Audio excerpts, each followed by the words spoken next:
All right, we'll get started in 5, 4, 3, 2, 1. Good morning, everyone. My name is Charles Allen. I'm the Ward 6 council member and in this capacity co-chair of the Council Special Committee on COVID-19 Pandemic Recovery. Today is Wednesday, May 26, 2021. We're convening this public oversight roundtable over the Zoom video platform. The time is now 9:10 a.m. and I'm calling to order this joint public oversight hearing of the Special Committee on COVID-19 Pandemic Recovery and the Committee of the Whole. I want to recognize that I'm joined by my special committee co-chair, Ward 7 Councilmember Vincent C. Gray, as well as chair of the Committee of the Whole. The council chairman, Phil Mendelson, is here today and is the co-chair of today's hearing. And I also note that we've been joined by Ward 1 Councilmember Brianne Nadeau, and I expect we'll also see other colleagues join us today as well. And I'll turn to you in just a moment for opening statements. Last week, the special committee held its first hearing focused on safety net programs put in place during the COVID-19 pandemic. Special committee heard from a lot of people and heard a number of great ideas related to unemployment benefits, consumer protections, and other public benefits programs that we will explore as we prepare a report of post-pandemic recommendations for the council. And in the short term, what we heard will help the council prepare legislation that makes adjustments to the eviction moratoria. Today, the special committee is going to hear from a number of local and national experts, advocates, and stakeholders who I expect will give us ideas related to our public education system that the special committee should explore in its report.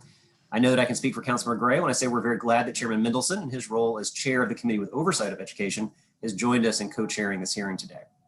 The last year and a half has been really hard for a lot of people, but it's been especially hard on our students and teachers.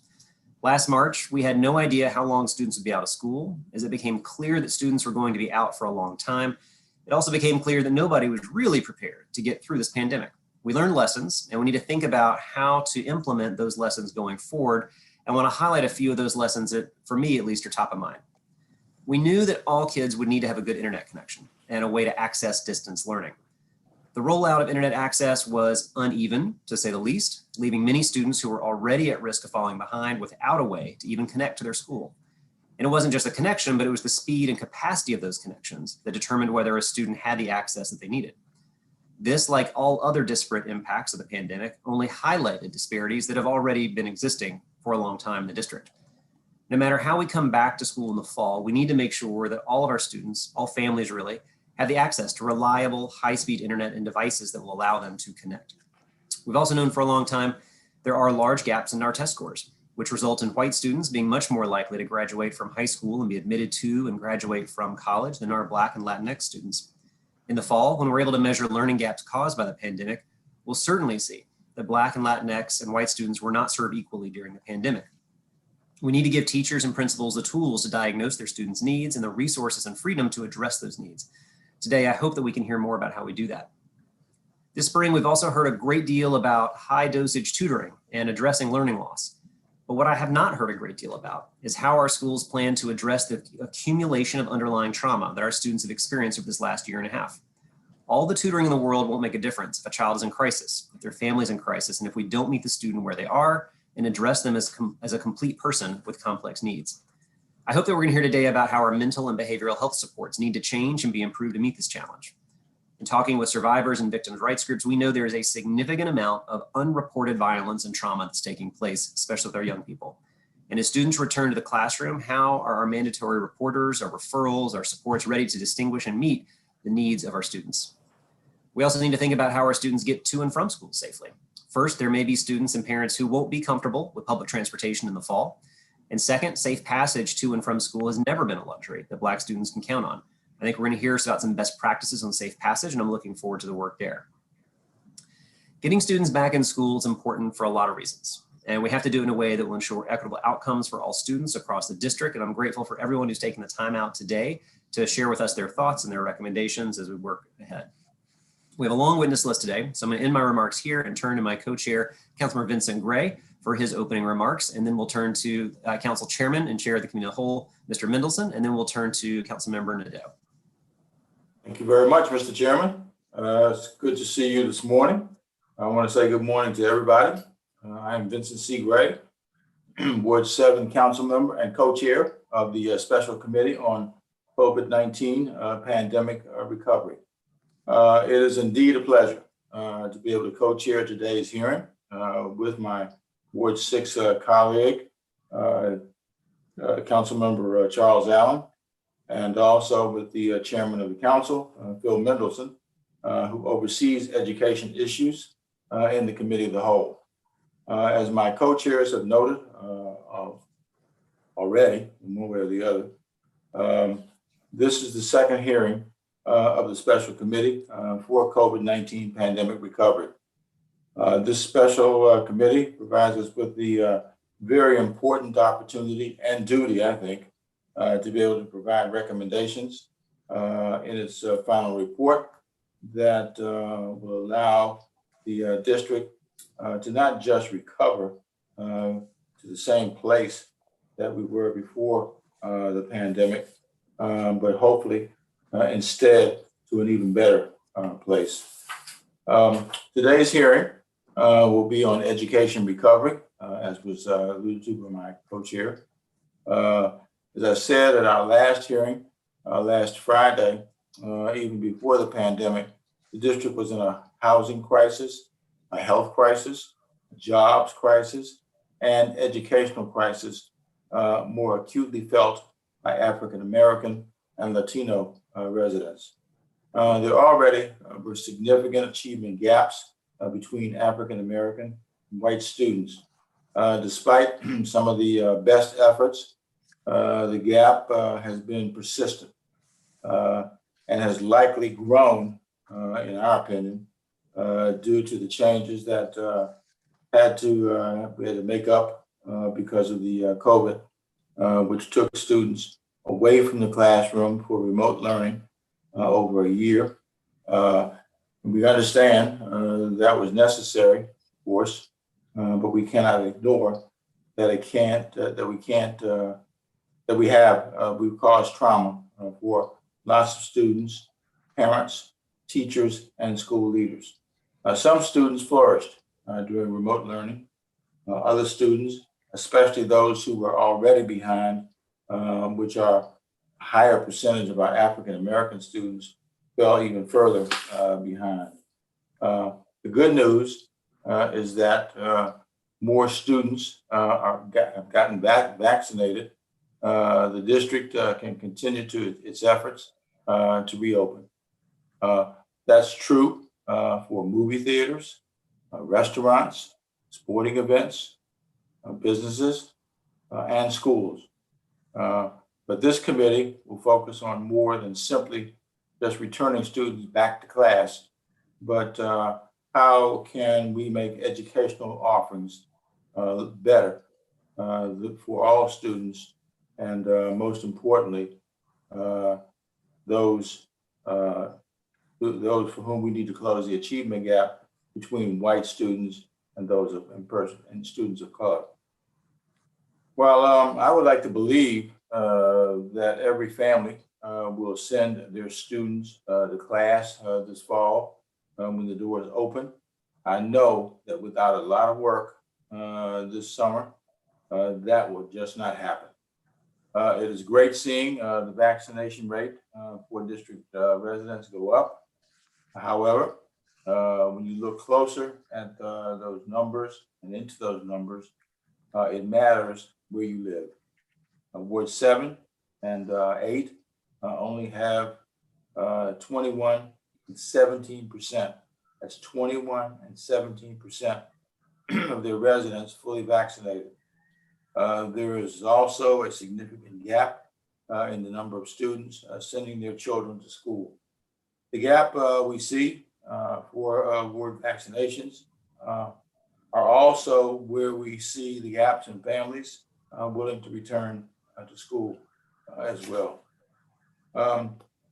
We can't have a tale of two cities. We can't have a tale of two cities with two very different vaccination rates and two different rates of students returning to our class. We have to also look to what the post-COVID recovery looks like for our very youngest residents. As mayor, I chose to invest in our very youngest learners. with universal pre-kindergarten, one of the most progressive early education programs in the country. With enrollment for pre-K at low levels due to COVID, we are concerned that we have lost the educational gains that we fought so hard to be able to achieve over what for some is up to a period of 10 years. We must do what we can to encourage hesitant families, largely African-American families, to enroll and also to follow up on wellness checks and get caught up on the schedule of traditional vaccines that keep children safe from diseases that we have eradicated for generations.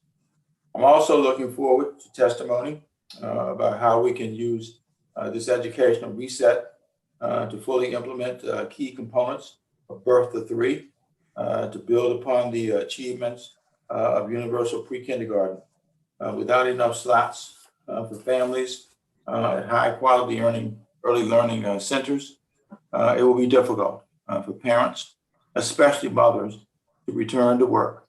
The district has been a leader in early childhood education and programs as we implement where we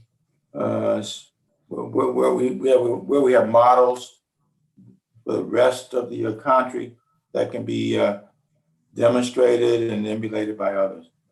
I want to thank all of the witnesses for signing up for today's hearing.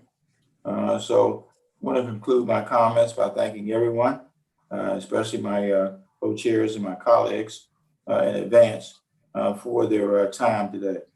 For those who could not join us during today's hearing, I encourage you to submit your testimony either through email to our committee staff or by leaving a message with our special committee staff Google number at 202-350-1828. That's 202-350-1828. Thank you, Mr. Chairman, and we look forward to our hearing today. Thank you so much, Mr. Gray. Next, let me turn to Council Chairman Phil Mendelson. Good morning. Thank you, Chairman Allen and Chairman Gray, and thank you in advance to all the witnesses today. And I believe there are about 59. So this hearing is being co-chaired by the special committee and the committee of the whole, because the committee of the whole has primary jurisdiction over education issues. And today's hearing is looking at education. And there may be some overlap in the work between the two committees. I think that's fine. Actually, the special committee was put together to be cross-cutting and looking at issues that involve a number of different committees, like transportation, like health, like behavioral health, and education, and looking at how, in the broad sense, considering each of these different subject areas, the district can be better and coordinated in its response and recovery from the pandemic and the near total shutdown that we experienced last year. The special committee is to take these hearings and what it gets from these hearings and lead to a report to the council that, as I said, cuts across these many different areas. And there's no question but that one of the critical areas is education and public education, because actually one of the critical services that the government provides is education or public education. And in fact, when we talk about many of the social justice issues that we are grappling with in our city, and it's not unique to Washington, D.C., every one of those social justice issues can be traced back to how well or poorly we are doing with education. So this is all to the good that we are having this hearing today, and that there will be some things that will be new that I will be hearing, and some overlap, as I said before. Again, I want to thank all of the witnesses in advance.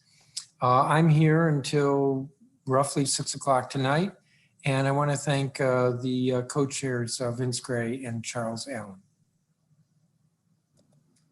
Thank you very much, Mr. Mendelson. Let me turn next to Councilmember Brianna Nadeau, and also quickly note, we've also been joined by Councilmember Christina Henderson, so I'll turn to you, Councilmember Henderson, right after Councilmember Nadeau. Thank you, Chairman. Thank you, all three chairmen, for convening us today. I appreciate the opportunity to join. Ask any parent how things are going right now, and they'll share with you a litany of concerns about the impact the pandemic has had on their children. And yet, if you ask one parent, you've heard from only one parent, as the old saying goes.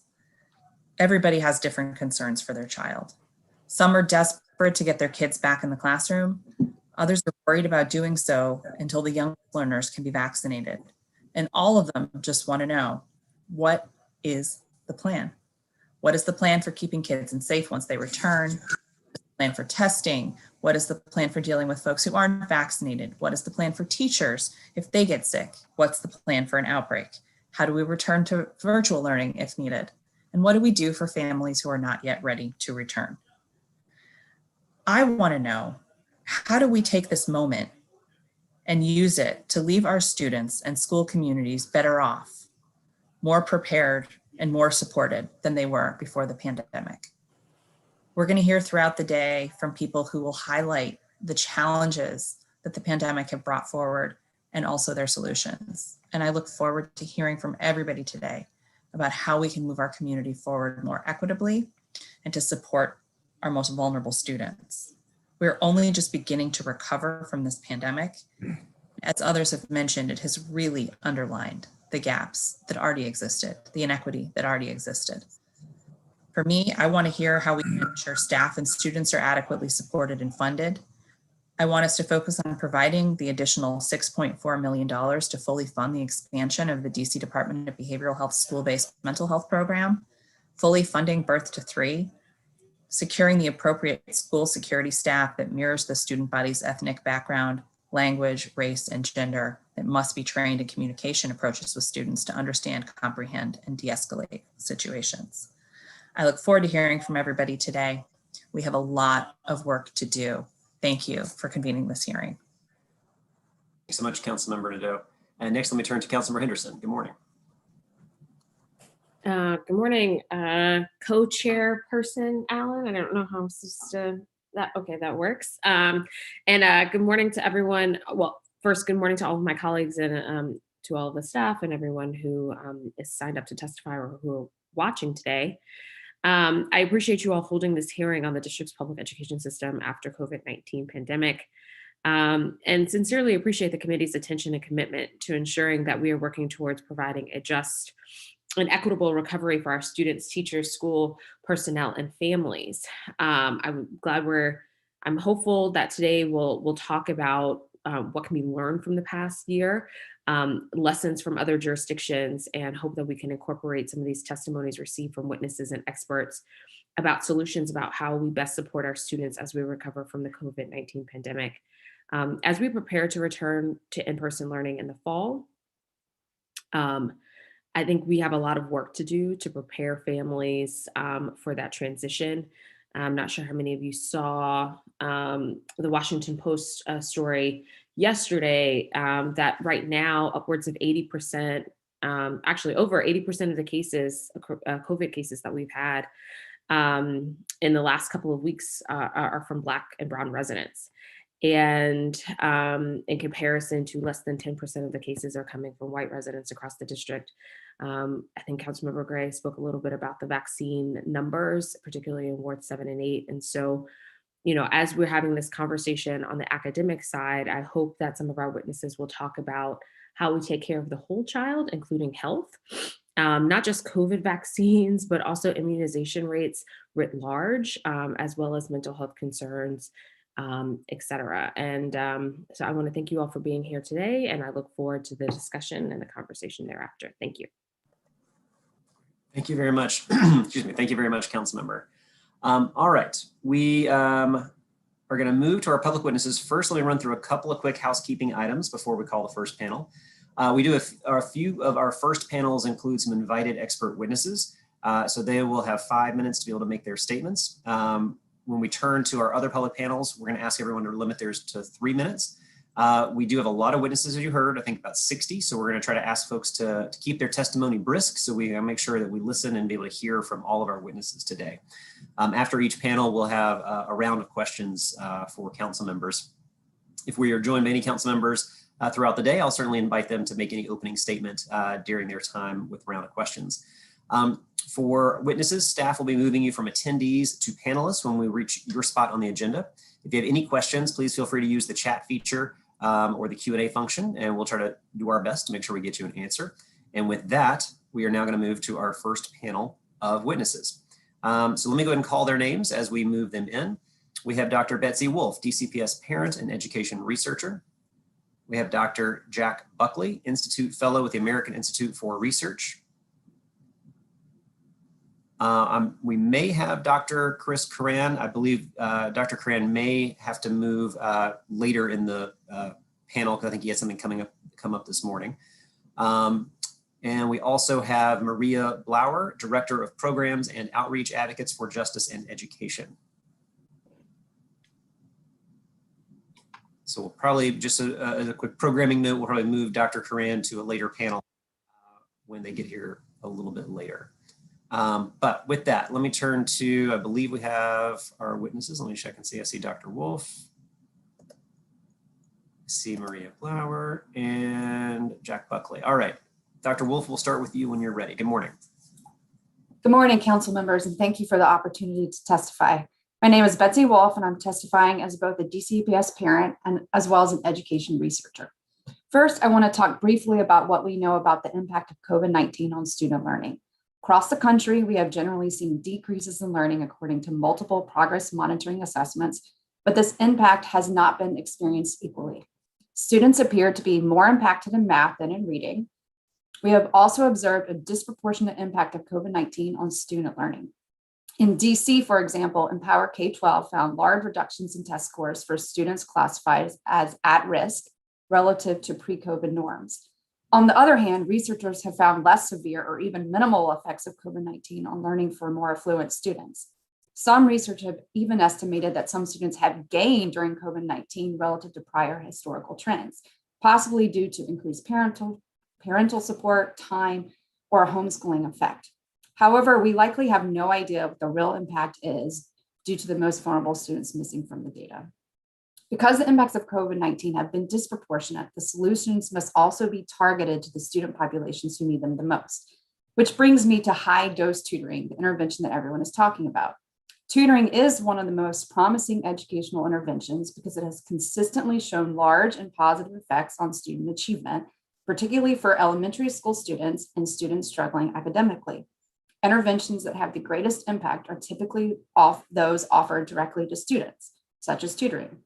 We know that tutoring has been proven to be effective if it's offered one-on-one or in very small groups of students, if it's provided by a paid adult, such as a licensed teacher or a paraprofessional, if it occurs frequently and is sustained over time with the same tutor, if it's offered in addition to and not in place of core instructional time, if it has a formal structure where adults are trained and supported, if it's informed by progress monitoring data on student performance, and if it's offered during the school day when students are most likely to be present at school.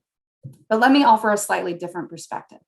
High-dose tutoring isn't new for some DC schools. Many schools have been serving students who are behind grade level for years, and many have been doing this quite effectively. I would argue that you might be surprised about the extent to which DC educators may already be aware of high-dose tutoring, although schools may call it something else. The problem is that schools need more resources to do this effectively. Schools need additional staff to provide tutoring for multiple small groups of students during the school day. COVID-19 exacerbates the need because there will likely be even more students who need additional academic supports, as well as social emotional supports. And these students are likely to be concentrated at specific schools in DC. Which brings me to what DC plans to do to address this disproportionate impact of COVID-19. What is the plan? What is DC going to do differently next year for schools serving students most impacted by COVID-19? Is DC going to provide additional funds or redirect resources to schools to provide tutoring or other supports? Because last I heard, DC's traditional public schools were provided with pre-pandemic levels of staffing, and told that there would be no additional resources. Let me be clear. Are we really going to do nothing extra or different for kids next year? Are we really going to say, let's pretend like this is any other school year? Good luck. Because that's what's happened to date, and that is simply unacceptable. The good news is that LEAs will receive additional federal money, but how LEAs spend this money is so critically important. We need to get supplemental resources to schools, and the resources need to be allocated to schools equitably, not equally. We can't have more of the same top-down and autocratic budgeting approaches within DCPS. We also can't have new flashy initiatives that don't have educator buy-in. No matter how good it sounds, if educators don't buy in and do the work of carrying out the intervention, it will not work. We also need to honor the expertise that educators bring to the table. They've been doing this work, oftentimes thankless work, day in and day out for years. Finally, we don't really fully understand the implications of COVID-19. Schools might face different academic or social emotional challenges than they ever have before, which might require a different set of resources. Any decisions about how to allocate funds should directly involve school principals or other educators about what they think they need in their buildings to be successful. And these conversations need to be timely and ongoing. Thank you for your time. Thank you very much, Dr. Wolf. Next, let me turn to Dr. Jack Buckley. Thank you, Mr. Chairman, council members, chair people.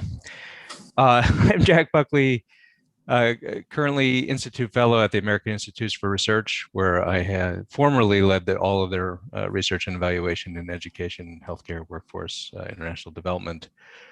Currently, I still work with parts of the U.S. Department of Education on the What Works Clearinghouse and on the National Assessment of Educational Progress Validity Studies panel. I was a former commissioner of NCES in the Obama administration.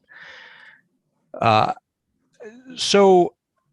mean, the simplest thing I could say is I agree with everything Dr. Wolf said, and then I could yield a lot of time back. I'll try to make a couple additional comments, but I agree with everything Dr. Wolf said. The Organization of Educational OECD recently published 10 principles for effective and equitable educational recovery, and they actually sound a lot like what most of the witnesses are likely to talk about today. The first is to provide targeted support to meet students' learning and social and emotional needs, and I'll spend most of my short time talking about that one. But I do want to highlight a couple of their other principles because you're likely to hear about them today, and if not, you need to keep them in mind. The second is one that Mr. Allen brought up already, which is to co-design a robust digital learning infrastructure with teachers and stakeholders to make sure that essentially as we recover, that we never find ourselves in this position again. And related to that is to empower teachers to exercise their professionalism and benefit from professional learning opportunities. It's impossible to recover from a crisis like this without working hand in hand with stakeholders, especially educators. The last two are to encourage a collaborative culture of innovation. I'd say that's related to working with stakeholders. But finally, to learn from national and international evidence, and that's the one I want to end on, because a lot is happening right now at the same time. And while I agree 100% with Dr. Wolf's read of the research evidence on what works for high dosage tutoring, we're likely to learn a lot between now and even 3 to 6 months from now about other things that people are trying. And it's going to be important to stay on top of that and figure out what works. But first, let me get back to the first recommendation, which is to provide targeted support. So what do we mean by targeted?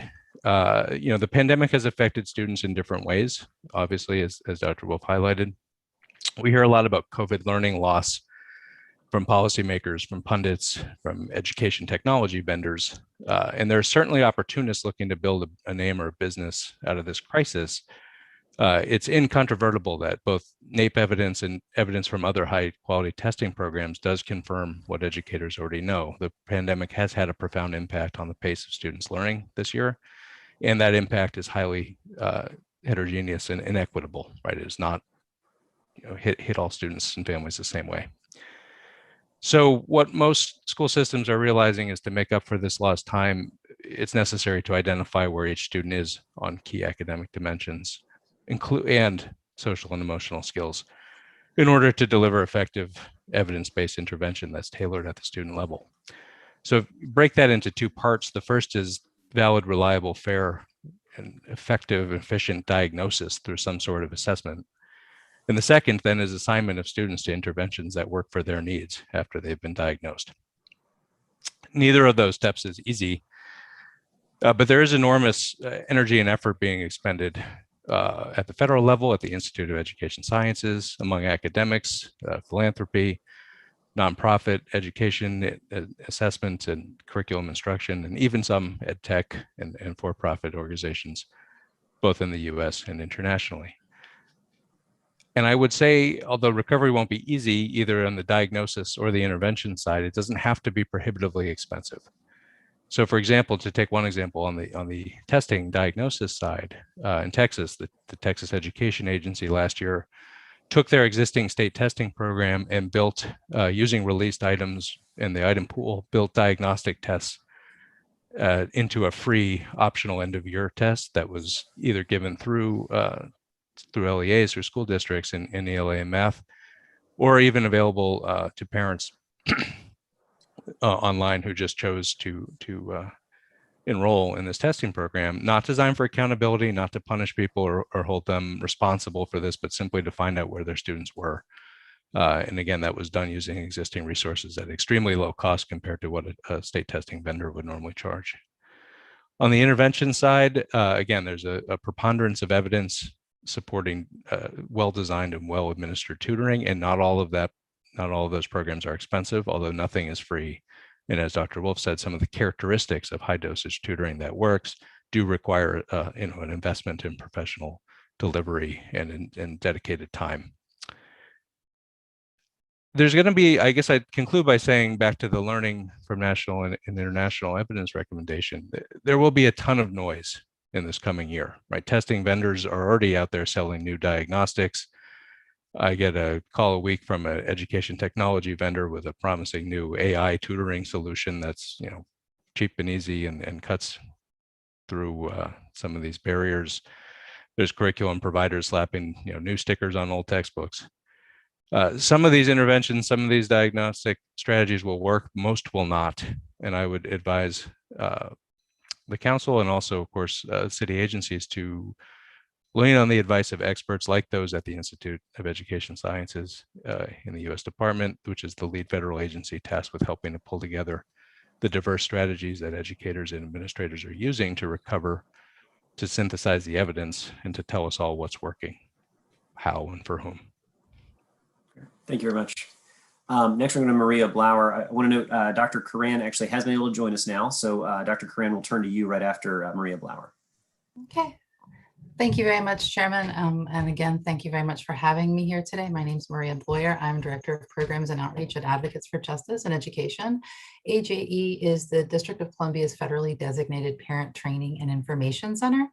That means it's our responsibility to provide parents with information, resources, and individual assistance as they navigate all parts of the educational decision-making process in DC, obviously with a particular focus on special education. And as you might imagine, we've talked to a lot of parents in the last year. And my testimony today is really going to be focused on what we learned from those families and the recommendations that might be helpful for those families based on the conversations we have had with them. I do want to take a few moments, though, to just highlight some of the comments I heard in the opening statements. I'm very thankful to hear Chairman Mendelson recognize that this is an interconnected issue. Many of our recommendations today are about education, but are other non-education agencies. We're asking them to implement it. For example, the school-based mental health. And we're also very thankful to hear Chairman Gray talk about a commitment to the Birth to 3 legislation and the Birth to 3 Act. That was legislation that DC should be very proud of. It really was game-changing, and I'm hopeful they can be fully funded and we can see some of that support for our youngest learners appear.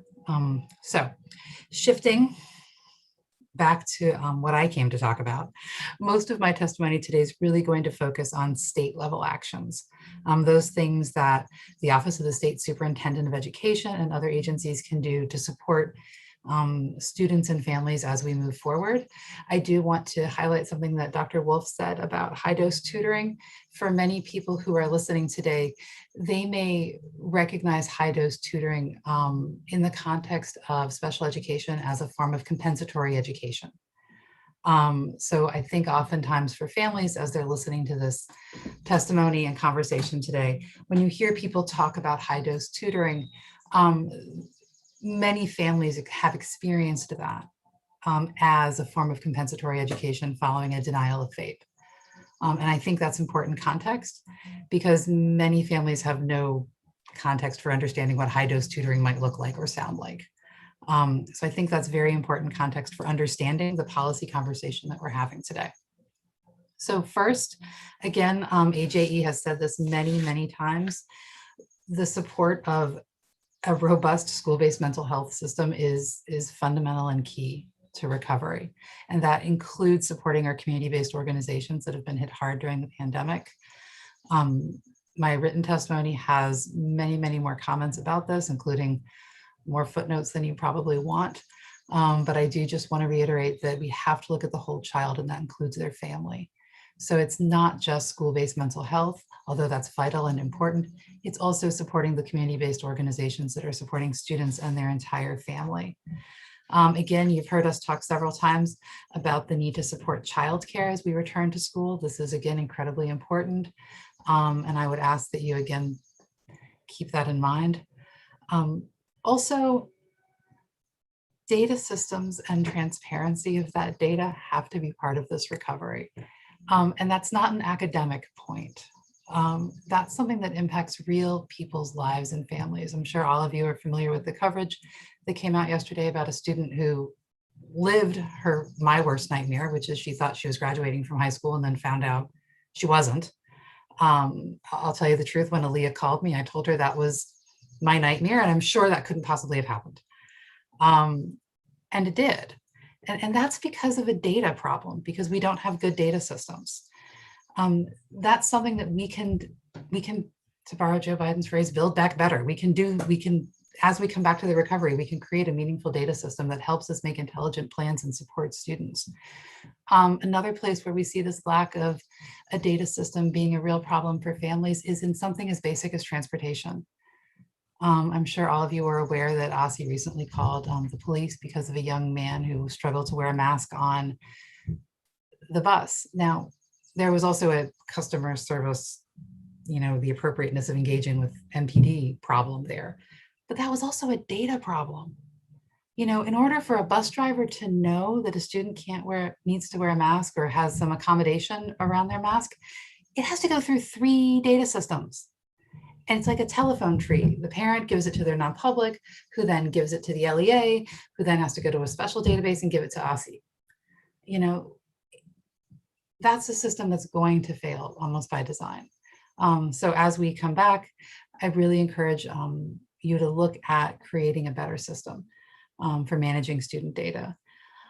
Finally, regarding special education, I think most of you have heard AJE talk before about the importance of extended eligibility for students with disabilities. Again, I would encourage you to consider that. We have students who are aging out who would benefit from an additional year of education at their choice. New York has a 1-page guidance that their state educational agency put out that is an elegant solution that I would highly recommend to you. It's in my written testimony, which you'll receive later today. And again, we come back again to some of the issues that we've talked about before, again and again, the need for technical assistance from Aussie, the need for robust guidance from Aussie, and the need for some kind of restraint and seclusion legislation so that our students, when they return to school, are safe. And again, finally, the full funding of the dyslexia legislation that this council passed last year is an important step. It can be part of the recovery planning. It involves all of the best practices that Dr. Wolf and Dr. Buckley have talked about in legislation. We just need to fund it so it happens. Great. That's all. Right. Thank you. Excellent. Thank you very much. And then next, let me turn to Dr. Chris help me make sure I'm pronouncing it right. Is it Curran? Curran, yes, thank you. All right, excellent. Good morning. All right, good morning, everybody. I'm glad, and I apologize for being a few minutes late. I was coming from another meeting, but glad I was able to join. So first of all, a big thank you to the committees for the opportunity to provide testimony at today's hearing. My name is Chris Curran, and I'm an associate professor at the University of Florida's College of Education and also director of U.S. Education Policy Research Center. Foremost, I want to commend the committees for holding this hearing and addressing this important topic. Clearly, as has been noted, the pandemic has exposed and further exacerbated a number of inequities in the nation's education system. And it's imperative that we seek to not just return to our prior practices, but instead forge a path to a new system that will better serve all students and do so equitably. I'm going to provide my comments from sort of a broad space. Obviously, compared to other panelists here, I am not as attuned to the nuances of DC public schools in particular, but I think I can provide some context within national statistics that I believe will be informative for the decisions that are being made within DC. So there are, of course, many issues that can be addressed with regards to addressing learning loss and recovering from the pandemic with regard to education, but I will focus my comments on access to education. So the disruptions of the pandemic have brought to light the academic harms of lost instruction. And a wide body of research shows that when students miss days of school, their academic performance suffers. Initial estimates suggest that the lost instructional days as a result of the pandemic have likely had a similar effect. A lot of my work focuses specifically on school discipline and safety. And so from that perspective, I want to suggest that the lost instructional time that we've seen in the pandemic was actually already a problem in our educational system prior to COVID. In particular, I want to bring attention to the numerous days of lost instruction that many students routinely experienced, both as a function of exclusionary discipline and as a result of concerns about safety prior to the pandemic. So estimates from the U.S. Department of Education's Office for Civil Rights suggest that in recent years, nationally, students across our nation have lost as many as 11 million days of instruction as a result of out-of-school suspensions. And research that many of you are familiar with has consistently shown that exclusionary discipline like suspensions is ineffective at improving behavior and is related to a host of negative academic and life outcomes. What is more, the burden of this lost instructional time due to exclusionary discipline is disproportionately borne by minority students, particularly Black students, by boys, and by students with disabilities, as well as a number of other subgroups of students. I know that DC has proactively taken steps in recent years to address these issues. However, recent data still suggests that around 7,000 DC students were suspended in the years prior to the pandemic, and that these suspensions continued to disproportionately be felt by certain subgroups of students. In addition to exclusionary discipline, we also know that many students lose instructional days to absenteeism. In recent years, nationally, as many as 1 in 6 students have been chronically absent, missing 15 or more days of school. Concerns about safety at school or on the way to school are often cited as a reason for many of these absences. So I would encourage us to think about these figures with the same concern and urgency as we have those days lost to the pandemic. Importantly, missed access to school as a result from exclusionary discipline and concerns about safety are under the control of schools to improve. Alternatives to exclusionary discipline, such as restorative practices and positive behavior interventions, hold promise. So too do efforts to build positive school climates, characterized by strong relationships between students and school personnel. There are innovative approaches to school safety, including models out of Chicago that engage local community members as monitors on designated safe passage routes to school. Some of my own research and that of others finds that this program can reduce crime around those routes, improve student attendance, and also serve as an important source of jobs in many under-resourced communities. I think it's promising that DC Public Schools was already taking strides to address issues of discipline and safety prior to the pandemic. The recent policy changes that limit the infractions for which students can be suspended from school, as well as the district's own efforts to designate safe routes to school, hold promise. I would also point out, though, that the foundation to addressing these issues is also a continued focus on high-quality instruction. The academic setbacks experienced by some students as a result of the pandemic should be a cause for advancing high-quality, rigorous content and instructional practices. Focusing on subjects like science and social studies in addition to the core subjects of math and reading is critical. In fact, I can point to a recent study, which I'm happy to share in my written document, that shows that time on social studies is actually more predictive of reading gains in elementary school than time on reading. So by ensuring high quality, engaging instruction, we can actually head off many of these issues that relate to behavior and concerns about attendance and or concerns about safety, and then therefore promote school attendance. I also think the pandemic has potentially given us some new tools in our tool belt to deal with missed school on a routine basis. So the pandemic has created avenues for serving students while they're not in school, whether that be from a suspension or an absence. I think we should be looking for continued ways to use technology to engage with students and ensure that if they have to be out of school, that they still have a way to access high quality instruction. So ultimately, our students and teachers are resilient. I think the past year has shown us that they have worked hard and accomplished much through one of the most challenging years of public education in recent times. I appreciate the work of the committees and those testifying today to ensure that the structures and supports we provide students and teachers are best structured to translate their great effort into more positive and equitable outcomes. I thank you for the time and appreciate the opportunity to testify. Thank you. Great. Thank you, Dr. Curran. Thanks to everyone on this panel. There's a lot there. And I want to be able to probably follow up with everybody after the hearing too. Let me try to get to a couple of things here. But as I listen to each of you talk, I'm a DCPS parent myself. So I've got a third grader and a pre-K 4 student. So I've lived this and seen my own kids' classrooms, but both what is there and what is not there. And listening to this, Dr. Wolf, I think you're spot on around the way in which, while this isn't a budget hearing right now, it's okay to talk about the fact that obviously the challenges that we're being faced, it feels like we're just kind of saying, let's just go back to school. We're going to be good. And we're not actually investing in what we need. Dr. Curran, listening to you talk about and really drive home the lost days that already existed and how disproportionately that cut. Like it feels like we are headed toward, because I have yet to actually see a plan. It feels like we are headed toward a generational catastrophe for Black and Brown students. If we don't spend the next couple of months to really focus hard on what's going to have to be multiple years worth of work. So let me start, I guess, with Dr. Wolf. As we think about how best we assess the gaps that were already there, but that are exacerbated, but then be able to monitor and assess those over the course of a year, over the course of a couple of years. What type of recommendations do you have about the ways in which we need to be laying out recommendations, pushing on OSSI, pushing on both our DCPS and our charter schools, all of our educational institutions, to be able to do a better job of longitudinal assessments for our students, and particularly those that we know that are getting left behind?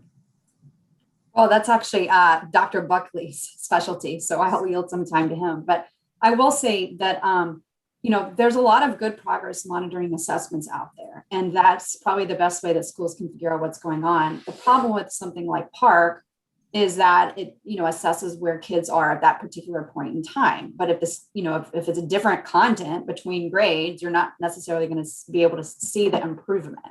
It's more like, did kids learn this other set of things? So I think the challenge for OSSI is that, different LEAs can use different assessments, right? So that's like they can't give one kind of district-wide report. However, like there's a pretty there's a few assessments that most people use. So it would be possible for OSSI to give a district-wide report by giving it by assessment. So if a bunch of LEAs use one assessment, they could report on that. If a bunch of LEAs use another assessment, they could report all of the data and combine it for all the LEAs, under the same assessment. And there might be other ways that, I don't know, I'll let Dr. Buckley speak about merging those assessments. But I do think it's real. Maria's point is it's really, really important that the district be transparent with the data and find some way to report what's going on. Not only giving individual parents their student scores and making sure they're in the loop, but reporting what's going on district-wide so we can track this over time. Yeah, well, yeah, and let me turn to Dr. Buckley on that, if you want to add to that. And obviously, as we think about the mobility of students and families across different LEAs, how important that is, but also what do you do with it, right? So once we have this assessment, it's not measuring for measuring's sake. What is it that we then empower the school to be able to do? But Dr. Buckley? Sure, thank you. So two things. I'll speak to that point on assessment, but that I do want to come back to Ms. Blower's point on data and the data systems. So with respect to the assessment, again, I think a lot of the attention in recent years has been focused on state summative assessments like PARC in this case, which are designed to provide information, at the aggregate level of groups of students for accountability purposes, and really not very useful for what we're talking about today, which is how do I diagnose at the student level, and not to hold them accountable or to blame somebody for where they are, but to figure out the best path for getting them what they need. I'm not going to recommend any specific vendors. It's not my place, but for sure there are both in the what the field calls interim assessment, but also in informative or diagnostic assessment. There are a variety of both national vendors, but also smaller, more tailored assessment programs that have decent evidence that they're actually capable of doing this. Take an example in this past fall in 2020 in Miami-Dade County, the superintendent there decided to bring in a particular vendor and assess every single student at the end of the summer to decide how to, what mathematics and English language arts instruction that they needed in terms of anything remedial, given the differential access to hybrid and at-home learning. Made a conscious decision to move to a new assessment program to do that, has been very pleased with the results. This is just based on conversations with him. There are, again, multiple vendors who provide much more detailed feedback at the student level. It is an interesting problem, of course, when you've got multiple LEAs that may choose different assessments, or design their own even. There are technical ways to compare or concord across them, particularly if the content is very similar. Although, again, this is a case where the fragmented market of assessment in the United States works against us, because the vendors often have no reason to participate in something like that. That makes it easier for someone not to use their product, and that's very unfortunate. But I do think that in these times, that a coalition of actual stakeholders and educators and customers of these people who are fed up with that could force the issue. And I've seen that pressure for that in states like Arizona, for example, where the state has basically said, if you're going to sell here, you need to show us how we can somehow compare your scores to some of the other vendors. And it's an open problem. Sorry. I I was going to say, just I'm running out of time. I want to make sure I turn to Maria for a second. Ms. Flower, I wanted to ask you a quick question around what we need to be having our LEAs prepare and think about. Like I talked about this in my opening about, we have so much accumulated trauma for the last year and a half. And as we think about what we want to see our LEAs be prepared for, and obviously not just, in late August, early September for first day of school, but as we think about this for an entire school year and perhaps even multiple school years, what type of recommendation should we be thinking about how best to prepare our social workers, our mental health professionals, to be able to help both assess, distinguish, and get kids what they need when they come back carrying all this trauma that hasn't had the same level of mandatory reporters and others for the last year? I think there's a couple of things, and bearing in mind that, I'm not anywhere near close to a mental health professional in any way, shape, or form. But I think that the staffing to implement the District of Columbia's child find policies, which has never really been present. So the staffing levels to fully implement child find, and the staffing levels to have the school-based mental health program be what it's supposed to be, which is a low barrier access to care, right? So I think staff is a huge part of that. And then also, honestly, staffing all of those other adjunct positions that we don't always think of. For example, making sure there's funding for special education coordinators, for 504 coordinators. In a lot of school districts, in a lot of LEAs in DC, our 504 coordinators are counselors. Well, those folks need to be serving students. We can have other folks serve as 504 coordinator. So adequate staffing is a big part of that. Again, the full funding of the community-based organizations is key, because our kids don't exist in isolation. They're part of a family unit, and those family units are often every bit as traumatized as the students. This has been hard for everybody. So that's where I would put the energy. Yeah. Thank you. My time is up, so I need to turn to my colleagues. But yeah, the one quick just takeaway is that while this isn't a budget hearing necessarily, again, the staffing and the resources, I don't see them there yet, and I'm hearing from experts that don't see them there yet to meet the actual need. So I appreciate it. Councilmember Co-Chairman Gray, let me turn to you.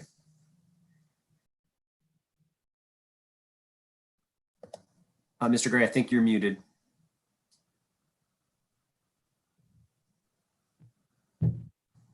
I unmuted now? There we go. We got you now. Thank you very much. I want to thank the witnesses for the expertise that they brought today and what you brought to your careers. Dr. Wolf, Dr. Buckley, Dr. Coran, and Ms. Blauer. I want to thank you all very much for taking the time to be with us today. I don't know what you know about me, but I have spent an extraordinary amount of time in recent years working on early childhood education. And I'm proud of the fact that we worked very hard to create the first universal pre-kindergarten program in the country here in the District of Columbia, and watched it implemented as effectively as we could over the years. And I say all that to say the following, and that is, I am deeply, deeply concerned about what's going to happen to our children in the wake of this COVID experience that we've had as we try to help them get back to where they have been heretofore. So I would really like to hear from each one of you, and we can go down the list or however we'd like to do that, to ask you to give your thoughts on it. But using the expertise that you've acquired over time, what can we do? We've had close to 10 years of a universal pre-kindergarten program in the District of Columbia. Some of those kids were kids who actually were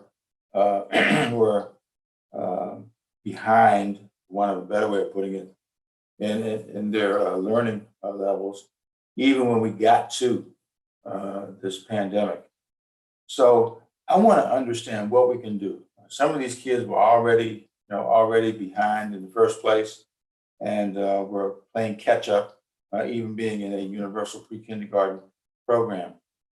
What can we do to preserve the gains that they've made from your perspective, recognizing that we want to help them as much as we possibly can, their families also, to be able to be helpful to them, to be able to recapture whatever gains they may have lost during this pandemic, and the work they need to do to be able to continue to be as successful as they possibly can, recognizing that early childhood education, many of them gave them a leg up, gave them a chance to be able to benefit from the gains that they were making, and they've fallen, a substantial part, falling substantially behind as a result of this COVID experience. So I would love to hear from you all.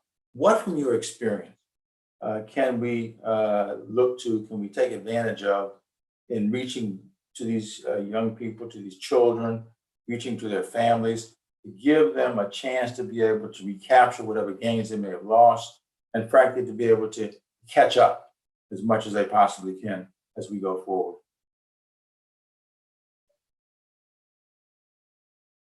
I'll take whichever. How about you, Dr. Buckley? You've been with AIR, so it'll give us a chance to hear a little bit from you as well as the others along the way here. Yes, sir. So I will again speak from my own expertise as not in early learning, but I have certainly managed teams of researchers who've studied interventions in early learning. The problem there is as greater than any other segment of the student population, in this case, primarily because in many cases, as you can imagine and know well, early learners were very difficult to self-direct at home, required a lot of parental attention, could not simply be plopped down in front of a remote learning opportunity for long stretches of time. And therefore, when we see inequities, they're likely to persist or be even larger with respect to household formation and socioeconomic status for early learners, which means that a lot of what I worry about a lot is that gains that we've made in the last few years in districts like DC, New York, LA Unified are likely to evaporate and be reversed even faster for early learners than for later segments of the student population. The good news is, if there's any there, it's that everything we know about what works in early learning should still work in this case. It's just a question of having the funding and the budget and the will to provide the supplemental services and the additional educational opportunities for those students. The pandemic, well, with one exception, which is, of course, that as I noted in my opening remarks, but as others put better, this problem is not just simply one of cognitive academic achievement, but entwined with a social emotional learning challenge that also is quite pronounced for early learners. And so it's impossible to tackle this problem without also looking for interventions that work in that for those dimensions simultaneously.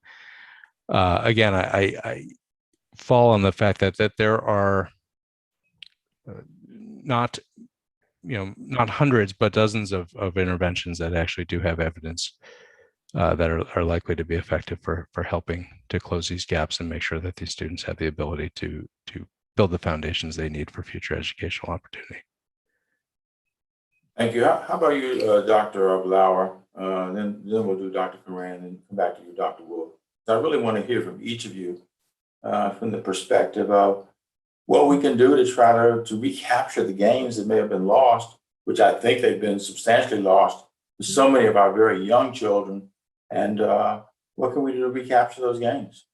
Well, so I think, Chairman, I think the first place I would look is where we saw things show up in our intakes early on in the pandemic, which is parents stopped calling us about education issues early in the pandemic.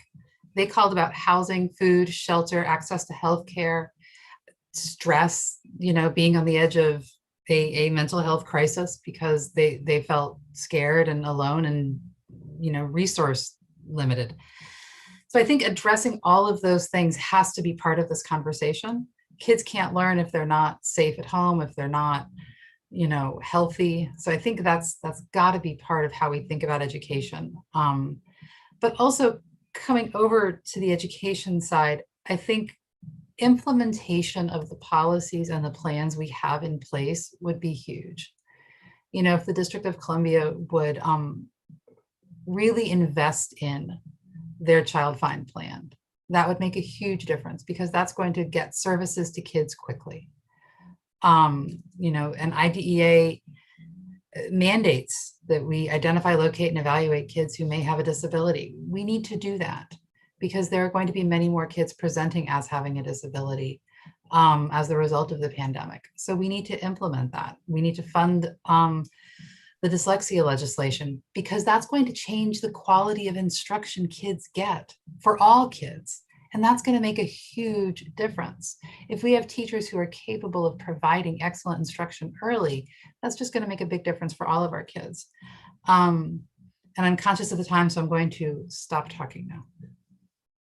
Okay, my time is up on this round, and I would really love, in the aftermath of this hearing, to be able to work with each of the four of you to try to determine how we do the best job to be able to recapture the gains that may have been lost. And for some kids, it wasn't just lost. It's the need for them to have made gains in the first place to get to a place that we can feel comfortable with. So thank you very much for your testimony, and I look forward to continuing to work with you all if you're willing to do that. Thank you, Mr. Gray. Next, let me turn to Chairman Mendelson. Thank you, co-chairs Gray and Allen. Can I ask that the timekeeper let the clock keep running after it gets to zero rather than stop at zero so that we know how much time we're going over? I want to thank Ms. Bauer for your putting a plug in for the dyslexia legislation twice. That's a bill we moved through the committee and the council last fall, and it was a lot of work. I should actually acknowledge Christina Sutlow on my staff because we were faced with a bill that had roughly a $15 million a year annual cost, and we were able to make some shifts so that although it's still expensive, I think we have a chance of funding it with this year's budget. And speaking of which, I would note that we will be getting the budget from the mayor tomorrow. And the committee of the whole is having a short hearing on Friday, not really on the budget, more on the recovery issue. But it's going to be government witnesses only, and I expect they will be talking quite a lot about the budget and what they're doing. So we will actually hear, if you will, the second part to this hearing, that is what the mayor says that she's doing with some of these proposals. I had one, and our full budget hearing, I believe is June. I really should have that date. It's, I want to say June 3rd and June 8th. I'm probably wrong. Check with the website and you'll get the correct dates. I had one question, and that is with regard to students with special needs. Over the past several months, we've heard concerns about students with special needs not receiving the services to which they are entitled. And this has resulted in learning loss. Looking ahead, what steps should LEAs take to stem the learning loss of students with special needs and disabilities? Who wants to take a shot at that? Looks like Dr. Buckley. I may not be the best person to take a shot at that, but I'm happy to try. Again, I apologize because I continue to walk the line to not recommending any specific sort of vendors or programs or policy. Policy's happy to, but not to commercial providers. I was struck, I guess, in my reading about various different ways that people have been reacting to this crisis, that in the case of special education services, that the pandemic, so first of all, to your point, sir, obviously has created extreme lack of services for those populations, but that it may be an opportunity to reinvent how we think and how we conceptualize education in that sort of for those populations. So, so again, the first important thing to say is not all the students are, different types of learning, attention, behavioral disabilities have very different needs, obviously, or should be obvious. And there's not a one size fits all sort of policy for how to recover or help students with unique obstacles that they may face, that they certainly face during remote learning. But I think this is one of the places where I'm actually more optimistic that some of the new technological solutions out there might provide a new way of thinking or providing services, mostly because of the necessity of coming up with new models during this year, that I've actually seen some of the more promising modes of technologically delivered intervention than we've ever seen in the past, because of the great need for coming up with something here. And this is one case where, again, some of the inequities that we've seen, where students from wealthier, more advantaged families and school systems who now were trying to care for and provide education to their students with disabilities at home started to use their resources to really demand some new technological solutions that the system wasn't geared up to provide before, right? There wasn't that kind of demand that now you've got, parents who are desperate and willing to put their resources behind this problem, where before they were sort of ignoring it. And so I have seen, again, happy to submit in written testimony some examples, some solutions that that I think that the school system as a whole could use those learnings to provide services for all students that the sort of more advantaged populations caused to be invented during the pandemic, let's say. Thank you. Let me turn to Ms. Blower. Do you have an answer? I think so. It's a little bit of a mushy answer. So early in the pandemic, OSSI issued some very strong guidance saying that LEAs needed to think about compensatory education for all of their students who had disabilities and may have missed services. That was excellent guidance, and that is true. LEAs always need to think about compensatory education for students who may have not received all of the services they were entitled to and may not have received the FAPE that they were entitled to. OSSI has not subsequently given additional guidance on how to do that. There's the READ standard, which originated in DC, but really has become a national standard for how we think about compensatory education, which is to put students in the position that they would have been, but for the denial of FAPE, which remains, I think, the best way to think about this. But whatever we do, it cannot be one size fits all. And that's the hard thing about special education, and why my answer is a little bit mushy, candidly, because it's going to have to be individualized. It's going to have to come in collaboration between LEAs and parents, in conversation to come up with the right plan for each student. And this is part of the reason why it's so important that we get guidance from OSSI saying how to do this.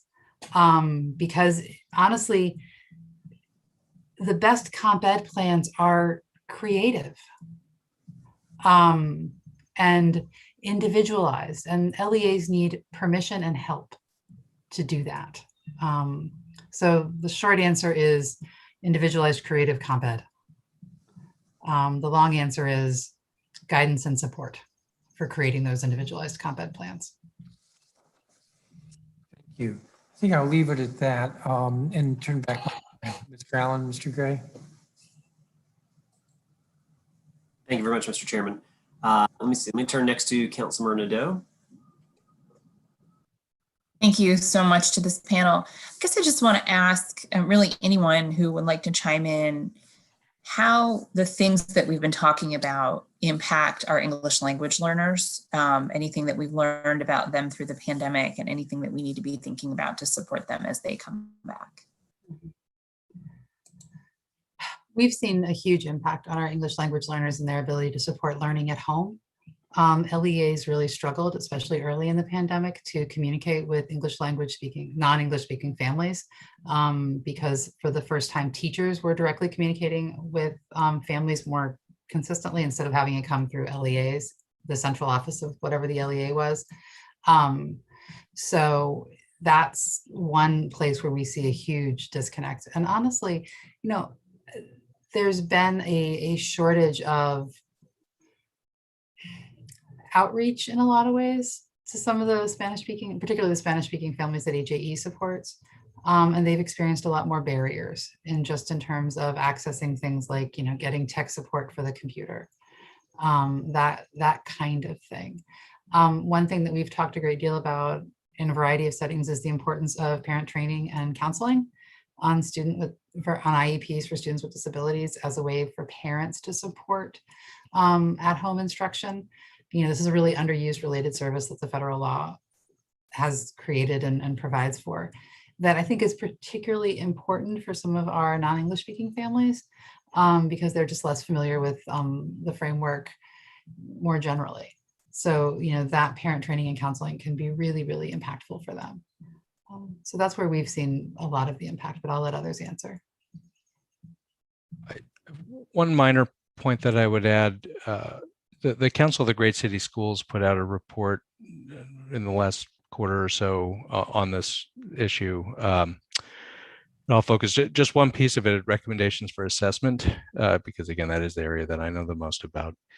There's going to be a lot of interest and need. Obviously, a large part of educating the ELL population usually involves some sort of language assessment that's used as a routing or screening test to see whether or not their educational opportunities, curriculum and other assessments are given in their native language or in English. And that one important recommendation that I took from the council's report is to resist the temptation to give those screening assessments right when school starts again in the fall.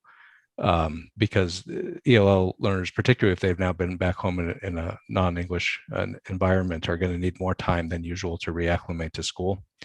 And while there's going to be a lot of pressure, and I could see wanting to immediately sort of, let's get these going and give these screening assessments, to actually possibly delay the administration of those assessments is one specific. But I'm happy to also submit that full report for reference. There's a lot of interesting, useful material in there. I only have one thing to add, and that I think that we have a missing data problem in DC. The results for Latino students look probably not right. So I'm wondering if, a lot of those students weren't in the data for whatever reasons. There was a lot of exclusions made in the data. And so you could see that, English as a second language might have kind of contributed to those students not taking the test fully and being excluded from the data. I might just add one more thing. I think I agree with everything that's been said by the other panelists. I would also say that we should look for perhaps lessons we may have learned from the experience of emergent bilinguals, English language learners during this time that may signal new points for leverage in terms of power and resources. And what I mean by that is that while I think English language learners and their families have experienced many barriers during this time, it's also been an opportunity in which families and siblings and others and communities have had to come together and engage with schools in different ways. And I think if we may sort of look at that rather than a deficit sort of approach, but think about ways in which parents may be engaging or feel more empowered to assist with their child's education or connect with the school in a way that maybe they didn't feel before, I think there's opportunities as well to perhaps glean some insights into new approaches to engaging families and using the resources and strengths they have to be able to better support English language learner students. Thank you all very much. Thank you, Chairman. Great. Thank you, Councilmember. I believe that Councilmember Henderson stepped away. Yes. All right. Well, let me add my thanks to this entire panel. Really appreciate the thoughtful testimony and answers, and I look forward to following up with you all as well as we continue this work. So thank you very much. We're going to move next to our second panel of witnesses. So just bear with us a moment as we move people back and forth between attendee and panelists, but I'm gonna go ahead and call out the names for our second panel as we get folks started. We have Jess Giles, the Director for Education Reform Now DC, Chelsea Coffin, Director of Education Policy Initiative, Scott Goldstein, Executive Director of Empower Ed,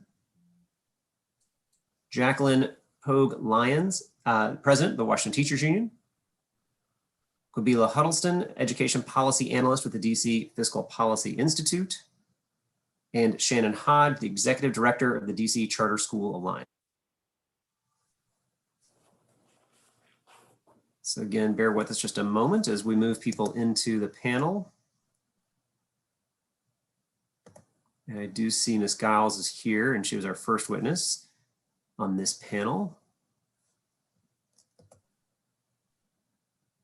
All right, good morning. All right, I think we see everybody coming in. All right, excellent. All right, well, Ms. Giles, since we've got you here and you're first on this panel, why don't we go ahead and get you started while we bring in everybody else on the panel, and they'll be here by the time it comes up to them. So good morning, and let me turn it over to you. Great. Good morning, Chairpersons Allen, Gray, and Mendelson, Council Members Nadeau, Henderson, and staff. My name is Jess Giles. I am a Ward 7 resident and the State Director of Education Reform Now, DC.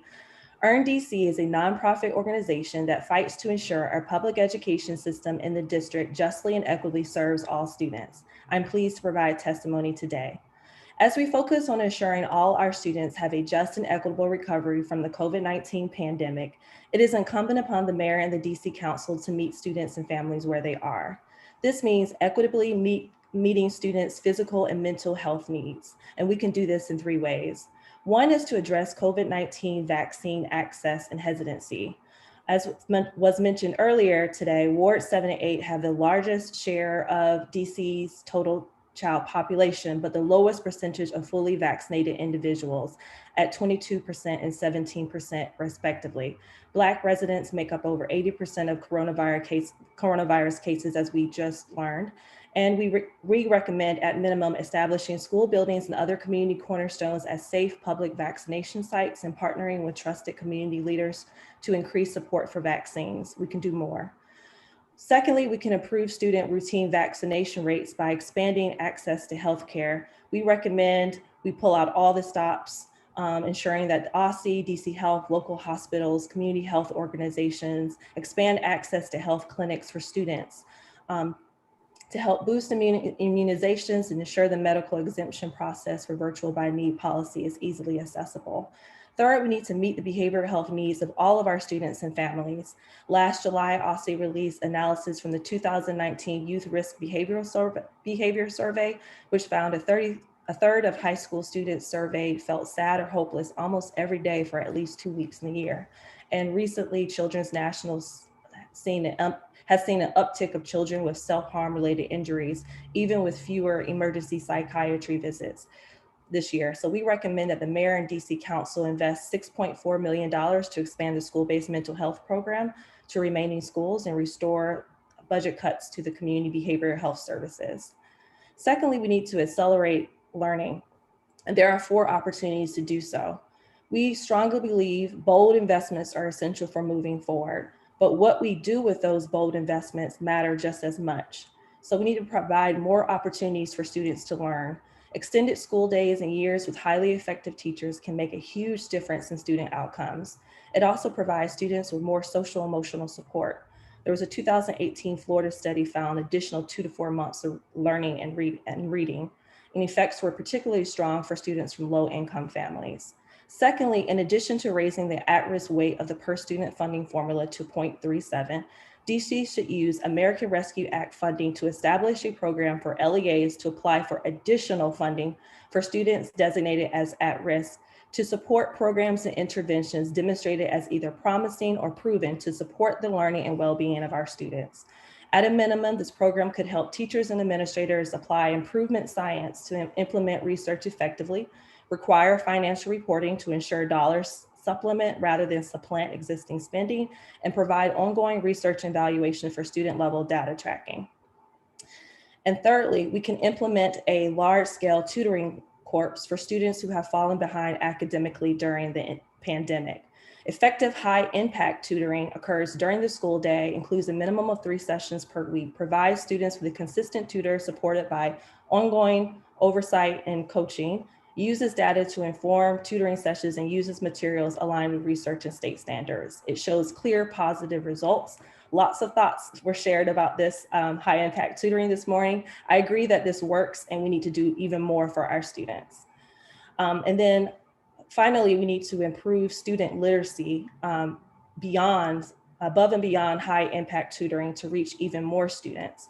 While DC has made very large reading score gains, we still are falling behind. And I really recommend providing educators with professional development training, including individualized coaching that supports educators in deepening knowledge of the 5 components of scientifically based reading. I think the dyslexia bill does a good start to this. And so the path to a just and equitable recovery won't happen overnight, but we can recover and we can see significant improvement in student learning outcomes, close opportunity gaps, and improve student well-being with these recommendations in place. Thank you for allowing me the opportunity to testify. I'm available for any questions. Great. Thank you very much, Ms. Giles. I apologize for saying Giles. Ms. Giles, thank you very much. Next, let me turn to Chelsea Coffin.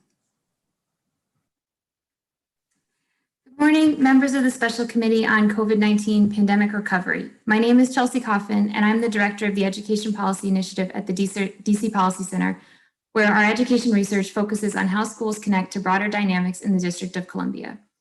I will focus my testimony on your questions of addressing learning gaps and ensuring that students' mental and physical health needs are met, and 5 reasons why we should keep an eye on what this means for high school students in particular during this recovery. First, even before the pandemic, available data indicate that high school and the transition to college or career could be a challenging period.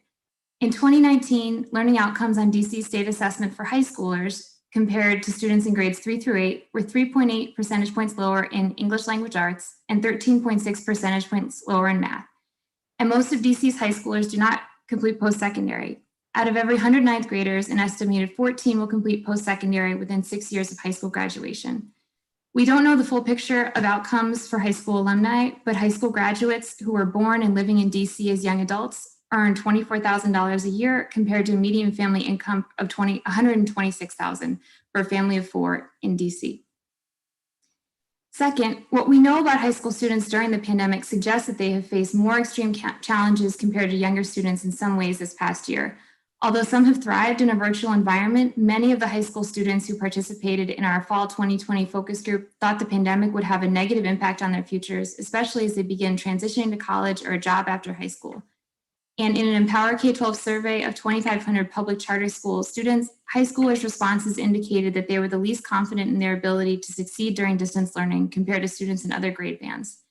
Finally, available information from DCPS and public charter schools suggests that high schoolers have been less likely to learn in person than elementary school students, for example, this past school year. Third, an increase of 496 students in high school enrollment shows a trend that is counter to a decrease of across the board of 974 students in all grades. In school year 2020-21, many students, especially for non-compulsory grades of pre-K, adult and alternative programs, disengaged, transitioned to homeschooling, left for other states, private school, or childcare centers. However, the upper grades in DC tell a different story. Grades 8, 10, 11, and 12 were the only grades where relatively more students moved on to the next grade compared to the previous year. For example, on net, 95% of 11th graders moved on to grade 12 this school year compared to 91% in the previous year. By comparison, kindergarten experienced a 3 percentage point decrease. I mention this because first of all, more high school students persisting could be a good sign, but this could also mean that high school students were able to stay enrolled this year due to relaxed promotion requirements and less rigorous attendance policies, both of which could change next year and could mean that many high school students disengage at once. Fourth, the transition to college or career also seems to be more challenging during the pandemic. It is too soon to know post-secondary enrollment for the class that graduated during the pandemic last year, but as of February 2021, the percentage of seniors completing FAFSA forms was down by 3 percentage points compared to the previous year, indicating that fewer are seriously considering college. In addition, it is now more difficult for youth to find a job. 8 times as many DC residents under 22 years old are unemployed compared to a year ago as of February 2021. Fifth and last, high school students, especially at higher grades, have much less time to go through the necessary steps of recovery within our system.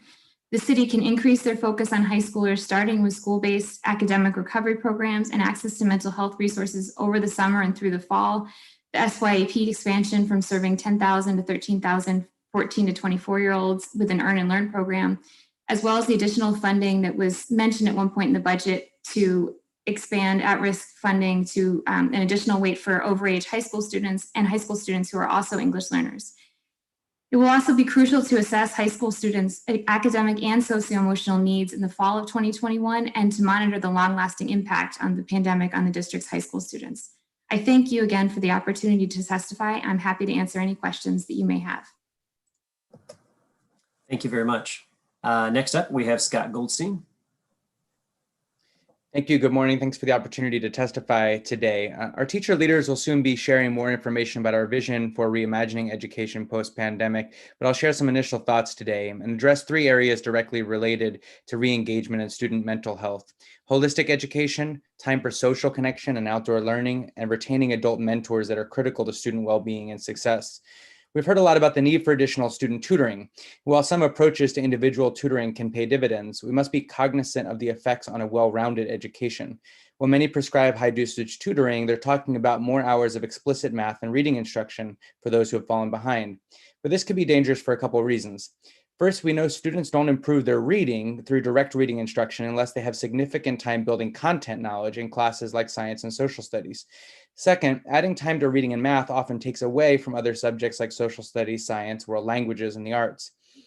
We already have great inequities in who receives a well-rounded education in this city, and we don't want to exacerbate that by robbing our students most in need of a holistic education that will actually be the kind of education that re-engages them in learning. In the immediate term, the most important thing we can do to reinvest in students in learning is to invest in time together with peers, socializing, pursuing elective courses, spending time outdoors, and reconnecting. The rest of our work to recover academic learning will fail unless students who have disengaged actually re-engage and have the desire to re-engage.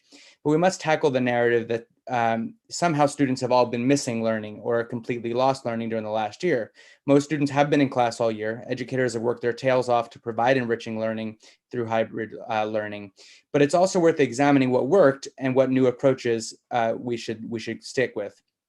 We must also acknowledge that our ability to recover as an education system relies fundamentally on our ability to retain our educators. DC has the highest teacher turnover rate in the country, driven by a system that structurally sets up confrontational relationships between educators and administrators, instead of a growth-based system of educator development like peer assistance and review. Teacher retention is the foundation upon which all school success sits, because no other initiative for improvement can be sustained when you lose a third of your staff each year. And that's why DC has yet to close persistent achievement and opportunity gaps. And yet DCPS is investing millions in retention strategies that research shows do not improve retention, like small retention bonuses, while failing to invest in new ones that we know do work, like school-based work to build shared leadership, improve teacher professional development, more planning time, leadership opportunities, and growth-based support systems. With school leaders and educators leaving at alarming rates, school communities can't invest in solutions long enough for them to pay dividends before a new team comes in with a new approach. And we know that educator diversity also pays huge dividends for student achievement and empowers students of color, which is why we're asking the mayor and the council to fund our Rep DC proposal to invest in debt-free, mentor-supported pathways for DC high school students and paraprofessionals to the teaching profession. This also provides a critical career path for young people in DC, another key part of COVID recovery. Chairperson Allen mentioned during the trauma that students have experienced during this year. And one of the best things we can do to address that trauma is to ensure that young people have adult mentors as educators who understand their life experiences and can guide them and sustain their interest in learning. Representation matters. This small $1.3 million investment would pay huge dividends for years to come in strengthening teacher pipelines and career pathways for DC youth. For months, we've been asking teachers school by school what innovation or adaptation taken for the pandemic they would most like to see stay around. The answer has been pretty decisive. Educators have again and again mentioned the value of asynchronous days.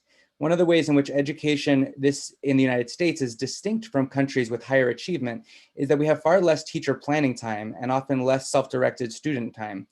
Building an asynchronous day into the week addresses both, giving teachers additional planning time and allowing schools to plan for more self-directed student learning.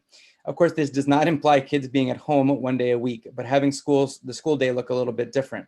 Many charters and independent schools have done this for some time. A half day of instruction on Wednesday or Friday, followed by student electives, or in the upper grade, student internships. This helps address both inequalities and well-rounded education as well that we mentioned before. One thing that hasn't worked is the amount of time we've had in front of screens. We know that since the beginning, conducting school entirely online was unhealthy and developmentally inappropriate, especially for our youngest learners. This is one of the many reasons Empower Ed teacher leaders promoted outdoor learning as a safe way to get students in person this year. Access to safe outdoor space is deeply inequitable in our city, and it would have been hard, educational leaders protested, to secure safe outdoor space for every school in every part of the city. But now this DCPS has set aside $9 million for outdoor learning. This committee could play a key role in making sure that money is spent transparently and equitably. And we recommend in this committee's final report, you include an examination of what it would take to close inequities and access to outdoor space in DC and what policies can make a difference in addressing this. And quickly, before I want to wrap up, just to mention that we have a system of education governance that intentionally prioritizes the status quo over reimagining. The failure to disrupt the status quo to do something meaningful about inequities makes sense when you consider the only ones with the power to direct meaningful change have to make the argument that the status quo is working. So for us to truly recover and reimagine our education system to serve all DC students, we also must recenter community voices in our education system by empowering students, educators, parents, and those they elect to the State Board of Education to be more responsive to our needs. Thank you. Thank you, Mr. Goldstein. Next, let me turn to President Lyons of the Washington Teachers Union. Good morning. I am Jacqueline. Good morning. Good morning. I'm Jacqueline Pogue Lyons, President of the Washington Teachers Union.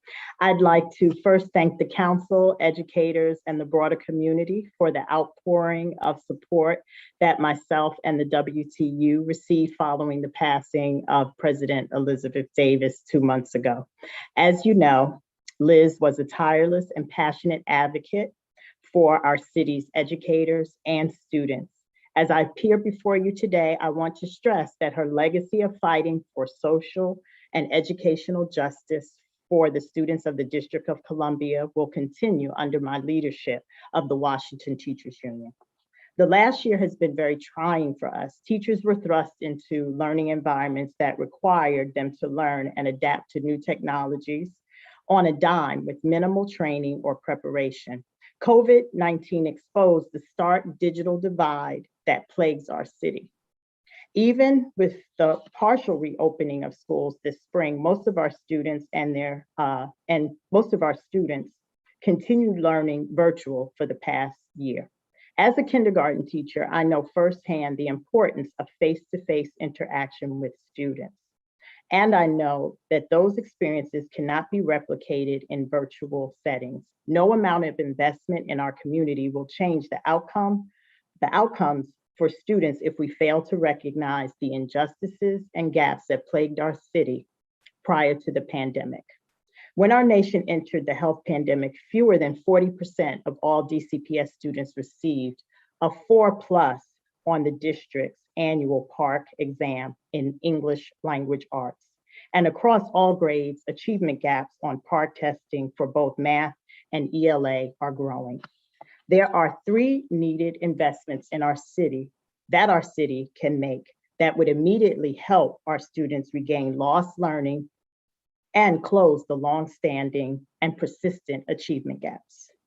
First, reduce class size. Research shows that students in smaller classrooms perform better in all subjects and on all assessments when compared to their peers in larger classrooms. Second, adoption of co-teaching and collaborative teaching models. Collaborative teaching is a process where students plan together either by subject, and students and teachers plan together either by subject or in an interdisciplinary way, and it brings together teachers to provide additional support in the classroom. By establishing collaborative models, DCPS will ensure that student learning is placed into a context that helps them make connections to other elements of the curriculum and the real world. And third, a librarian in every school. Librarians partner with classroom teachers to provide equitable access to reading materials and co-teach with resource-rich literacy. When schools have high-quality library programs, student achievement gets a huge boost. Our neighborhood schools have long been on the front line of dealing with the trauma our students face, and they've long been under-resourced. As we emerge from the pandemic, our schools should not have to make choices between funding programs or positions to meet both the academic and social emotional needs of their students. The city must invest to ensure that every student is supported in their school community.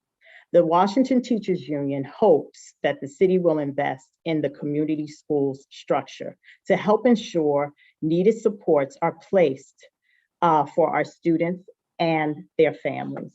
The district also needs to build out its broadband infrastructure with the goal of ensuring every family has access to free high-speed internet service. Internet access is no longer a luxury that can be afforded to only some students. Every student needs to have a computer and high-speed internet. And finally, we need to continue monitoring vaccination rates for all children under the age of 18 in order to ensure all students are safe when we return to school. I'd like to thank you again for all the support you've given our union at a really tragic time in our history as we transition. And I'd also like to thank you for listening to me today. Thank you. Thank you very much. Thank you, President Lyons. Appreciate that. Thank you. Next up, let me turn to Kabila Huddleston, Education Policy Analyst with the DC Fiscal Policy Institute. Chairperson Allen, Chairperson Gray, and members of the committee, thank you for the opportunity to testify. My name is Kabila Huddleston, and I'm a policy analyst at the DC Fiscal Policy Institute. Today, DCFPI would like to offer recommendations on what DC leaders should prioritize in the public education system as the health pandemic wanes and the city strives towards recovery. DCFPI recommends that the mayor, DC council, and education officials reject the idea that public education can simply get back to normal, center anti-racism and equity in student and family recovery efforts, ensure that students have adequate access to behavioral health and social emotional learning supports as much as they do academic supports, establish data evaluation goals that focus on strengths, not weaknesses, and recognize the relationship between educational equity and equitable policymaking in other areas, such as DC's safety net that help children thrive. Policymakers and school leaders must decide that the pandemic is the turning point for the city's public education system. Many education stakeholders understandably want to get back to normal. Yet for the district, a return to normalcy means locking inequities into place, with 29% of Black female students scoring proficient on state exams compared to 85% of their white female peers, 20% of Black male students scoring proficient on exams compared to 80% of their white male peers, 21% of students designated at risk of academic failure, and 20% of English learner students being prepared for college and careers.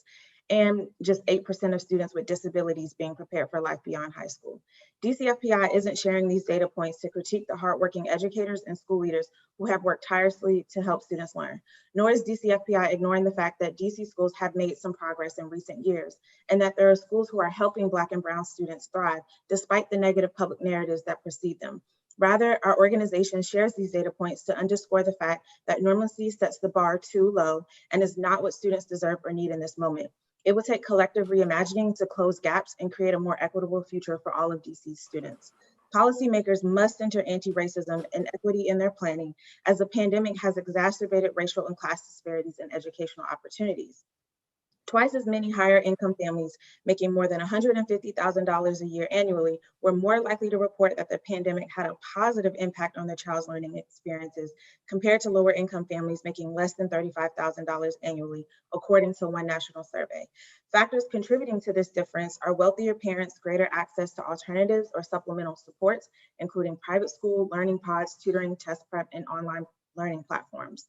Preliminary data on disparate learning outcomes in DC during the pandemic by race, at-risk, and disability status underscore how crucial it is for DC to approach its reopening and recovery plans through an anti-racist and equity lens.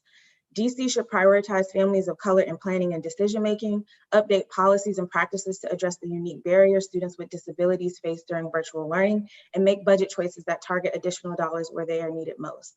While much of the district's conversation around why students need to return to in-person learning has centered on learning loss, DC must recognize that students have lost so much more. For the last 15 months, most students have learned from home and have been isolated. In addition to this isolation, hundreds of students may be grieving parents or family members who died from COVID. Nationally, 40,000 children are estimated to have lost a parent to the virus, while with Black children accounting for a disproportionate share of children who have lost a parent. Public officials should be innovative and inclusive of the ways they fund schools to welcome students back into classrooms and help them cope with grief and trauma. DC should, at a minimum, invest $6.4 million in the fiscal year 22 budget to fund the school-based mental health program. DC should also invest in trauma-informed care professional development for educators and in out-of-school time programs that are equipped to provide safe and fun academic and social emotional learning environments. Policymakers should not make students and families choose between additional investments in academic supports or behavioral health. Not now, not ever. This will always be a false choice. It is imperative that as education officials collect and evaluate data on all the ways the pandemic has harmed students, they also prioritize data that highlight the way that schools have been successful. Too often data points focus on low performing schools and the students that attend them are deficit-based, focusing on problems. We know that schools have innovated and have been very successful, as Dr. Curran spoke to earlier, in engaging students and families in different ways. So it's also important that we try to capture that data as well, so that we can make plans that include those strengths of communities. And lastly, I'll just say that education is intersectional. Maria spoke to this earlier. Our students will not be able to learn if their families are at risk of being homeless or their lights are being cut off. So it's just crucial that we leverage our $8.6 billion local budget and the $3.3 billion that we're getting from the American Recovery Plan to ensure that students and their families have what they need and deserve. Thank you for the opportunity to testify, and I'm happy to answer any questions. Excellent. Thank you very much. And now let me turn to Shannon Hodge, who's the Executive Director of the DC Charter School Alliance. Good morning. Good morning, Chairman, Co-Chairman Gray, Co-Chairman Allen, Chairman Mendelson, and members of the committee. My name is Shannon Hodge. I'm the founding Executive Director of the DC Charter School Alliance, the local nonprofit that advocates on behalf of public charter schools to ensure that all students in the district receive the great public education they deserve. Thank you for inviting me here today to discuss the challenges our city's public school system faces as we continue our recovery from the COVID-19 pandemic.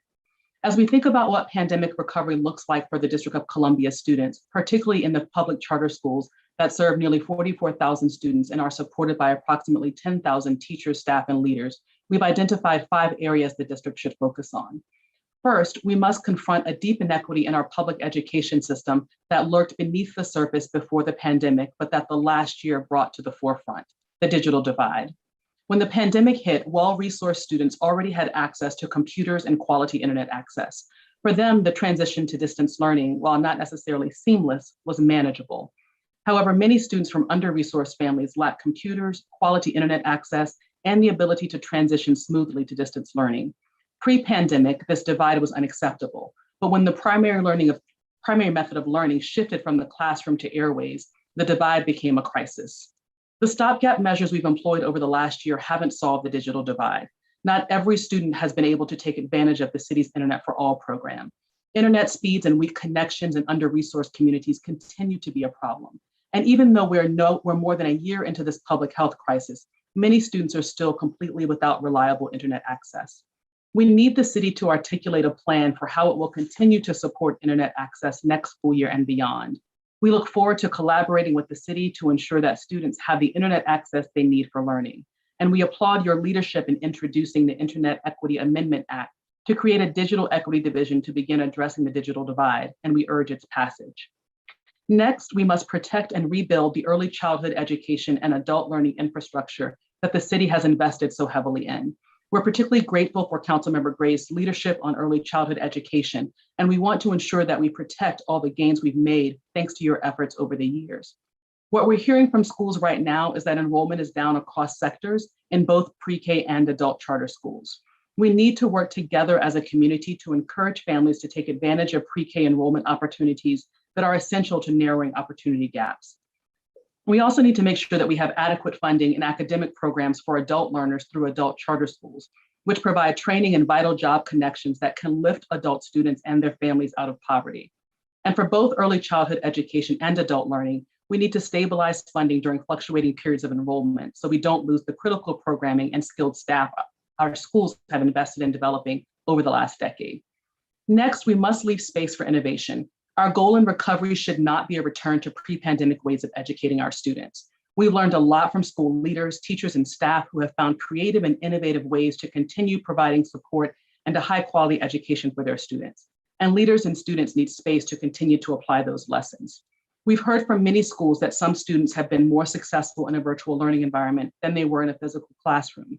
That's why schools need the flexibility to pursue innovative, high-quality learning models that are right for their students.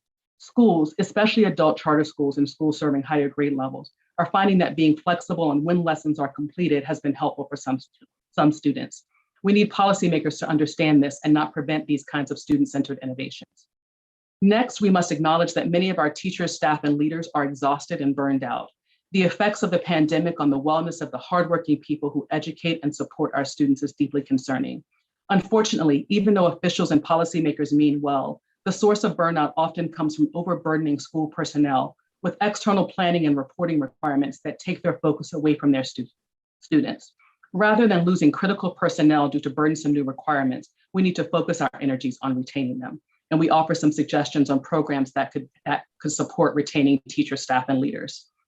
Finally, as we consider the challenges facing our public education system and broader community due to the pandemic, we need bold and targeted investments in our schools and students, as you've heard from others this morning. You'll see us again in a budget hearing next week, asking the council to make sure that the city's budget appropriately attends to the needs of our schools and students, especially vulnerable students designated as at risk and English learners.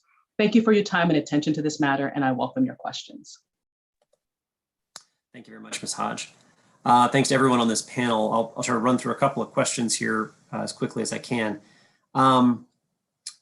Let me start with the at-risk, because I think I heard several folks talk about the, excuse me, the need for additional resources for our students considered at risk. And I guess I might turn Ms. Giles first to you, because maybe I didn't hear it correctly, but I thought I heard you talking about a recommendation of creating funding, like a grant opportunity for at-risk. And why pursue something like a grant opportunity for supporting at-risk students as opposed to increasing our at-risk weight, for example? And just real briefly, one of the reasons why I'm asking this question is I think that we're going to have students, especially our at-risk students, who are going to need years worth of additional support, and probably we already need to put more funding into at-risk anyway. So a grant sometimes can have the risk of, being here for 1 year, but not the next. And so that's kind of the gist of why I was trying to help me understand a little more what you mean when you talked about the grant and why you think that would be a good approach. Yeah, thank you for letting me clarify that. So I absolutely think we should increase the at-risk weight to 0.37. Like, let's make sure that we do that. And I appreciate the the increases that the mayor proposed, but I believe we need to do even more. So increase the rate to 0.37. In addition to that, we know that we have a lot of funding with the American Rescue Plan Act. So we need to take that, take those funds and ensure that we increase the funding that LEAs receive even more by creating a fund that LEAs can apply to agree to doing promising practices, reporting data out around their student level activities that they're doing, and so that we can just have a continuous improvement with those LEAs that have applied to the program. So even more support for at-risk students. Okay, that's helpful. Thank you for clarifying that. President Lyons, I wanted to ask you, I first off completely agree with your recommendation around every school needs to have a librarian. I wish that weren't even something that we had to debate. And I'm saying that not just because my mother's a librarian. I think that's just important. I was going to ask you from your perspective of from a staffing, as we think about, one thing I've talked about, we've heard others speak to, is that as students return back to the classroom, we're also going to have a substantial amount of underlying trauma that they've experienced this last year and a half, underlying trauma they've absorbed. We're going to have social, emotional, and behavioral needs that need to get met. I just don't see the school budgets, our LEA budgets, being able to help support our staff at that level yet of what they're going to need, which just is going to put even more on the classroom teacher when, as we've kind of talked about, they're pretty exhausted. They've been resilient and amazing, but they're pretty exhausted. What type of recommendation should we be thinking about over the course of this coming year and probably for the next several years around those additional supports that each classroom, each school is going to need? Well, I'd like to say I have to give a shout out because my sister was a librarian too. She went to the dark side and became a principal, but she started as a librarian. So I have to give a shout out to that. She started right. Yes, but that's why I like I'm trying to think as we come back, I'm thinking of it as a renaissance, a rethinking of what schools can be. And that's why we're supporting community schools, the community school model. In underserved communities, I really think we have to support the notion of smaller classroom sizes and even think bigger when we think about early childhood classrooms. And when I say early childhood, I mean preschool on up to 3rd and maybe even 4th grade of the co-teaching model, which is what we find in a lot of independent schools. And I, as an early childhood teacher, I've been able to see how the co-teaching model works. And in some instances, when you have that model, you can head off potential issues that occur, that could occur later on in the child's educational career. You can even pinpoint some special needs that kids might have, because we know in some research, they say that kids are pushed into special ed, not because they have special needs, but because there's some critical issues that was not addressed in them learning how to read. And having two qualified educators in the classroom or smaller classroom sizes could pinpoint that before the child gets to 3rd grade, before the child gets to 4th grade. So that's what I talk about when we need to rethink school. And also rethinking hands-on. I mean, we're already hearing teachers talking about kids, administrators are asking teachers to test kids just to see where they are in order to get ready for next year. So we already know that they're going to put an emphasis on testing, instead of, for what I know as an early childhood teacher, it's really rich hands-on learning, which is what our children are going to need because they've lacked exposure all this year. Yeah, I certainly can distinguish between assessing and testing. But let me turn, Ms. Hodge, I wanted to ask you, I really appreciate your comments around the digital needs.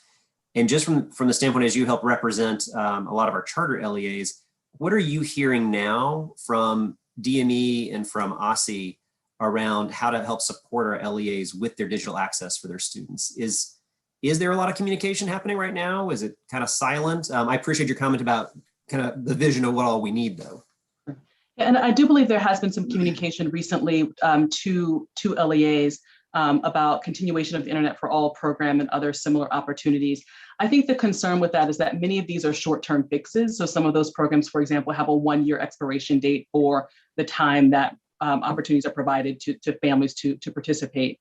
And so what we really need is a long-term solution to this that really elevates internet access to the state where it needs to be, as opposed to continuing to extend stopgap measures, which is largely what's happening. Yeah, completely. And especially as we think about just the need that we're going to see for our students and families for years, it's just not going to be a quick internet for all type of thing. And as you pointed out, those types of programs too have the speed and bandwidth and capacity that really supports the students, especially if you've got a household where there might be 2 or 3 students online at the same time. It just crashes and doesn't work. Mr.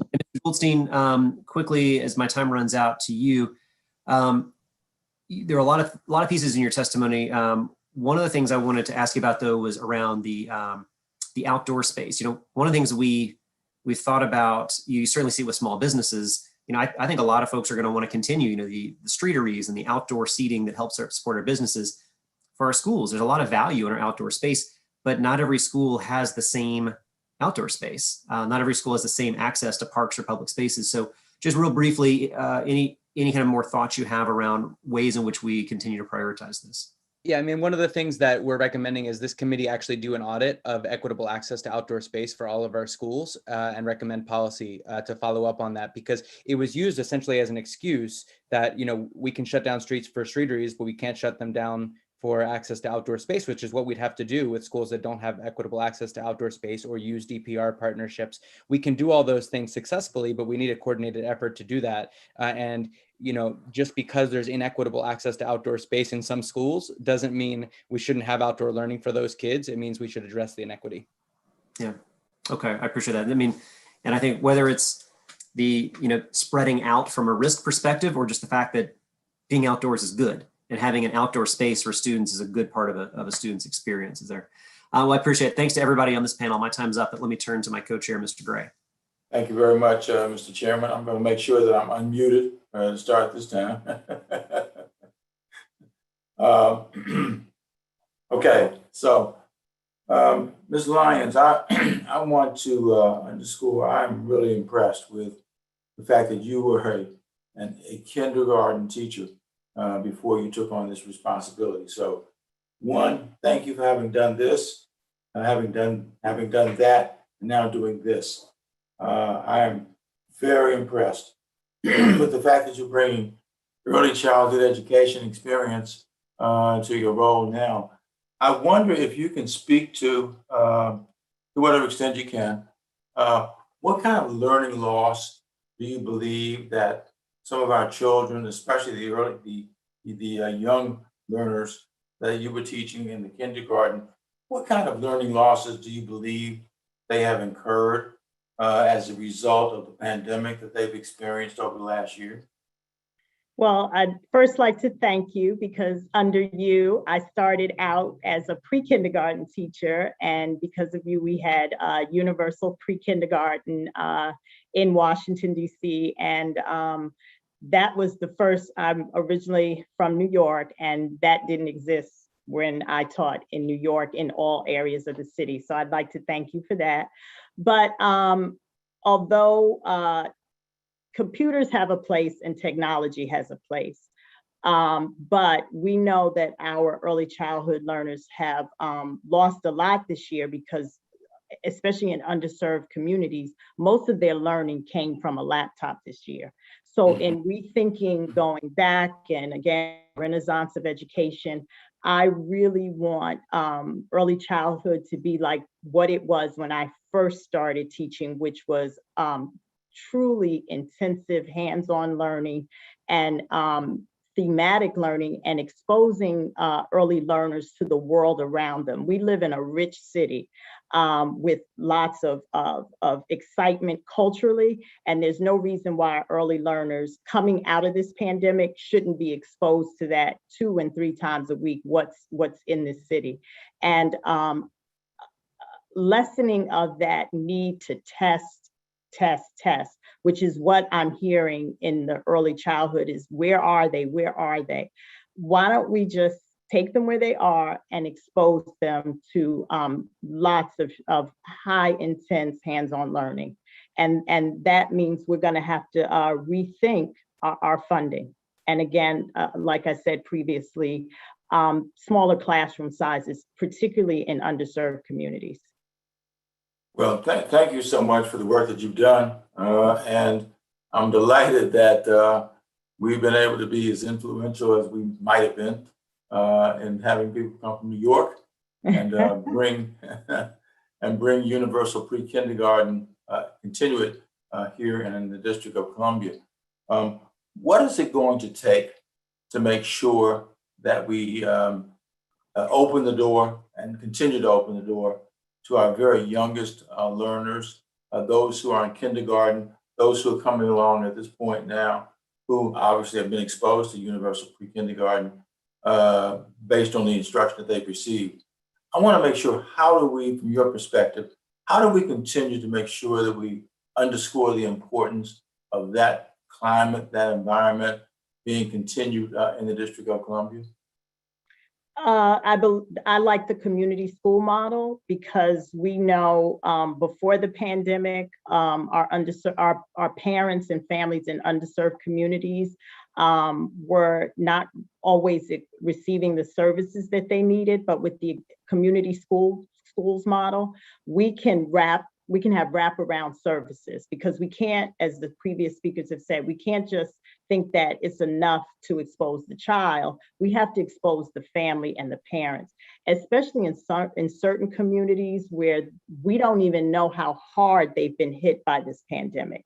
Some of them have lost family members. Some of them are having certain feelings regarding the safety of the vaccination. So we have to have wraparound services in order to ensure that families come back, and letting them know that they are safe, and also finding out what type of services do they need, especially because some people have lost jobs. Some people are having issues getting back into the job market, especially women. We have to let them know that there are services that the school can offer in order to bring everyone back, because until the kids come back, then parents can't go out and get gainful employment. So again, we have to have those wraparound services. Absolutely. And thank you for all the work you've done on early childhood education as well. So I appreciate that. Thank you. Ms. Giles, you talked about the school-based mental health program, which I am a huge supporter of, and we'll look forward to working with you and others to be able to try to ensure that we make even greater investments going forward at this point in the school-based mental health program. What do you believe will be the challenges facing our young children, especially as they go back into school now and face whatever issues they will be confronted with around mental health problems in the schools? Yeah, I think the challenges are vast. You know, like was just mentioned, there are students who have lost loved ones who will be coming back to school, and they'll need extra support. And so that's why we're recommending and advocating so hard to make sure that there is at least one clinician in every school in DC. That's going to be incredibly important.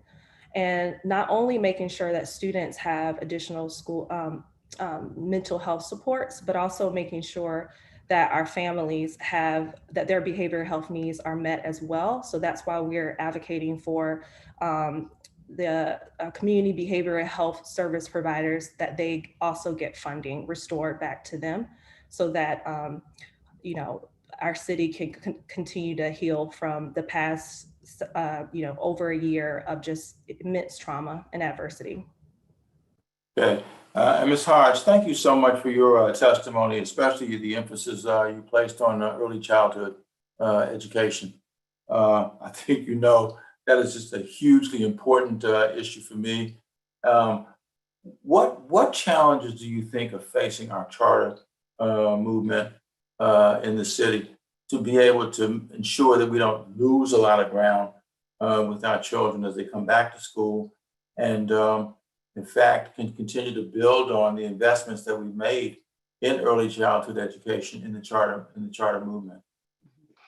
I think virtual learning has been particularly difficult for our early childhood students and educators, and we've seen the effects of that on enrollment.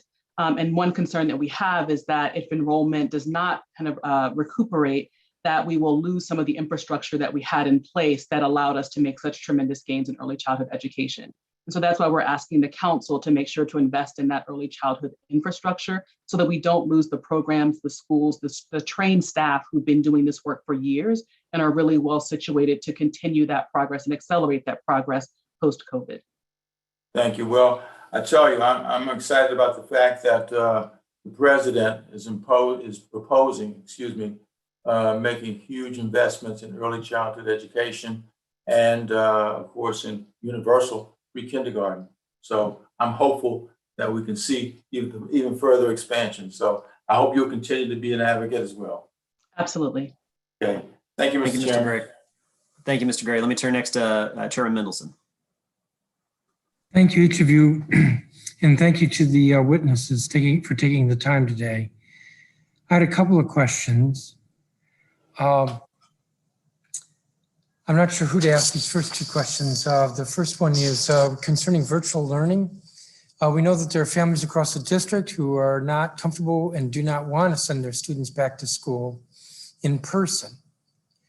We've also heard from experts earlier this week who've testified that virtual learning for students requires significant bandwidth, especially when there are multiple students in the home. How can DCPS and the charter schools rectify this disparity? Let me start with Ms. Hodge, since I looked to you on charter schools. Sure, absolutely. So I think part of it is that we actually need the city to step up and really have a long-term plan in place to deal with internet and access issues. I think we've seen since the very beginning of the pandemic that charters were able to be pretty flexible and nimble in doing things like purchasing hotspots, et cetera. So to be perfectly honest, by the time the city's Internet for All program started, most charters had solved internet access issues for most students, although they were doing that by using funds that were intended to be directed to other places to paying for students' internet access. And so in the short term, on the charter side, I think for the most part, schools will come up with solutions that will be temporary fixes, although not perfect, certainly because of capacity and bandwidth issues, but we really do need a citywide solution to this, particularly as we think about what accelerating learning over the next couple of years look like. If we really want to be better in education than we were before the pandemic, I think we'll be looking at some type of virtual learning, whether it's extracurricular learning, whether it's other opportunities for students, and we really do need to have a citywide solution to internet access in order to make that work.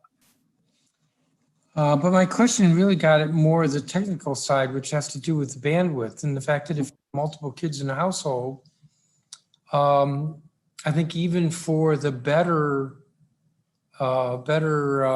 systems, that there's still going to be a problem with bandwidth. Let me ask you, President Lyons, do you want to tackle this? Well, we know that DCPS has received a considerable amount of funds to up their technology. Where but knowing that, we also need transparency on how those funds will be spent. I'm hopeful that Congress will pass an infrastructure bill, and we need to support that so that we can increase internet, not just all over the country, as well as in certain areas of the city. And not just that, we also need to make sure that we have transparency on how the money is being spent, because before the pandemic, we know that lots of our students weren't exposed to how to use technology. They've gotten a start during the pandemic, but we need to keep that education going on how to safely and how to, adeptly use technology in order to learn. And also, there's also needs a willingness, as our other panel said, an understanding that not all students are going to return. And for some students, learning online worked out. And so we have to be willing to accommodate to those students, especially if it's some of our ELL students or our special needs students or some of our older students who might be more successful learning online. So there has to be an understanding, as always, to accommodate to the learning and to the learner. Well, but again, my question had more to do with capacity than with access. But let me ask a different question. I know that this year has been incredibly hard on the educators in the district, and we're seeing individuals leave the profession due to being burnt out and exhausted. We need to address the mental health of our teachers, as well as our principals and school leaders. What are best practices that the district should employ to address the mental health and well-being of our educators in the district? Let me ask Chelsea Coffin if you want to tackle that. I'm happy to start, and then if any teacher experts can jump in. I think we did focus groups for our State of DC Schools report, and we had one that focused explicitly on teachers, and we asked teachers what they were looking for, what they have appreciated, or what has worked well over this past year and what they're looking for. Teachers did mention that the Wednesdays of asynchronous learning was something that worked well. And I think the kind of having some planning time, I don't know if this works in the long term, a full day for families, it's all in flex, but that was one thing that teachers mentioned as a positive from this year. Mr. Goldstein? Yeah, and so I did mention that in my testimony that it's the overwhelming top answer we've got in our surveying is the asynchronous Wednesdays. And there's a way to build that in so that students have self-directed learning while teachers get extra professional development. So additional planning time, additional professional development, but there's also explicit work that we do in partnership with schools. We have 5 schools we've worked with this year on social emotional work with the adult staff, which does both addresses social emotional needs among staff. At the same time, we build out systems of shared leadership. And ultimately, those opportunities, for example, our most highly effective educators of color, the #1 reason they've said in exit surveys that they leave is a lack of leadership opportunities. And that's explicit work we can do for much cheaper than some of the other retention strategies that are currently being invested in. So investing in teacher diversity and representation, like I mentioned, but also in this explicit work on social emotional wellness and shared leadership among staff. Now, you didn't highlight that in your statement, am I correct? I did. I didn't talk about the school-based work on that. I did talk about the investments in the teacher representation and professional development. Yes, you did. I had a couple of questions for you, Mr. Goldstein. You talked about Rep DC. Could you say a little bit more about that? Yeah, so what we're proposing is a $1.3 million investment to allow DC high school students and paraprofessionals a track to become licensed educators in DC. When Black students, for example, have 2 Black educators before the 3rd grade, they're 30% more likely to enroll in college. If you ask the panelists here, I think you'll see wide agreement among everyone that this is a smart investment and a drop in the bucket compared to the great effects it'll have. DCPS has supported this. OSSI supports the proposal we're making on this. The teacher prep programs are very supportive. The Biden administration wants to invest a significant amount of money into this approach of grow your own programs, but DC has not set up the infrastructure yet to do that and support grow your own programs. So that's what we're recommending. And again, there's wide support for it, but we don't know yet whether it'll be in the mayor's budget. But we know it's high impact on students. And it both increases representation, but also retention. So how do you come up with 1.3 million? So a little bit of that is for the positions at OSSI that would run the competitive grant programs. One is the director of student pathways. The other is the director of paraprofessional pathways. And the rest of that is scholarship money that goes directly to students to fund high school students and paraprofessionals having that debt-free path to obtaining licensure. And so the initial year is 20 students and 20 paraprofessionals. And I'm almost out of time. I was surprised you were critical of high dosage tutoring. I haven't heard anybody else criticize it. Are you opposed to high dosage tutoring? Or are you just saying that we can't look at that in the absence of looking at a well-rounded education? Exactly. Yeah, I'm not saying we shouldn't invest in tutoring, but only that we should be careful that we're not taking time away from social studies, science, the arts, languages, because those are the things that will actually, I think, lead to greater re-engagement from students who have been disengaged. Thank you. And I'm out of time. Thank you, Chairman Allen, Chairman Gray. Thank you very much, Chairman Mendelson. Next, let me see if Councilmember Nadeau is back. I think she may have stepped away. I don't see her name popping up. I do see Councilmember Henderson back, so let me turn to Councilmember Henderson now. Thank you, Mr. Allen. And just to sort of echo, I agree with you, Mr. Goldstein. I think for the past year and a half or so, a lot of our students haven't had hands-on science and haven't been able to sort of, discover in that way. And so if we're taking them out of science to do high dosage tutoring on reading, they're losing out on a part, I think, of creating a well-rounded and holistic education. Ms. Lyons, President Lyons, excuse me. Yeah. I wanted to ask you, given your background, sort of piggybacking off of what Councilmember Gray said in terms of early childhood, I had a conversation with OSSI earlier this week.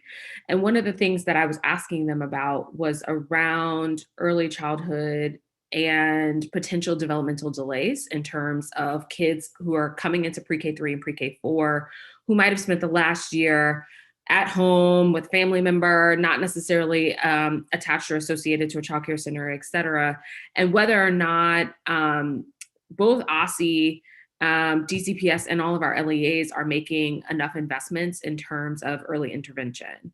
I'm curious in terms of whether or not WTU has like sort of a position on this in terms of what we're asking for DCPS to invest in, so that it's not on the onus of the pre-K and kindergarten teachers alone to do this work.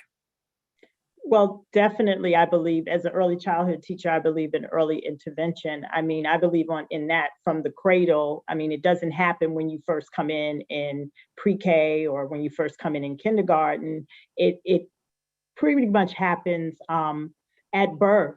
And we have to set up community schools where people can come in even before they enter the school or even before they enter the classroom to test or assess kids at where they are. We know that not every kid walks at the same time, just like they don't talk all at the same time. But just knowing that the kids are being monitored and watched so that, again, with smaller classroom sizes and again, with hopefully a co-teaching model, we can pinpoint where that child is and get those slight deficits that they might have that are not average for kids and shore them up before they get to the higher grades. But I definitely agree with the interventions. I guess in terms of, I'm thinking about just like sort of in the immediate of next fall, is one of the asks of the WTU, particularly in the early childhood space, that students in those younger grades who may have never been in a school building before get some type of bridge program, if you will, that we offer, in the transitional pieces, but around, come in for half a day, get to know a classroom environment, that type of thing, or is that just something that's really going to happen on a school by school basis? No, I think it needs to happen across the city. These are, and all day. Right now we do have all day programs. We need to continue with that. And I believe that as soon as the students enter the classroom with the support of related service providers, those are the folks that come into the classroom along with the general classroom teacher to pinpoint what the students need. So those again that's what I call the wraparound services. Mm-hmm. And that's what the students need. I believe that we all know that kids need to come back to school because learning over the laptop is not good, particularly for early childhood students. But as soon as they get back in, offering the community and the community school model and those wraparound services, we can pinpoint what those needs are for the students before they get up to the upper grade. So I hope that answers the question for you. A little bit. Ms. Hodge, I want to bring you in terms of how some of the charter LEAs may be thinking about this, particularly the smaller LEAs who don't necessarily have a lot of the resources themselves around the early intervention piece and things like that. Are they feeling supported by OSSI in terms of,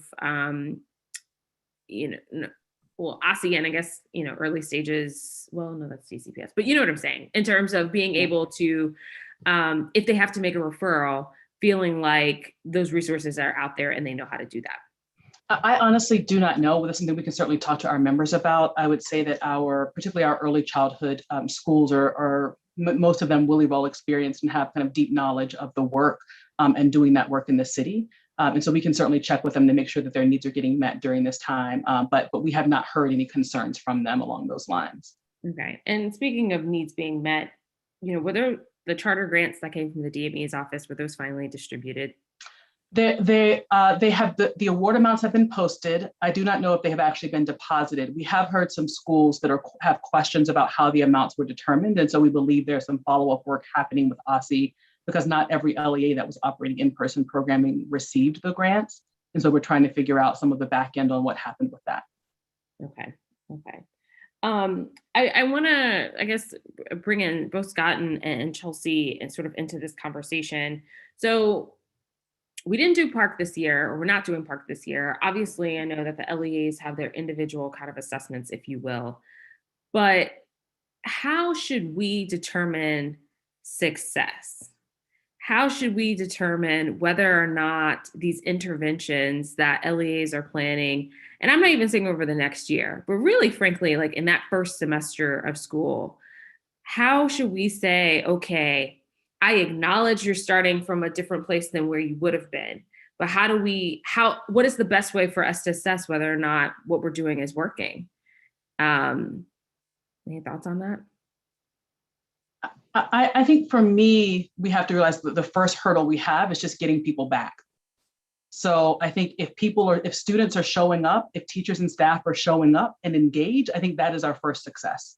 Okay. And I know we all want to look at outcomes, but just getting people there, just thinking about all the trauma, all the tragedy of the last 14 months, that people are willing to re-engage and step back out into school buildings and into doing that work, it will be a tremendous success. All schools will have to kind of lay out what they're doing to get results. And I think that they will be doing that in the OSSI CEPs that they're preparing now. And so each school will have a way to measure that. But to me, I think we can't lose sight of the importance of just that first step. I was going to answer the exact same way, that re-engagement has to be the first metric. So there's several ways to measure re-engagement, but re-engagement should actually absolutely be our first fence milepost, and then looking at the individual school-based goals based on what their approach is. Chelsea? Yeah, and I would just add, because I chose to focus on high school students, I am really concerned about their progress just because of the immediacy of outcomes and what that means for them in the real life quite soon. So I would also mention that the importance of having some kind of a citywide database of every high schooler who's enrolled at any school this year, and making sure we keep track of them next year as they re-engage in person with school or continue to attend virtually. And also that we have some periodic updates as we can on track to graduate, and not, I think, looking at academic assessments, but also this important, how high school students are moving towards this milestone. Okay, Mr. Allen. I was going to also add, when you see that parents are engaged and coming into the school before school even starts to register their kids, or asking about programs that may have existed before the pandemic, and excited about what's going to happen in the school year, that's how you know we're headed in the right direction. I just wanted to add that quickly. Not just students, but also when you see parents and communities are engaged, that's a good sign. Okay. Mr. Allen, can I ask just one more question? Because I know you're going to get, I'm not going to have these individuals in front of me. So earlier this week, the Committee of the Whole held another hearing in terms of education and reopening. And one of the questions that came up was around vaccine hesitancy. And then yesterday, as I mentioned in my opening, the Washington Post posted a story around how over 80% of the cases that we're seeing in COVID right now are coming from Black residents in the district.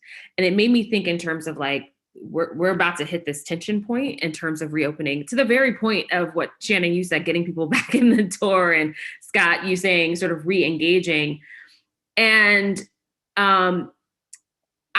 my question is more or less around the workforce. How do we make sure that all of our teachers and staff folks in buildings, without making it mandatory, are actually opting in to getting vaccinated? Do we need to do another teacher vaccination site? Do we need to do, bring the vaccine to you at school? What are we missing here in terms of making sure that our educators, especially if you're dealing with young kids who cannot be vaccinated, but our educators in the building are taking the step to get vaccinated? I'll just say real quickly, work with educator groups, because we've had a lot of conversation internally among our teachers about vaccine hesitancy and who's getting vaccinated and not. And I will say, just within our small, cohorts, there's been really great conversation and people have changed their minds on it. So working within groups that educators are already a part of to have those conversations. Can I also add bringing everyone to the table, meaning DCPS, administrators, leadership, teachers, families, like Mr. Goldstein said, to talk about what the hesitancy is and to come to it at a standpoint of assuring people and not feeling like you want to discipline or punish them if they have hesitancy, and constant education about what it means for the community if we get vaccinated. Okay. But everyone has to come to the table. Okay. Thank you so much. Thank you, Mr. Chair. Absolutely. Thank you very much. Thanks to this entire panel. Really appreciate the outstanding testimony and recommendations. So thank you all so much. We're going to move to our third panel. And I'm going to go ahead and call out the names for our third panel as we start moving them over. So let me go with, we have several members of our DC State Board of Education that are with us as well. So we have Emily Gassoy, who's the VP and Ward 1 representative on the DC State Board of Education. Fraser O'Leary, who's the Ward 4 representative on the DC State Board of Education. Zachary Parker, who's the Ward 5 representative, the DC State Board of Education. Jessica Sutter, who's the Ward 6 representative on the DC State Board of Education. And then on this panel, we also have Robert Henderson, who is the Vice Chair of the Ward 5 Education Equity Committee, and Suzanne Wells, who's the President of the Ward 6 Public Schools Parent Organization. So I see Board Members Sutter and Parker. Good morning to you. I see Mr. O'Leary is here. I'm going to wait just a second and see. I think I saw a note that Emily is here. So let me wait just a moment while we get her on.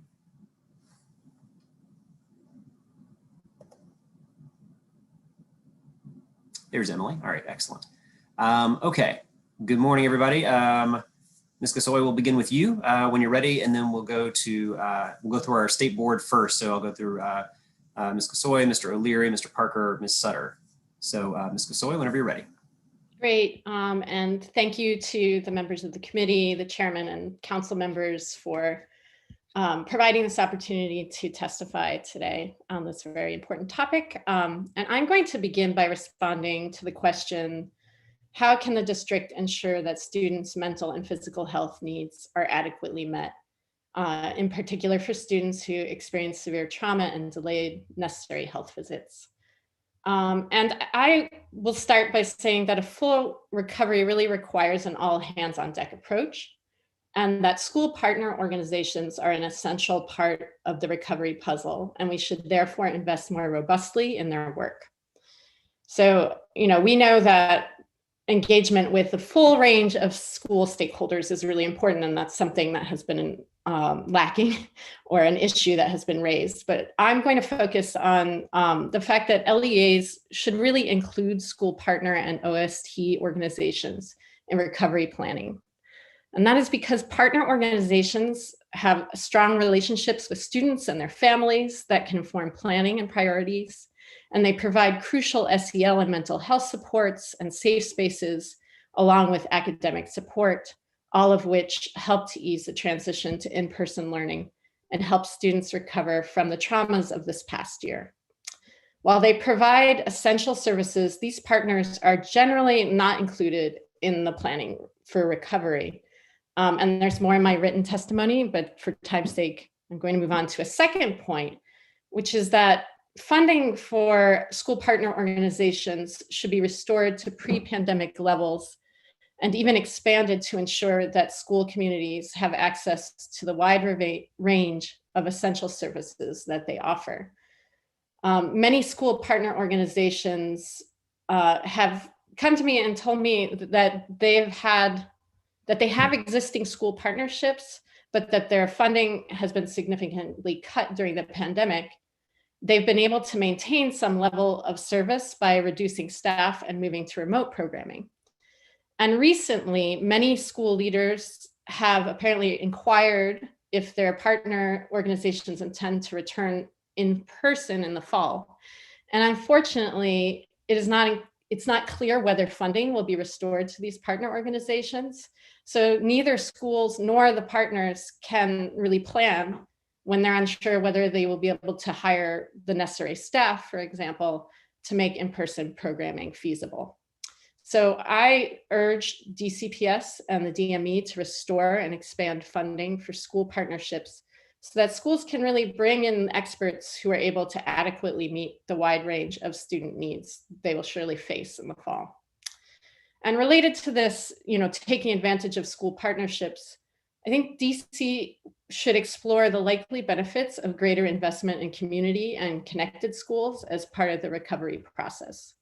The community schools model provides schools with a full-time coordinator who works with the school community to identify specific partnerships and resources that fill gaps and meet specific needs. And I recommend that consistent funding be provided to community schools that are currently required to reapply for a renewal of the OSSI grant every 3 years.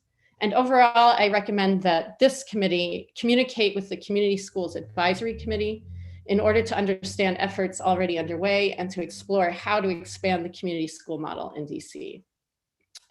Finally, we know that outdoor learning has been shown in peer-reviewed research to have the power to increase student engagement, address mental and physical health issues, and improve academic achievement. And I have put a citation in my written testimony. As we return to in-person learning in the fall, accessing outdoor options will be especially important for elementary age children who will not be able to receive the vaccine. This will make it more challenging for young children to engage in developmentally appropriate social interactions with peers or teachers if they're inside, something sorely needed after a year of too much screen time, social distancing, and isolation. Now that the CDC has affirmed that there is minuscule risk of COVID spread outdoors, bringing children outside as much as possible is one way to address students' needs for social interaction, physical movement, hands-on learning, and let's not forget joy. So the good news is, as part of the ESSER 2 funding, DCPS announced that $9 million would be available for innovation and outdoor learning. The concerning news is that there has been a lack of clarity and guidance to schools about how they might apply for these funds. When DCPS shared a first round of guidelines for outdoor learning in March, there was no indication that schools could apply for funding or whether or not they might use it to engage partners and whether they might access proximal outdoor spaces when on-campus space is not an option. Not providing this guidance in a timely manner limits the kind of programming for which schools can plan. DCPS informed me recently that they plan to share a second round of outdoor learning guidelines with principals this coming Friday. So the Coalition for Equitable Outdoor Education, which is a coalition that was founded back in the summer, urges DCPS to ensure that those guidelines include the following: clear instructions for how schools can access funding, sufficient flexibility for schools to tailor space and programming to the needs, interests, and talents of their respective school communities. School partner organizations be given the ability to apply for this funding in collaboration with schools, as school leaders and staff are already stretched thin and partners are often in a better position to indicate specific resources and funding needs based on school programming requests. Finally, DCPS should take a more proactive role in addressing inequitable access to enriching outdoor learning opportunities. One way to do this would be to highlight and to support the work of existing models, such as the work of Patterson Elementary staff and admin, who the Coalition for Equitable Outdoor Education helped to obtain a $15,000 grant to expand their already impressive outdoor programming and to become an outdoor demonstration school in Ward 8. They could also highlight the programming outdoor programming pilot the coalition set up in partnership with Friends of Oxen Run Park in Ward 8, which has served over 120 families since it began in November, all without any funding or system level support. Further, there are at least 5 DCPS and DC public charter schools within walking distance of Oxen Run Park that, if properly supported through proactive encouragement and funding, could partner with Friends of Oxen Run and other partnering organizations to provide safe and engaging outdoor programming during and beyond the school time. My written, sorry, yeah. I apologize. We're a little over time, so I was just going to see if you could. Okay. I was going to say, if you wanted to summarize as you wrap up. Oh, I'm done. Actually, my written testimony also focuses on adult learning, which is Ward 1 has the most adult learning programs in the city. And so you can look at that. And if you had questions about that, I'm happy to answer, as well as the needs of incarcerated youth with special needs to older populations that have been overlooked, I think, during the pandemic. Got it. Okay. All right. Excellent. Thank you very much. Next, let me turn to Board Member Fraser O'Leary.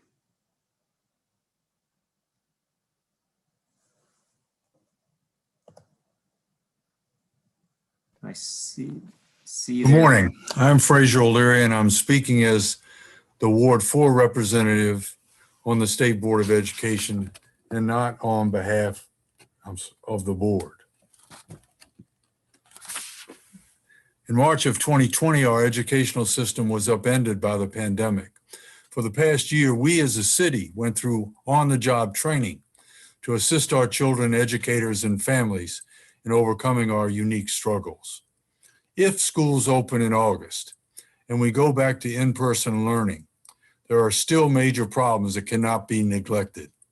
In Ward 4 and in other wards throughout the city, we have many modernized schools, but we also have DCPS buildings that are ancient and ill-equipped to serve any student. These elementary school buildings, Whittier, Truesdale, and LaSalle Bacchus, are not even on the list to be renovated until late in this decade. Students in the neighborhoods of these schools will never have the opportunity to gain an education in a 21st century facility. These schools are lacking in basic creature comforts, such as roofs that don't leak, HVAC systems that cool in the warm months and heat in the cold ones, and elevators that exist. Also, several of the newly modernized schools, Powell, Roosevelt, Brightwood, and McFarland, have had major problems with their HVAC systems and/or their security systems. All of these schools are constantly sending information to DCPS and DGS and receiving less than efficient responses. If something is not working in our house or apartment, none of us would accept a less than timely response or lack of response from the company that can fix the problem. We must expect the same kind of response from DCPS and DGS. There should be no reason for this to happen with the extraordinary windfall of the American Rescue Plan. We are way past the time when we should accept anything other than first-class facilities for all of our children. When our children and their educators and staff return to the buildings in August, it is paramount that they enter facilities that are safe and comfortable for all. Do not allow any excuse to be given by those in charge about anything that hinders our students. The money is there. It should be utilized with our students, parents, and educators' needs as the top priority. Thank you. Thank you very much, Mr. O'Leary. Next, let me turn to our Ward 5 representative on the DC State Board of Education, Zachary Parker. Good morning, Chairman Allen and Chairman Gray, as well as present council members. I am Zachary Parker, and I'm providing this testimony today as the Ward 5 representative to the State Board of Education. Given my role, I have a unique view into the work that other jurisdictions are doing to build back from the pandemic, and I plan to highlight two areas of particular interest in my testimony today. One being mental health supports for schools and communities, as well as support for LEAs in our schools broadly. Before moving on, I must say I appreciate the hearing and thank you for your diligence in mapping out a plan of how we're going to move beyond the pandemic. However, I want to emphasize that this pandemic is not over. In fact, as Councilmember Henderson referenced, the Washington Post just yesterday reported that more than 8 in 10 Washingtonians are plagued with the COVID-19 virus, or more than 8 in 10 Washingtonians plagued with the virus are Black, which is up from 46% this time last year. This is particularly concerning to me as our own city's COVID data shows that Ward 5 has the highest COVID-19 positivity rate and the second highest death rate, followed by Ward 8. As we look forward to the future, we must act now to address the way the virus is ravaging our communities, particularly the Black community. Amid health, economic, and other problems, both preceding and induced or exacerbated by the COVID-19 pandemic, it has been a uniquely challenging year for our students, their parents, teachers, and school leaders as they have pivoted to remote learning and as kids endured the loss of regular social contact with teachers and peers. This is especially true in the area of mental health as a result of limited socialization for students, the constant stress of managing work and distance learning for parents, and the strain our educators are facing daily to adjust to a new normal. Since the beginning of 2019, there have been more than 600 bills related to student mental and behavioral health across the country in nearly every state. More than 30 states enacted 72 bills. In that same period, governors across the country have identified student mental health and wellness as an emerging priority issue for their respective states. Recent state action that may serve as a blueprint for the district has focused primarily on the following areas: mental health and wellness curricula, suicide prevention programs and services, staff training and professional development, mental health screening, mental health professional staffing ratios, and school-based mental health programs and services. I want to highlight 2 of these areas further and how they might inform the actions we may take here in the district. First, school-based mental health programs and services. Many DC parents and educators are calling on you to expand school-based mental health services, and I implore you to honor this request. Increasingly, states are expanding mental and behavioral health services provided at or closely linked to schools. Some states' policies take a holistic approach that incorporates multiple programs and services to support student mental health, including community schools and whole child approaches. In 2019, for example, Kentucky enacted SB 1, directing schools to adopt a trauma-informed approach for addressing students' learning needs. As funds become more available, Kentucky has mandated that each district employ at least 1 mental health technician or school counselor for every 250 students. The law also summarizes the roles of school counselors and school-based mental health providers to support those students and implement relevant programs. There is a current ask here in the district to simply have 1 mental health technician per school. In 2020, Iowa enacted SF 2261, allowing school districts and schools to provide behavioral health services via telehealth to students and school premises. Similarly, the state board heard from our Louisiana Department of Education representative and colleagues that they provide up to 3 mental health sessions for each teacher in Louisiana for free. We can and should provide these types of resources for our educators here in the district. I also want to highlight staff training and professional development. Many DC parents and educators are calling for trauma-informed training for educators during the current budget cycle. I too implore you to honor this request.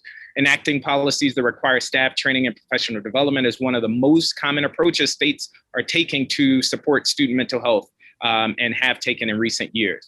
While more than half of states have some training requirements, in one national survey, only 65% of teachers reported receiving training about how to support students' social and emotional well-being. More damning, fewer than half of the respondents in that survey rated that the training that they received was very effective, demonstrating the need for effective staff support in this area. Staff legislation generally focuses on requiring training on specific topics such as trauma-informed care, mental health awareness, social and emotional awareness, and suicide prevention. For example, Virginia enacted HB 74 and SB 619 in 2020, requiring each school board to adopt and implement policies that will require teachers and other relevant personnel to complete a mental health awareness training or similar program. As we explore trauma-informed training for all DC educators, and we must focus on the quality of that training. And then lastly, the second area I want to highlight is the support we as a district provide to LEAs and schools. And by support, I mean more than money, although they certainly need that, but ongoing comprehensive support by way of coaching, professional development, and more. As we look to move beyond the pandemic, we must work to balance accountability with real ongoing support. We have labeled our schools with stars, controversial, I know, but the real question has to be, how are we supporting schools that are labeled 1-star versus 3-star versus 5 stars? The state board recently hosted a panel where representatives from Massachusetts, Louisiana, and Nebraska joined to share about their multi-tiered comprehensive support systems for LEAs and districts and how they're functioning post-pandemic. We also heard from Texas officials separately. There were 3 trends I heard across all of the states that provide an opportunity for reflection and potential action here in the district. I won't belabor and go deeply into them now, but they are included in my written testimony. But one I will highlight, and those 3 areas are early literacy, individualized support versus a one-size-fits-all approach for districts and schools, and ongoing teacher training. You've heard about all of these things today, and I want to just highlight the focus on early literacy. Mr. Parker? Yes.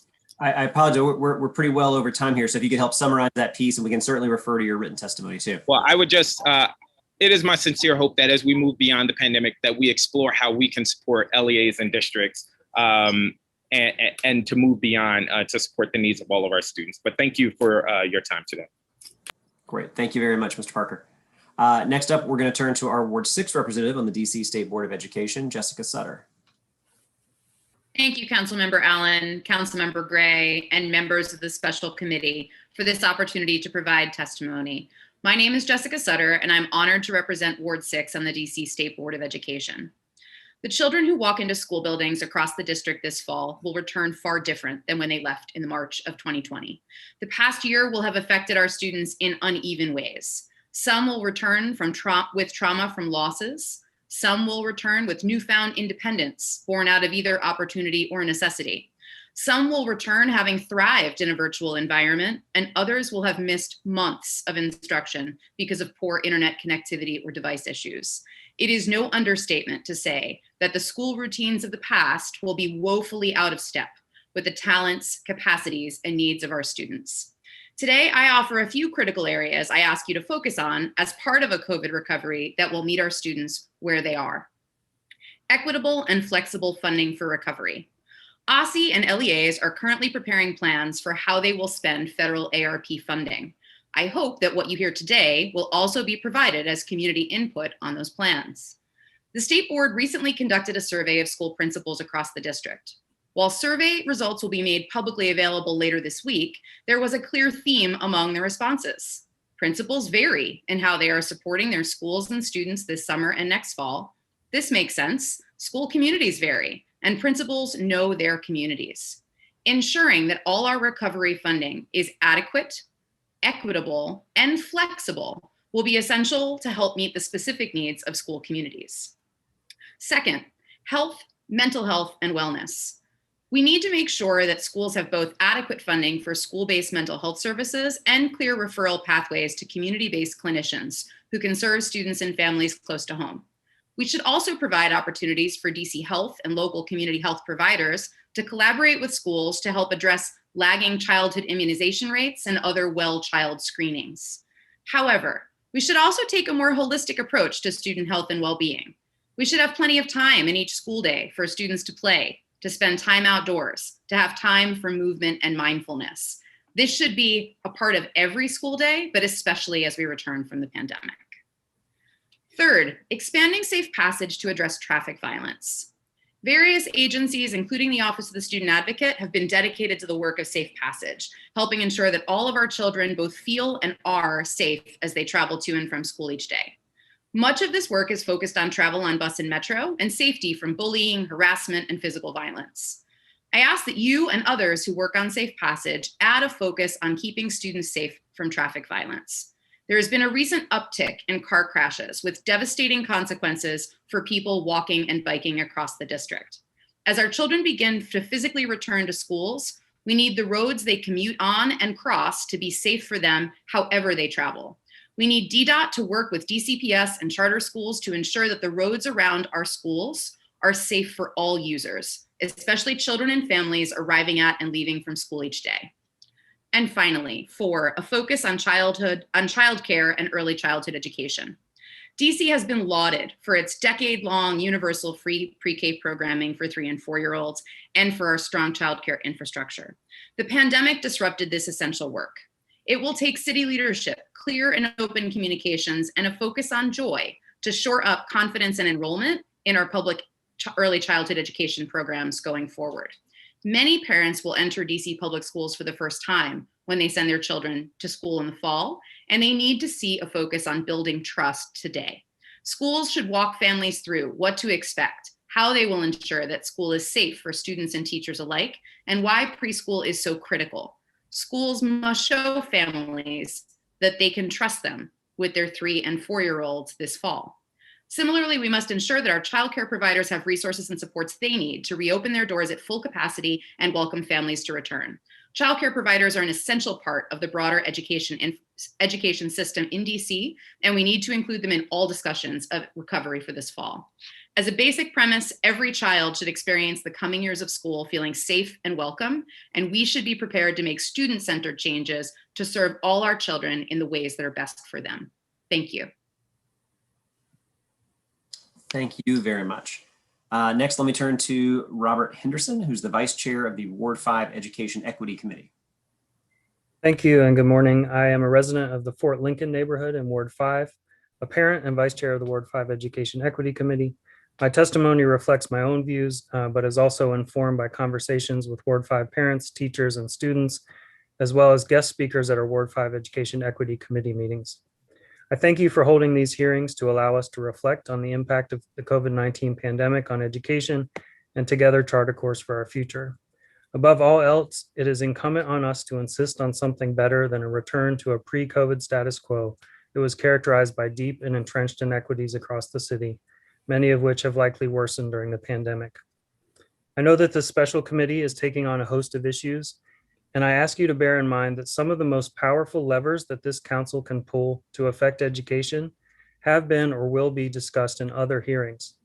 If you want to address learning gaps and ensure that students' mental and physical health needs are met, there may be nothing more important that you can do than to prevent evictions and promote housing stability. Affordable housing, robust public health resources, income security, food security, and so on are all vitally relevant to the education questions you have posed for today.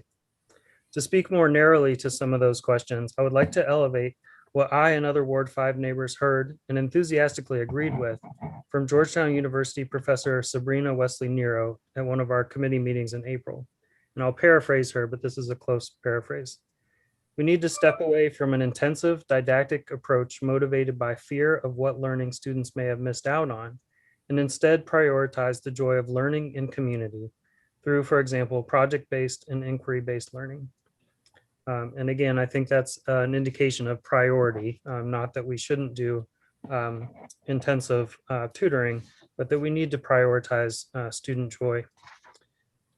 Complementary to this, I think we need to provide the supports and structures that allow teachers time to connect or reconnect with students in small group and as much as possible one-on-one settings.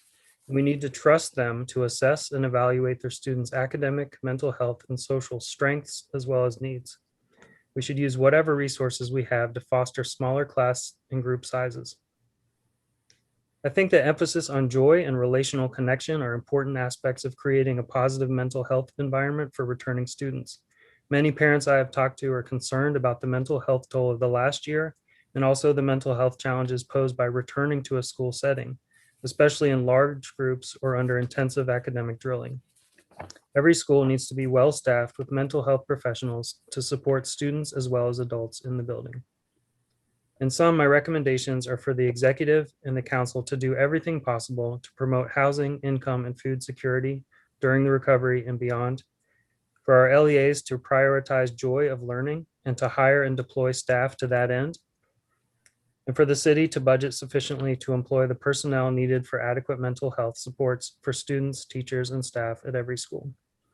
And I thank you for the opportunity to testify today. Thank you very much, Mr. Henderson. Next, let me turn to Suzanne Wells, who's the president of the Ward 6 Public Schools Parent Organization.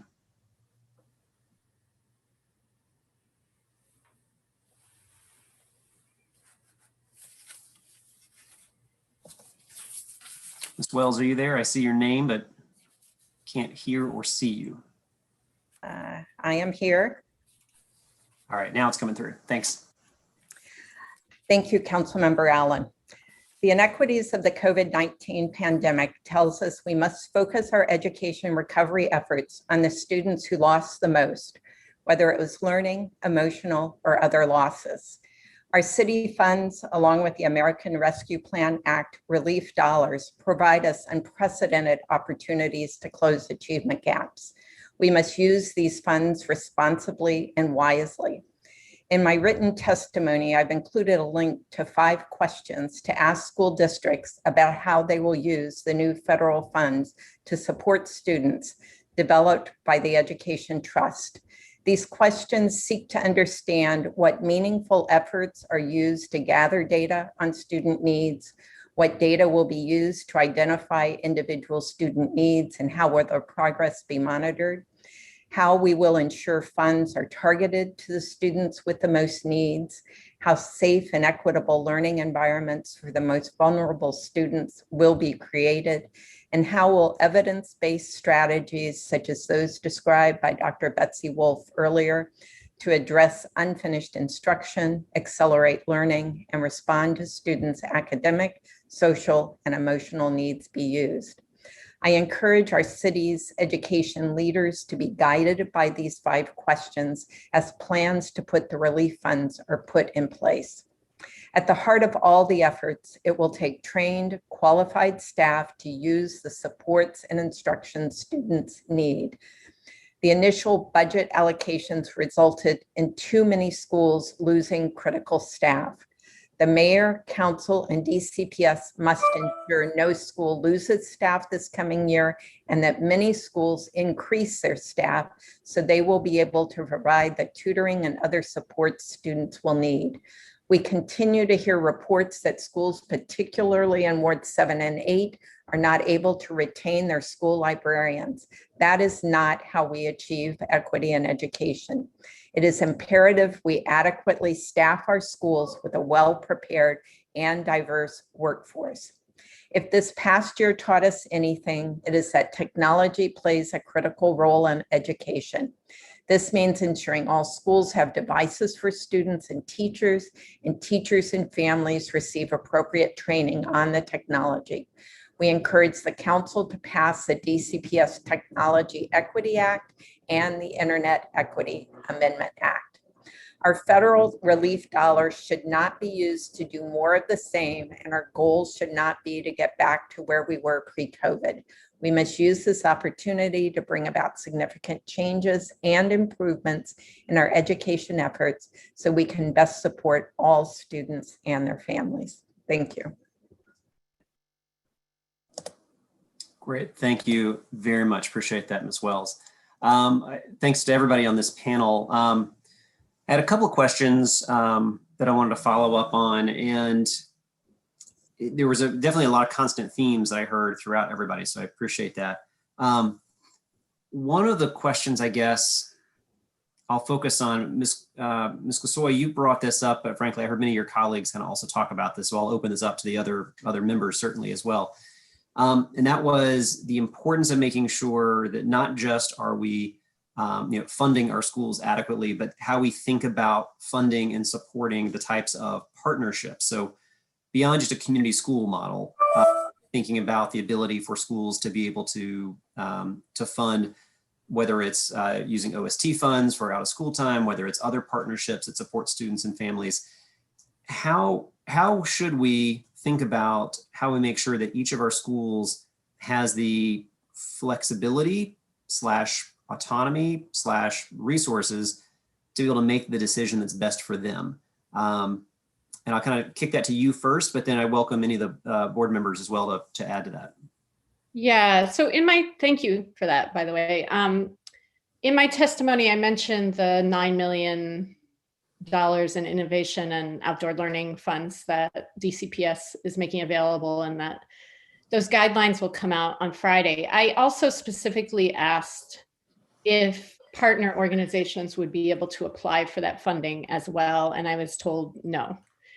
So I think that would be a first step, actually, is allowing partner organizations, especially those that have existing partnerships with our schools. They've already been vetted, they're already part of the system, and they already have relationships with our schools, that they should be able to apply for that as well. And I'll tell you why. Because principals are stretched extremely thin. I don't need to say that. They don't have the bandwidth, frankly, many of them don't anyway, to do this kind of planning, right? And so if partners are able to come in and say, yes, we can provide this service that you need, they are in a better position to write up the proposal that will be required. And so that seems like a really easy and essential way to address that issue. Okay, thanks. And let me ask if there are any other board members that wanted to add to that. Okay. So, all right, let me ask a question too around, I guess, because sometimes we have a little bit of a double-edged sword when we talk about being able to have our school at the school levels be able to make decisions, because we want to create flexibility, but then also we recognize that there is often an inequity that actually exists between our individual schools. I'll use the outdoor space as an example. In Ward 6, we've got Jessica and I have a lot of great schools that have close proximity to parks, but we also have some schools that don't have close proximity to parks. And I recall in the conversations a couple of months ago with the deputy mayor, for example, I was asking about the ability to have outdoor space this spring. And they said, sure, yeah, that school leader could reach out and try to see if a park's available. So we're talking about having a lone principal have to go to the National Park Service to negotiate, how to use a park. And that I think is an unfair expectation, even though we would argue, but we do want the school to be able to make the best decisions for itself. So I feel like we sometimes hit this space where we want the school to be able to have the ability to make the right decision for themselves, but at the same time, they may not be equipped or able to. And what we really need is sometimes that centralized, like it drove me crazy. Why wouldn't the deputy mayor be the one that talks to the National Park Service and says, hey, I'm the appropriate principal to talk to you and see if we can arrange that type of space. So I always want to be careful around how we make sure we let our schools make decisions that are best for them and their students and families and teachers, but at the same time, how do we support them institutionally where we need to? Does that make sense? There's kind of this piece, and I see Ms. Sutter wanted to jump in here. Yeah, so I thank you for that, Councilmember Allen. I think that's exactly right. And I think you're highlighting sort of one of the critical misunderstandings of a school community knowing what its students and families need versus a school community being then responsible for being solely able to provide for those things. So there are lots of ways that one could address that, including, okay, what are the needs of your school community? How does that filter up through whatever the leadership chain is? So in DCPS, how does a set of schools tell their instructional soup what is needed? How does the instructional soup leverage the central office resources to get that school what it needs for its school community? And I hope that we can talk about that as sort of a differential. Schools being the right one to identify, but not necessarily implementing alone. Completely agree. And that's, thank you, because I want to kind of drive that point home a little bit, is that as we move into this upcoming school year and beyond, I think we've got to demand and push on our Deputy Mayor for Education, for DCPS, for our structures to act in a stronger way that then supports the school being able to take that action. I just think it's fundamentally, we have two issues. One is there's going to be an equity issue that some schools have a park across the street and many don't, but then also it is an unfair expectation, and that is the job of those central institutions to help provide that opportunity, as you point out, so then that school can take that step. One other thought I had on the previous panel, there was a really good conversation around how we help support our educators. That they have gone through just an incredible year. We appreciate how resilient and strong they have been. And a couple of our witnesses talked about how Wednesdays, that asynchronous Wednesday, turns out to be really helpful from a planning preparation, right? I would say for a lot of working families, if your kids are home on Wednesdays like mine are today, it's incredibly hard to make Wednesdays work. And so you have to think about how to pair this, I think, with a really robust set of out of school time programming or other programs at the school so that the students are engaged and have something active, but it can work for working families. Any thoughts that you have on that front around how we help support our educators to get more of that planning time, preparation time? And there will be, I think, some asynchronous needs as we go into this coming school year, but at the same time, make it work for working families to make sure that the students have what they need. And I'll add one other piece. Shouldn't it be predictable? Like if it's going to be Wednesdays, then it's Wednesday afternoon every week so that you can plan around it, fund around it. But I'll turn that up. Ms. Gasoy, you look like you want to jump in on that, but I'll ask anybody with my remaining time. And Mr. I'll give my colleague, Mr. O'Leary, the floor for now. The only reason I raised my hand is that we're talking about going to a new world in August.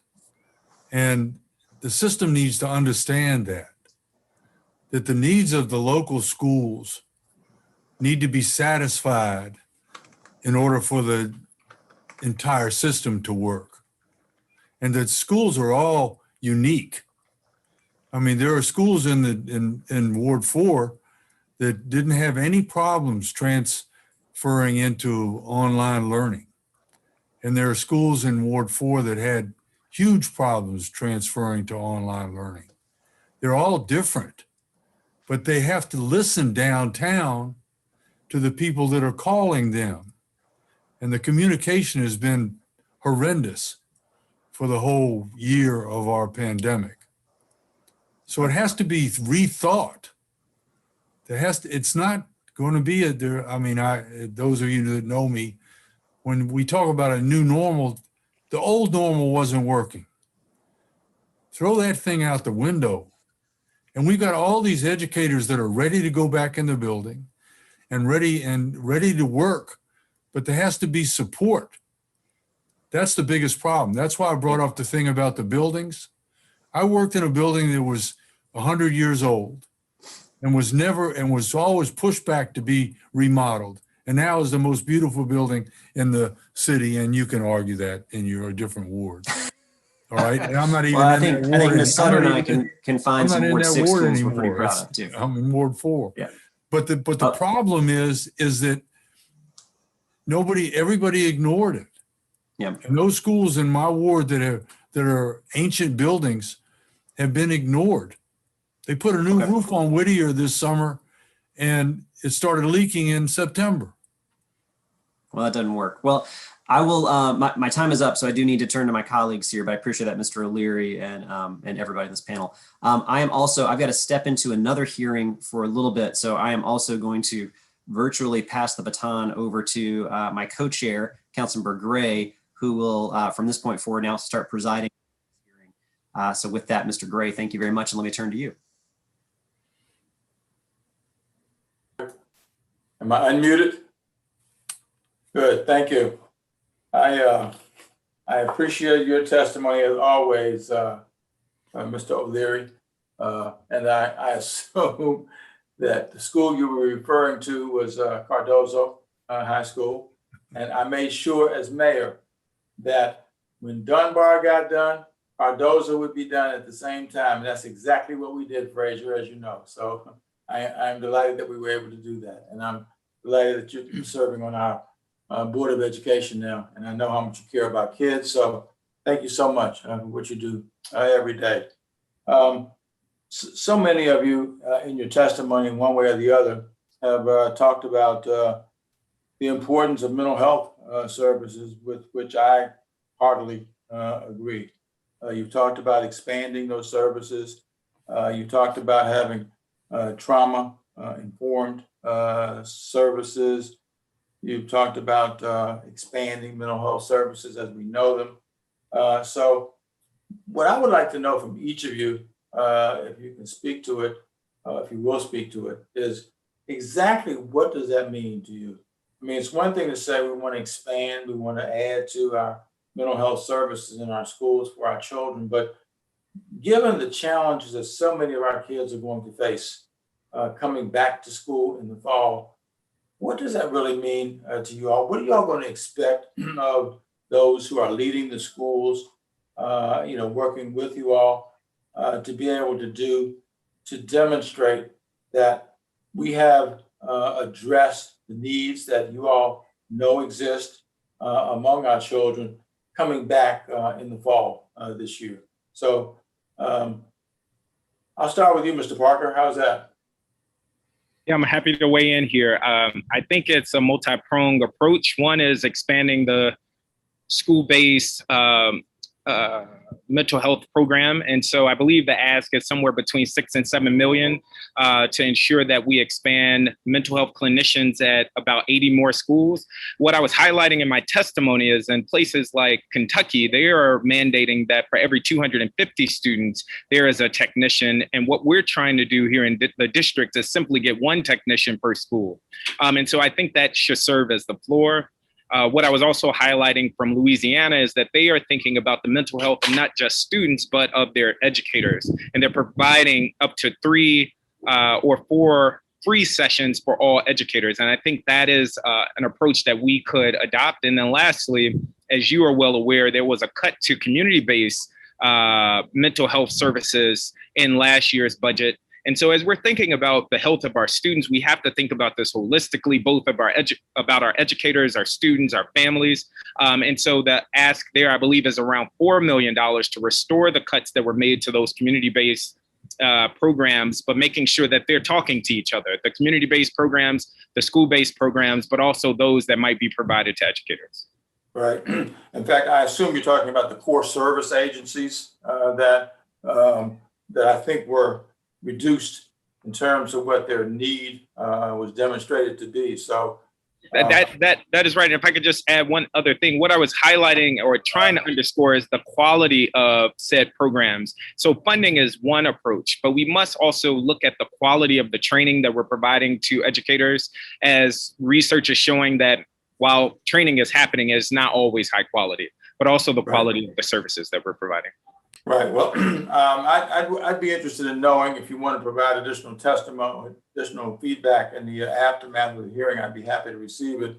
But exactly how will you measure the quality of the mental health programs that we're providing to our children?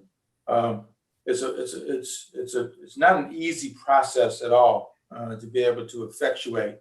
And from our leaders in our schools, like you all, like you, Mr. Parker, and others, I would really like to know from you how you all will measure how do you measure that effectiveness?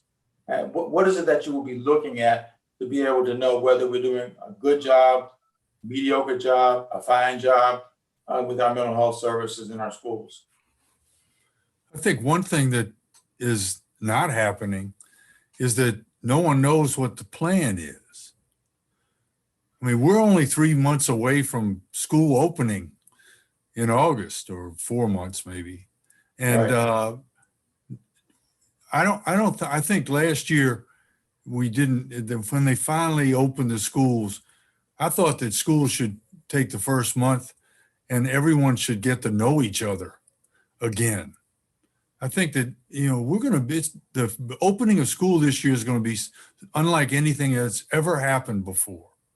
If they have all in-person learning, which I doubt, but if they have that, then, we've got to reacclimate students and teachers and custodians, everyone in that building, to what a learning institution is. And as far as a gauge for that, Councilmember Gray, I don't know what that is, but I know that it's got to be something that's planned, yes, and for us to know about it. And I don't know what it is. Well, I agree with you that we do need a planful approach to how we do this. And we continuously talk about adding more resources to our mental health services. I get peppered with that almost daily from people who I hardly respect. I just want to be able to put my arms around whatever people think is the best measure of how mental health services will look. What will they look like? I mean, one of the things I did when I came back to the council was to work. I wanted to be on the health committee, and that's exactly what I did. And I worked with my colleague at the time, Councilmember Grasso, to be able to come up with an approach to what school-based mental health services would look like. And frankly, I was hugely disappointed with what the then leadership of the Department of Behavioral Health produced. It was really mediocre, to say the least. So I want to be able to see us add to the investment that we are making in school-based mental health services, but in the course of it, Frazier, to be able to know what it is we are looking for and what it is we are looking at. So can we help? Can you guys help us with what exactly that configuration will look like in terms of those services? I would like to recommend 2 resources. One I mentioned in my testimony, which is the Community School Advisory Committee. And community schools, as I mentioned, they have a coordinator who identifies specific needs. And I think that's really important right now. I mean, it always is, but tailoring the kinds of, mental health is a big umbrella, right? So tailoring the kinds of partners that each school community will most benefit from is something that community schools specializes in. But also they measure their success. I don't know what they use, to be frank, but they do. So I would just advise you to consult with that advisory committee and ask that exact question. In my written testimony, which I didn't mention, I talked about how adult ed programs do this kind of mental health screening and supports, but just as a matter of course, because the students they receive are by design our most vulnerable. And so they are also a really good resource. And actually later on, I saw that the executive director from LAYC Career Academy will be testifying. Ms. I always mess up her name. But anyway, you can, I would suggest asking her as well. So that's a resource that I think is underutilized. Well, thank you, Emily. I appreciate that. And I will certainly make sure that we follow up to be able to continue to quantify what it is that we are seeking when we talk about mental health services and what our outcomes are expected to be with these young people and their families, for that matter. My time is up on this round, and I would love to continue this. I'm going to turn now to the chairman, Mr. Mendelson. You're on, sir. Thank you, Chairman Gray. I have a question for the board members. It's become clear to me that one of the issues that is making parent engagement difficult and not positive is a sense of distrust or a lack of clear communication, I'll say good communication from DCPS or both. What has the board come up with in terms of how to get DCPS to communicate better and do better with regard to engendering trust? Mr. Parker, you want to take a stab first? Sure. I would echo the sentiment that you're expressing, that there is a lack of trust. And I do believe that it rests on clear and regular communication. What we've tried to do is to build bridges and opportunities to share feedback between stakeholders. So as was mentioned, and I would say it's not just parents. I think we see it amongst educators, but also parents. And so we're regularly trying to conduct surveys, host panels, but also engage with stakeholders at DCPS, but also other LEAs around like how they might provide regular forms of communication. I will give you one concrete example with the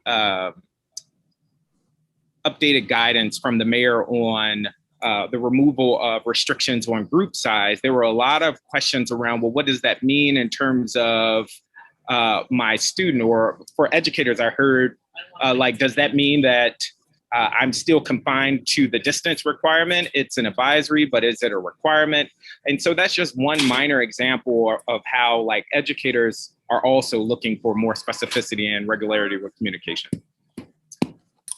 I'd like to just, Chairman Mendelson, we have a student advisory committee that's just unbelievable. And they're talking about they're talking about communication and about what's going on in the schools and what's right and what's wrong every month. And it's always been the same kind of thing, as they're confused about what the adults are doing. And if the students are confused about what the adults are doing, then we're in big trouble. And it just hasn't been an open line of communication, at least for the last year and a half, as far as what is really happening. We're still trying to figure out what's going on with the summer school right now, because all of the LEAs, all of the schools in DCPS have their own summer school programs, and they're unique, and that's fine, but there has to be some coordination, rather than just say, okay, y'all just do what you want to do, and we'll get back to you later. I'll echo what my colleague, Dr. O'Leary, said, Chairman Mendelson, around the unique nature of how things play out at individual school campuses versus the commonalities that exist across all schools. So as an example, there is an expectation that all schools are going back in person 5 days a week in the fall. However, we know that some schools have plenty of extra space in the building should CDC requirements for physical distancing be maintained. Other schools have no such ability to maintain physical distance inside their school building. So there needs to be both a set of common talking points that comes out from the district level, DCPS's message that all schools will be returning, and then the ability to support individual schools with customized responses to families. So for instance, Brent Elementary in Ward 6 has been talking about this since the spring. There's no space in the building for them to maintain 3 feet of physical distance for students if all students return full time. So what help is being given to, 1, problem solve the physical challenges at Brent, and 2, problem solve the messaging? I use Brent as the example, but there are lots of schools that are crowded that are in that position. And I think you need to have both the common messaging that's true for the district and support for schools to have specific school messaging that goes out to their families. Anybody else want to take a stab? I mean, I'm bringing this up for the first time. We've all heard this talked about. That is poor communication and lack of trust. Yes, Ms. Kasoy? Right. So one thing, because you specifically asked what is the state board doing to address this issue. So I would say, I'm thinking back to the reopening plan in October, the reopening term 2, I believe. And there was incredible pushback at that time from every stakeholder group. And what the state board did was to collect that feedback and provide DCPS with a summary of the feedback and really clear recommendations. There's no way for us to know if, the reason that's, term 3 looked really different and schools had a lot more autonomy was because of our recommendations, but that was part of our recommendations. So I can hope that our value add really is that we have been there with our monthly public meetings for public witnesses to come, and they have come, right? We had a 200 and something % increase. We have been consistently summarizing that feedback and giving it to our system leaders. So unfortunately, we don't have more authority than that, but that is, I think, one way that we can at least try to influence their response and their priorities. Thank you. That's been helpful. I don't have any other questions. I want to thank you all and all the other witnesses. Chairman Gray?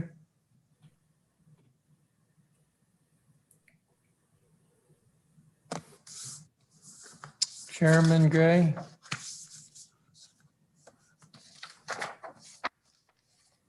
Since I don't have any more questions and he's at the moment not here, is Councilmember Nadeau still here? And if we will go to Councilmember Henderson.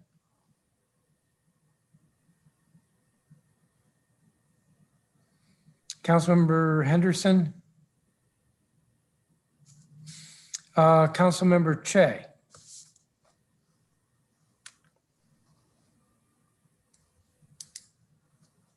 Councilmember Lewis George is waiting to see if I saw her, and I did.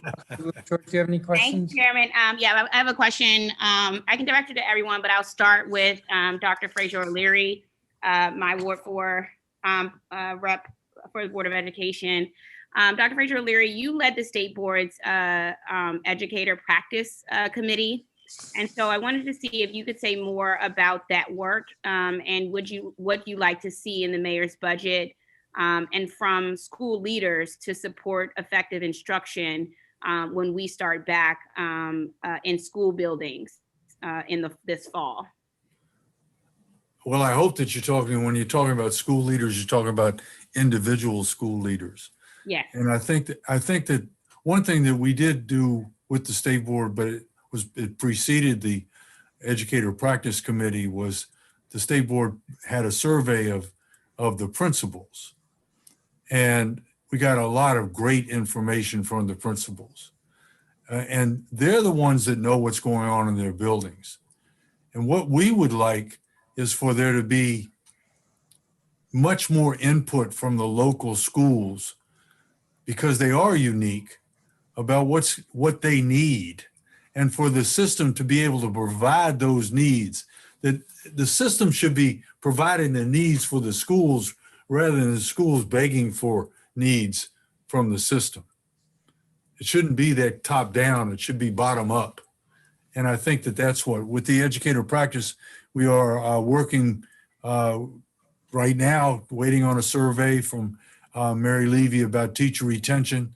The whole teacher retention survey that we put out a year ago has kind of been skewed because of last year's 1.5 year of learning and this year's 1.5 year of, the whole year was virtual learning with a little bit of hands-on learning combined. So we really are not going to get true figures about why teachers leave until probably next year. So that's one of our is going to have to try to find out why people leave the system. We'll be finding out.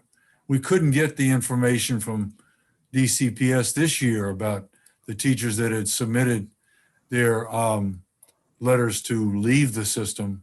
We still haven't gotten that information. Okay, thank you so much for that. Ms. Sutter, I had a question for you, and based on sort of what you put in the what you have in the chat group, right? There's this idea, right, that's often confusing. You were talking about to the public that school-based clinicians and school budgets basically are often allocated just for students with disabilities who require mandated services on their IEP. What could, how do we go about changing this so that it's not just students with disabilities with mandated service on their IEP that get services, but that the school as a body are allocated, have the budgets that they need and the staff that they need to be supported, right? Because we know in many of our communities that trauma is wide reaching and far reaching, and it's just not students with disabilities who have IEPs who need the support. So just could you talk to me a little bit about how that structure can be improved and what ways we can differentiate that and not only clear up the public confusion about it, but what we can do to make this move forward structurally? Yeah, I appreciate that question, Councilmember Lewis George. I think two things. One, I have seen in other school districts where there are multiple clinicians assigned to a school, one who is specifically allocated to serve the hour needs of a child's IEP. So the IEP is a known quantity. You know what services are on there. You know how often it is reviewed. You know how often those services may be changed or modified. And so that's sort of the known. The unknown universe is when a child walks into a building having experienced a trauma of any sort. Maybe they've lost a parent. Maybe there's been a violent incident in their community. To have a person in the school building who's able to respond in that way is something I think a lot of members of the public believe exists, that a child who has a need can just go see the social worker or can be referred to the school counselor.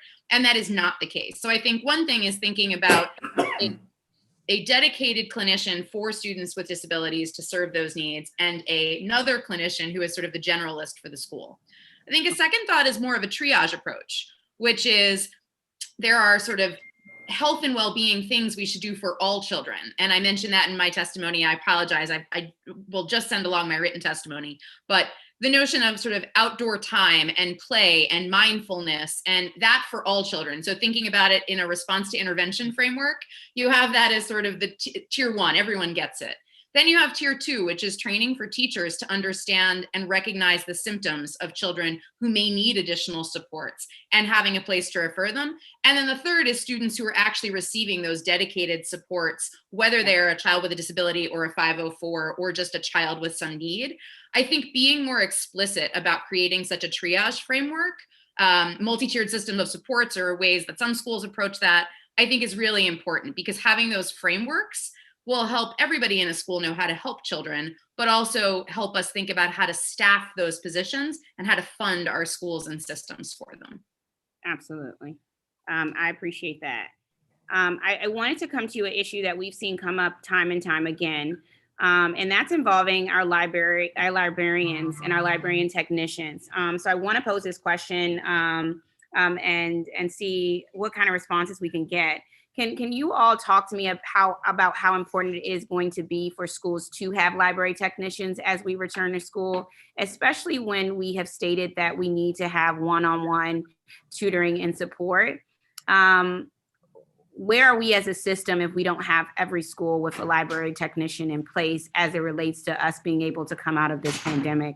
And that question is posed to everyone, but I want to hear from you all sort of how these two things agree or disagree with each other, having library technicians and the need for one-on-one tutoring in our schools and coming out of this pandemic. It would be a crime to not have a librarian in every school, period. As someone who spent much more time in the library than I did in the classroom when I was in high school, the libraries are the place where students can relax and where students can find out. As you know, in Ward 4, we've been collecting books for the last year and distributing them to the schools in the ward. And it's just been amazing. Over 30,000 books now that have been distributed.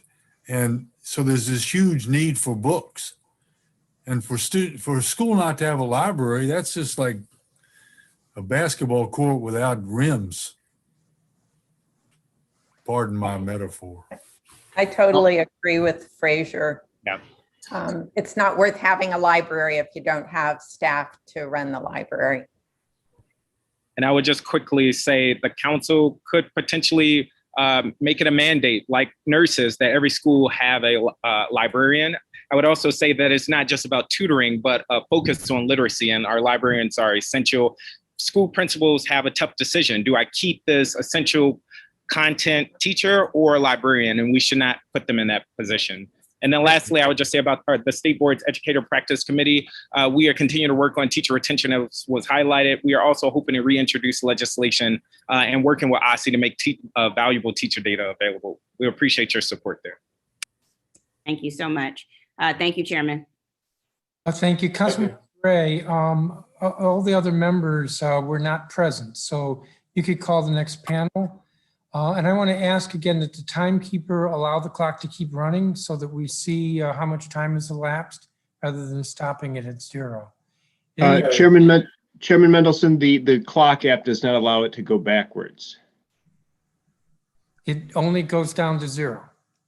That's correct, sir. All right, well, the committee of the All whole right. give you some funds so you can get a new clock. Thank you, Thank Mr. you, sir. Chairman. Thank you, Eric. I appreciate that. I want to thank this panel for their testimony and their work that you all do constantly. You're going to have a lot of work ahead of you coming into this next school year, and I'm absolutely certain, and knowing each of you as I do, that you're up to it. So thank you all very much for your testimony today. I appreciate it. Thank you. All right, let's move on now to panel 4. First of all, Christy Matthews. Hello, can you hear me? Yep. Can you hold on just a minute till we get our other panels set up? Lisa Weddington. Are you Yes. with us, Lisa? Okay. Yes, thank I you. How about Claire Taylor? Are you with us, Claire? Are you with PAVE, which is a wonderful organization that we work closely with? Are you there, Claire? Have you gotten yourself set up yet?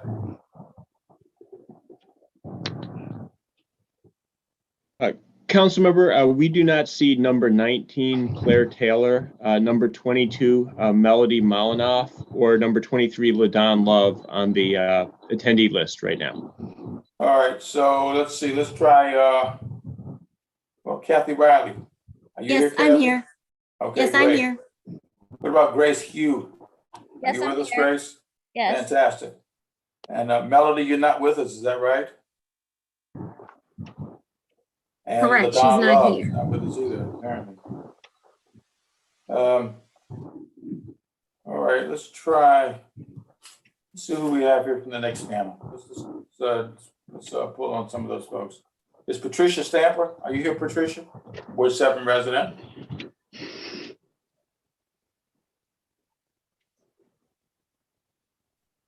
Let's give her a chance to get herself in and set up.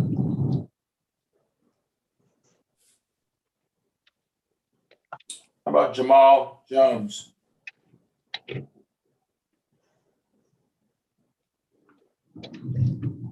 you So here you with gotta us, give Eric, Jamal?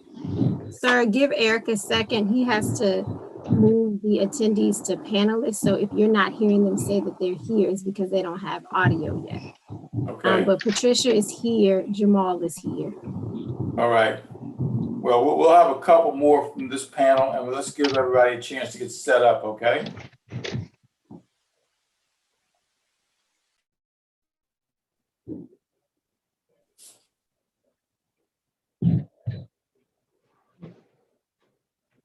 My phone.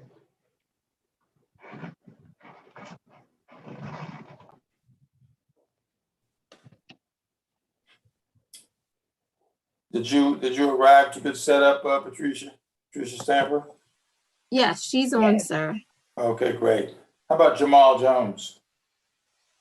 Yes, Jamal is on. All right. How about Desiree Tedeschi? Let me give you a chance to get set up, Desiree, if you're with us.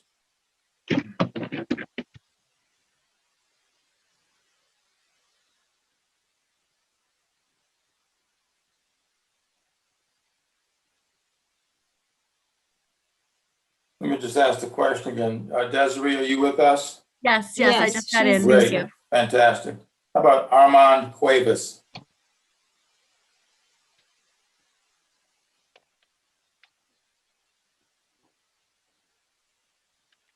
Sir, we don't see Armand on the panelist list. Okay, what about Sandra Moscoso? Yes, she's here. Okay, all right. All right, so I think we've got the people from panel 4 and some of the people from panel 5. So we're going to start with the folks from panel 4, and then we'll move on to those who are here from panel 5, okay? Christy Matthews, are you here? Yes. Okay, go right ahead, Christy. Yes, I'm here. Okay, go right ahead. Thank you again for having me. My name is Christy Matthews, and I'm the coordinator for the DC Girls Coalition, which is a coalition of youth-serving organizations that work to amplify young girls of color, femmes, gender non-conforming people of color, and help them achieve what they see is needed in DC. And we are ran by a youth advisory board made up of young people from 11 years old to 22 who are young people of color and gender non-conforming people. I will be submitting my written testimony, which will have a significant amount of more data for you all around our recommendations, but I will touch on them right now. Over a year ago, we formed what is now called the Reopen Task Force, which is a youth-based task force. We had a youth town hall that happened last year, April, and one that happened in July, and one that just happened this past April. But we had young people come together and give us several lists of demands that they wanted to see achieved to make within the pandemic and what they needed in order for it to be open. So the demands have been broken up into 5 categories: virtual learning, in-person learning, sanitation, social emotional support, and community resources. And that's the list that I will send you and further send along sometime today. The thing that I wanted to focus on today was around social emotional support and that work. This last April, we just had a town hall where young people came and they made it very clear that the overwhelming issue that they are dealing with is a lack of support for socialization, physical and mental health. They talked about having moments where they literally had to get off camera and just would have panic attacks because they weren't equipped to deal with what was happening in the world and the amount of work that was being put on them. I think that what we're needing to see happen is that the city needs to start addressing the social emotional needs of students. Expecting students to thrive in education, expecting them to be able to thrive with tutors and teachers and all these things is a moot point if they don't have what they need mentally and emotionally, and the students have been expressing that from multiple times. I will share with you the event where you can hear young people express this to you directly. You can hear from them directly because I think it's really important. And then the only other thing that I will bring up is that we also think it's really important that the sanitation needs of schools be addressed in Ward 7 and 8 and connectivity issues. Many schools in Ward 7 and 8 don't have ventilation systems, and students talk to us about how even before the pandemic, they didn't have soap in their bathrooms, they didn't have toilet paper in their bathroom, they didn't have tissues in their bathrooms. So there's a huge fear that when they go back to school, this will still be the case. And they're requesting that we have sanitation stations outside of every classroom so they can ensure that they have safety. And also they want to make sure that the community needs are met, including utility support, renter's assistance, and various other forms of support. Again, I will be forwarding my full testimony to you all, and I welcome any questions if you have specific ones. Thank you very much, Christy. We appreciate that. I think next we have Lisa Weddington. You here, Lisa? Yes, I'm here. Okay, go right ahead with your testimony. All right. Good morning, Chairman Mendelson, Councilmember Allen, Councilmember Gray, and members of the committee. My name is Lisa Weddington. I am a proud parent of a son and honor student who will be a freshman at McKinley Tech High School in the fall. Our family lives in Ward 8, and I'm here today advocating with Parents Amplifying Voices in Education, or PAVE. Thank you for uplifting PAVE parent priorities in the fiscal year 2021 budget with important investments, especially for families east of the river who have been most negatively impacted by the pandemic. I am testifying today, not only on behalf of my son Langston, who is entering into high school, which is an important time of transition and development in his life, but for all kids across the district, kids who deserve support and a sense of normalcy while returning to in-person instruction. As we see the light at the end of the tunnel of this pandemic, I am asking you to remain invested in the mental wellness and social and emotional advancement of students. Throughout middle school, Langston was an introvert and a mild-mannered child who made friends quite easily. I'm concerned that during the virtual learning, his opportunities to make meaningful, real-life connections have become more limited. Over the course of virtual learning, I've watched him become almost reclusive. And as a mom, it's scary. I hope that this lack of interaction with peers will not be a hurdle for him as he navigates his first year of high school. This is one reason I believe the district should invest $10.8 million in social emotional learning programs, restorative practices, and trauma-informed training. I want to see a school system in DC that supports the whole child, one that makes sure SEL and trauma-informed training is embedded into all parts of the school day.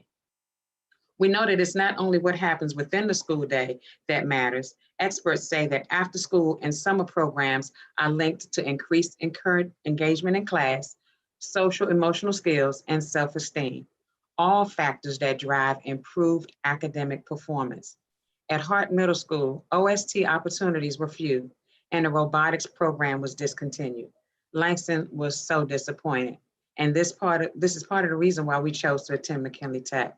However, despite his excitement for starting high school and joining the robotics club, just to get to the building, Langston has to leave the house, cross 3 streets by himself to get on the city bus. For us, the rate of violent crime in the district is a major issue and could be a factor in our decision to participate in extracurriculars. As a mother of a son, soon to be a high school freshman, it is my job to navigate being my son's advocate and protector while giving him the freedom to experience new things and grow. I hope that the schools and the city will be there to support parents like me in this by investing the $10.8 million in social and emotional learning, as well as investing funds in out-of-school time funding. These investments, alongside strengthening families' engagement around safe passage, can make sure that academic and out-of-school time activities not only exist, but those kids like Langston feel safe and secure to participate in them as we return to in-person learning in the fall. Thank you for allowing me to testify as a Ward 8 paid parent leader and share what I want to see for our kids in our district. Thank you. Thank you very much, Lisa. I appreciate that, and I appreciate your representation today of your son, Langston.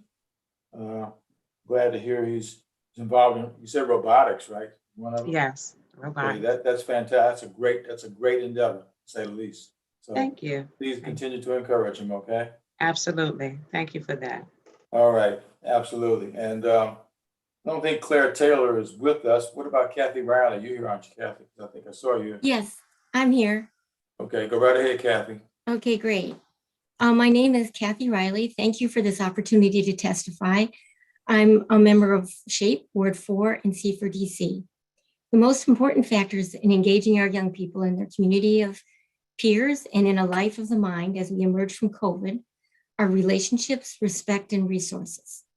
The primary concerns I have heard are the fear, going forward, are the fear of COVID and also fear of the vaccine. The district is going to have to focus on building trust to address this and on things like affordable housing, medical care, and vaccine access.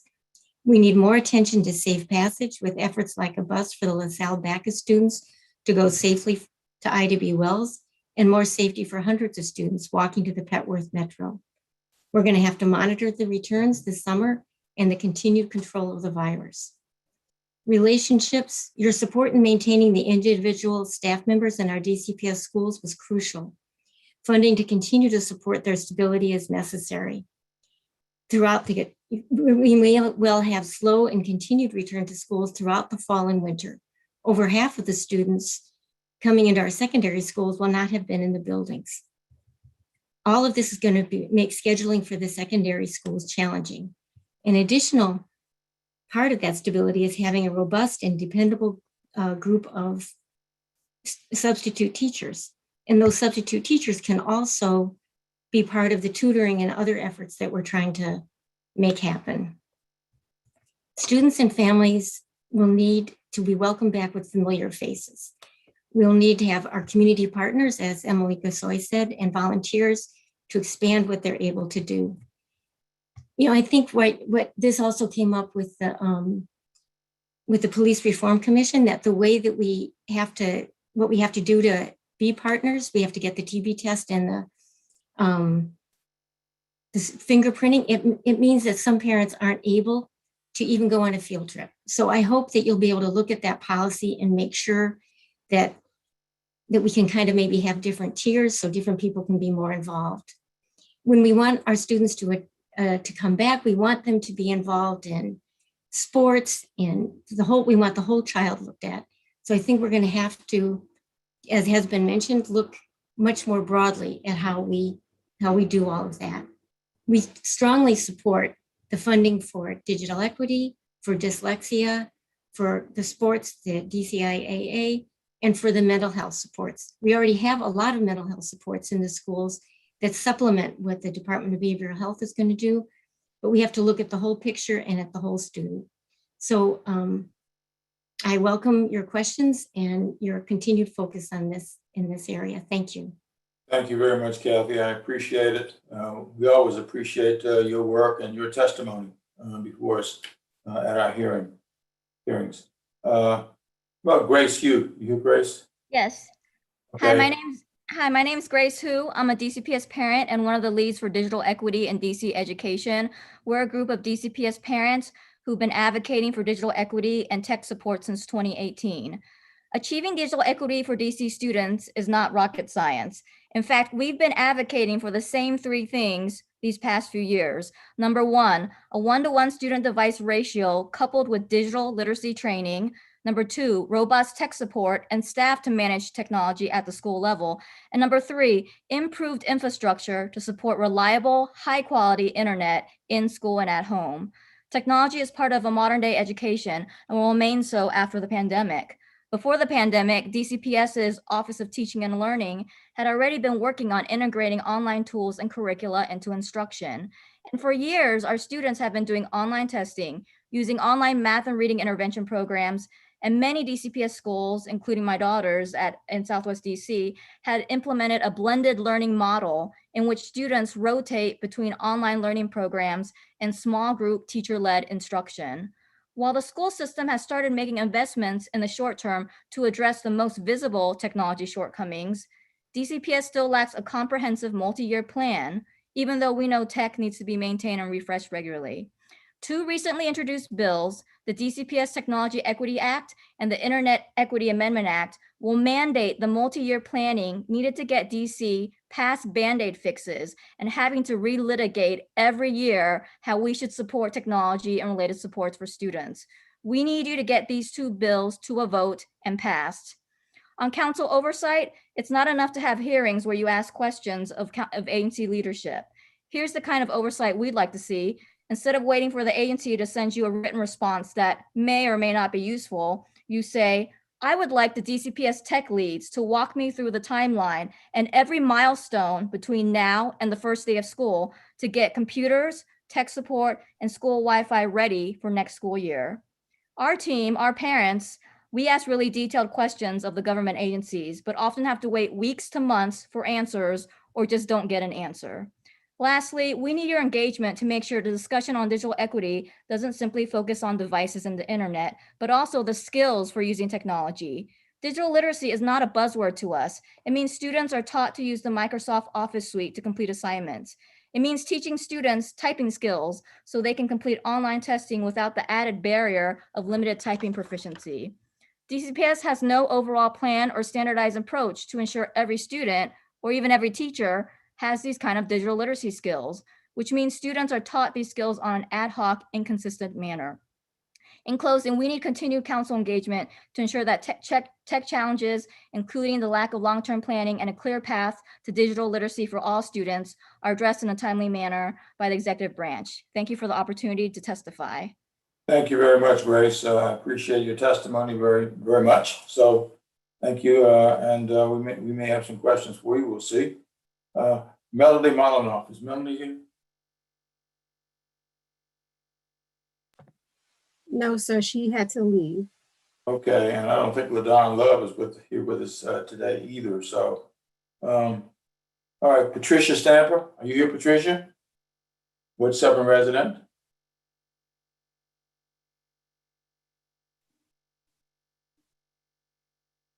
Are you here, Patricia? Yes, I am. Yes, I am. All righty, go right ahead. Trying to You're get up. myself together. Go All right right. ahead. How you doing? Good afternoon. Thank Good you for afternoon. allowing. Good afternoon. Thank you for allowing me to testify in my role as a paraprofessional, also known as an educator. My name is Patricia Stamper, and I'm a Ward 7 resident of the Deanwood neighborhood. I serve the students and families at Minor Elementary School as a paraprofessional supporting students that have individualized educational plans. and 504 behavior plans. Minor elementary school serves students from pre-K 3 to 5th grade. I'm a paraprofessional seeking a pathway to becoming a certified teacher. I have a bachelor's arts degree in general studies and a master of arts degree in public administration. However, I'm still not qualified to serve students as a certified teacher. There are hundreds, if not thousands, of paraprofessionals within the workforce of the District of Columbia Public Schools that are seeking a pathway to being a certified teacher, just like myself. Last year, I took the advice of a colleague, Ms. Taylor, and filled out an application to become an Empower Ed Fellow. I'm entering my second year serving as an Empower Ed Fellow, and I'm ready to rep DC. Are you? Just imagine the future of all DC public school students if the workforce reflects the diversity of the students in which we serve. A majority of DC students are students of color. We know that the teachers who have deep roots in the communities of which they teach are more likely to stay. That's why, after 2 years of research and design, we're proposing Empower Ed, DC create a formal structure to bolster and fund Grow Your Own Educator programs and allow DC students and paraprofessionals a pathway to become licensed DC educators with scholarship funding and mentor support. Here's why this is important. Even for myself, I'm not using myself as an example. Even though I've passed the practice writing and reading, I still have to pass the practice math and then my content area. Now that technology has changed, I have to take my test just on a computer. But if I don't have the right computer that has all the specs that meets the standards, then it's more difficult to take, oh, that's my time, the test. However, it costs money. This proposal is only 1.3 million. It's just a gentle drop in the bucket to fund a pathway for 20 paraprofessionals and high school students to diversify our workforce. Thank you. If you have any questions, I'm here to answer them. Thank you very much, Patricia. I appreciate that very much. I think LaDon Love has now joined us. So LaDon, are you here? I am here. Sorry about that. I had to figure out my. We'll be delighted to hear your testimony, okay? So go right ahead. All right, thank you. Thank you. Thank you, Councilmember Allen, Gray, and Mendelson for holding this joint public oversight hearing on the district's public education system after COVID-19 pandemic. And thank you for allowing me to share my testimony today. I am a mom, sister, and a mother-in-law. I am also the Executive Director of Spaces in Action, or SIA. SIA helps people step into their power through leadership training and grassroots organizing by creating safe places for people to learn and grow. We are also a member of the executive committee of the Under 3 DC campaign. An investment in babies and toddlers can foster a strong start for them and a solid foundation for DC. Sorry, there's a lot of noise outside. On March 11, 2020, the city began to shut down the economy to save lives, which led to the closing of programs some weeks later. During this shutdown, so many children were further left behind. Closing programs meant that babies and toddlers missed months of social and emotional development. For this reason, I want to focus on some of the most vulnerable residents, the children, babies and toddlers. Early learning, often referred to as childcare, has been overlooked and undervalued for far too long. The pandemic only further exacerbated the gap and inequalities in childcare as family enrollment dropped and programs closed or struggled to stay open. Recovering beyond the pandemic requires transforming childcare into a more just and equitable system through bolder changes and long-term investment. We need a system where childcare is affordable for families with low incomes and providers and educators with whom, most of whom are Black, brown, and immigrant women, are seen, valued, and respected for their work that benefits all of us. The American Rescue Plan provides DC with over $65 million to stabilize this fragile sector and support children's early learning from birth to 3 through FY 2023. These funds can help now. Increase the amount and reach of relief grants to all types of childcare programs immediately. Pay programs participating in childcare subsidy programs based on their enrollment rather than attendance. Provide wage supplements to early educators and childcare staff for the duration of the public health emergency. Pay early learning programs to cover the actual cost of high quality early learning during the pandemic and beyond. Increase outreach to providers to ensure that different methods of communication are utilized and provide technical assistance as needed. Create a parent advisory group that can engage, inform, and offer assistance to OSSI that make sure that the needs of families raising children in DC are heard, and create a wait list for childcare so we can really understand the need. So to just go a little further, families are still building trust and comfort with leaving their little ones with someone else, and enrollment is slowly increasing. This impacts both private and subsidized programs. This is an opportunity to raise the floor for both. Invest in early learning, most notably the children. The district direct the Washington Area Community Investment Fund and the Low Income Investment Fund to create low barrier application processes and quickly move funds to these providers. And if that's not your role, please direct OSSI to give that directive. And for the subsidies, do away with the antiquated system that pays based on attendance. Create a contract with providers that pays them based on enrollments. This is a more equitable way to ensure programs have the income stream that will allow them to plan and teach. When programs are paid for attendance, it does not allow flexibility for such things as illness. Focus on the cost of care, salaries, rent, electricity, etc. Federal guidelines encourages education agencies to modify reimbursement policies. Yes, this encourages payments to be linked to enrollment, not attendance. Surely DC will not be outdone by federal agencies. The $61 million, I'm sorry? I was just saying, thank you. You actually were over your time, but I'll go ahead and finish your thought. But you got my full piece. So thank you so much. And I appreciate the opportunity to share my story. You're very welcome, LaDon. Thank you so much. I appreciate it. Let's see. Jamal Jones is with us, right? Jamal, are you with us? Yes, I am, council members. How are you? Okay, go right ahead, man. All right, thank you. So my name is Jamal Jones. As you can clearly see, I'm with Empower Ed as a teacher fellow. This is about to be my third year, I believe. I'm also an Academy of Hope teacher for adult learners. I'm also with the Strengthening Families Coalition, as well as a member of the DC Peace Team doing trainings in restorative justice and nonviolent communication. The three main points I want to get at are essentially, one is that please don't forget about adult learners as we're reopening. I do want to elevate that even though we are slowly getting back to the norm, there's still going to be some adult learners who are with kids, sending their kids back to school, but still have to figure out their own life challenges, schedules, and everything. And yeah, I know this isn't exactly focused on that, but I always want to elevate that adult learners still exist. That said, when we start talking about reentry, I want to elevate Dr. Frazier's point from the last panel, is that students and teachers will need to get to know each other again. And I want to elevate that the restorative justice tool is something that can easily be used to supplant that. The School Talk organization with Restorative DC actually had already released a Beyond the COVID-19 Lockdown report back when everything had just shut down. And in that report that they wrote up, it actually talked about every single way that RJ could be used to help mediate any potential conflicts that need to happen, actually get to know each other, be able to have a community again. And I want to elevate these points because I know that Williams Blake of DCPS is also currently working on a method for RJ in schools, but having it as more as a volunteer and not just something that is a tool that everyone should have access to knowingly, regularly told in their schools is something I still want to elevate.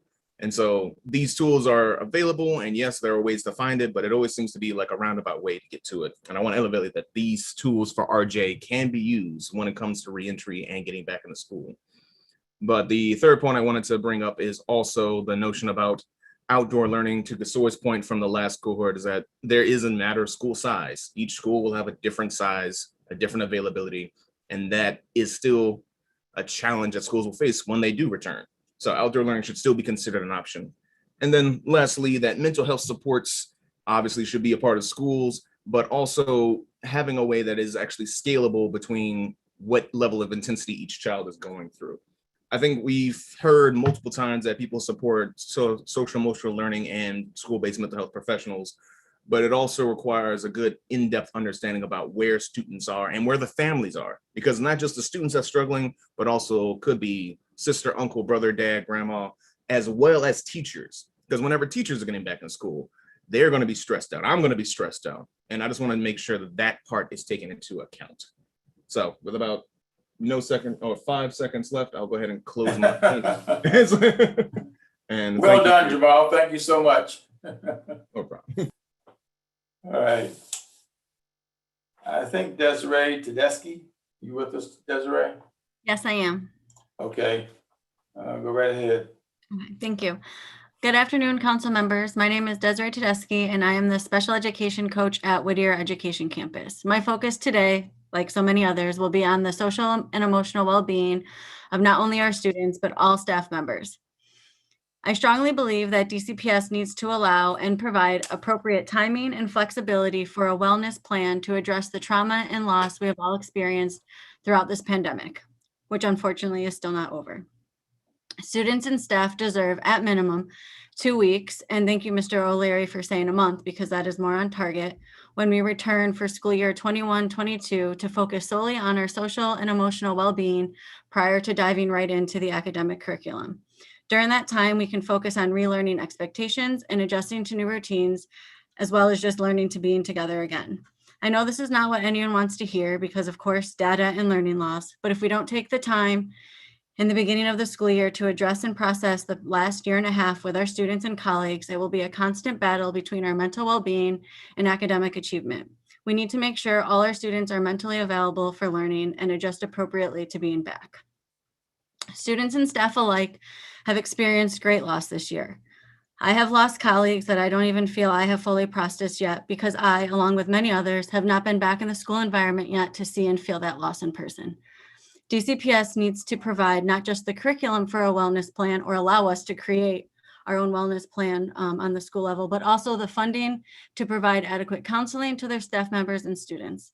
DCPS has had countless PDs and sent many emails regarding mental health and social emotional well-being since last spring, including just one this morning for a staff Keep Calm and Paint event that only 99 people can sign up for. I appreciate the effort, but this is a meaningless attempt to check a box and only spots for 99 people when we have thousands. It is past due for DCPS to actually let us recognize and meaningfully practice what they have been preaching regarding mental health and social emotional learning. It would truly be a shame if DCPS did not adapt and learn from this pandemic when planning for the future of our students in state of education. Virtual does have its positives. Some of our students thrive during virtual learning, and personally, our IEP meetings have never been so efficient and resulted in the greatest turnout regarding participation.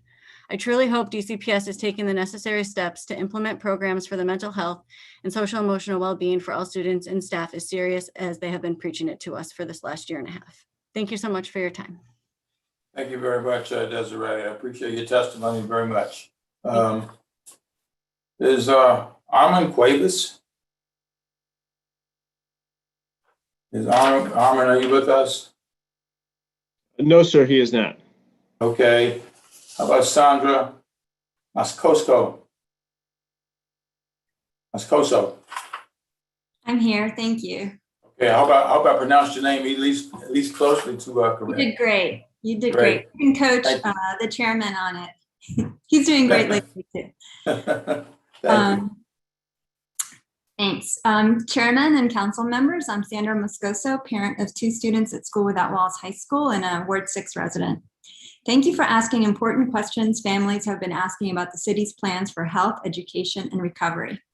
I'm heartened by the Chancellor and Mayor's optimism that schools will reopen school year 22 with full-time in-person instruction. But like many families who feel burned by the past year, I struggle to trust.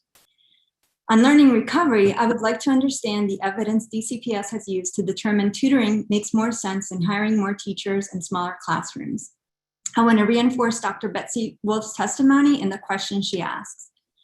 I worry that, like summer 2020, putting all their eggs in the basket of in-person will again mean DCPS will not ensure families have technology and internet. I want to reinforce the digital equity testimonies. And related, I want to remind everyone that many of our schools relied on librarians to get technology ready train teachers, and generally support virtual learning.